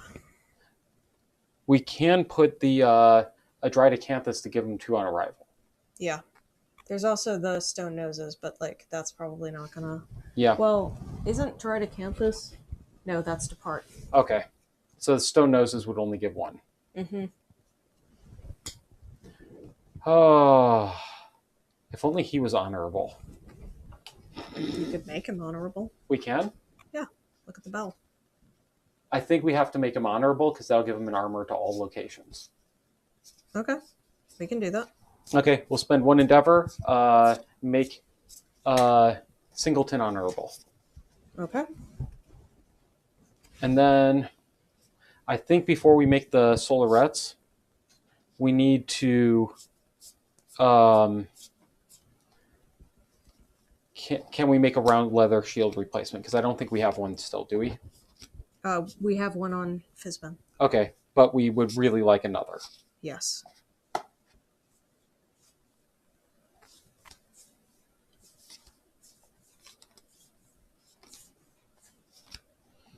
Okay, so we have to spend 1 endeavor to turn... any number of hide into... leather. So the black lichen can treat as... anything. Do we have any hide in town? We have an any. And we have 2 black lichens in town. which can treat as bone, right? Yes. They can also treat as hide. Yes, they can treat as anything. Okay. So Except scrap. we make these bone.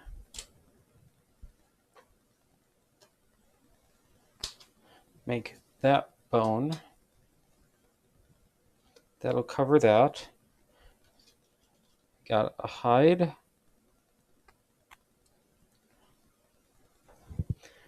We've got one black lichen in town, you said. 2 black lichen in town. Okay. And an any in town. Yes. That's enough. Okay, we'll spend 1 endeavor to make 3 total leather. The black lichen and the any are gone. In town? Yep. Okay. And then we're using another black lichen, an immortal tongue, an any, and a hide that I've got out here. Okay. All of this combined. So we use leather as well? Yep. And how much of the iron? 4. Okay. And do we use the perfect bone? No, we do not. Okay. All this combined gets us a round leather shield. All right. And the solarets. Number 2 and the...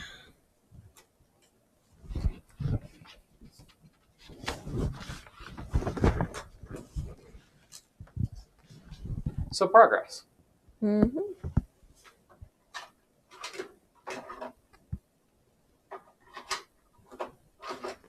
All right.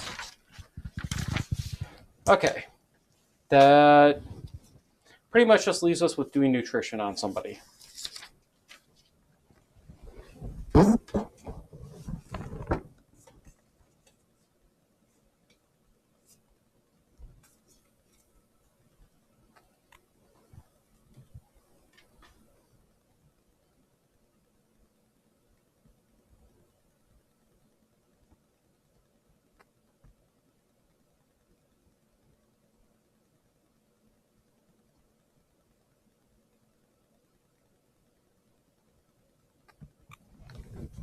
Yeah, I'm okay with that. Okay. So I'll let you pick somebody. And did you put honorable on Singleton? I did not yet. Okay. Just that we don't forget on that.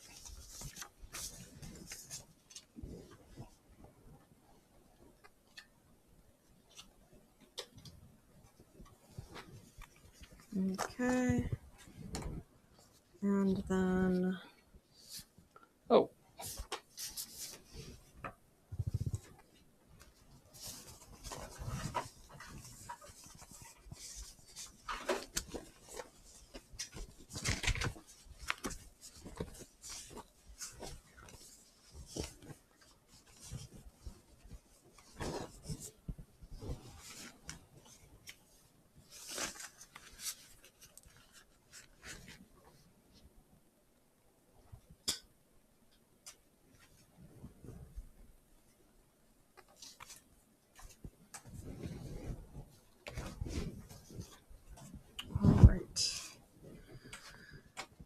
So, Hoyle is interesting because he's a champion.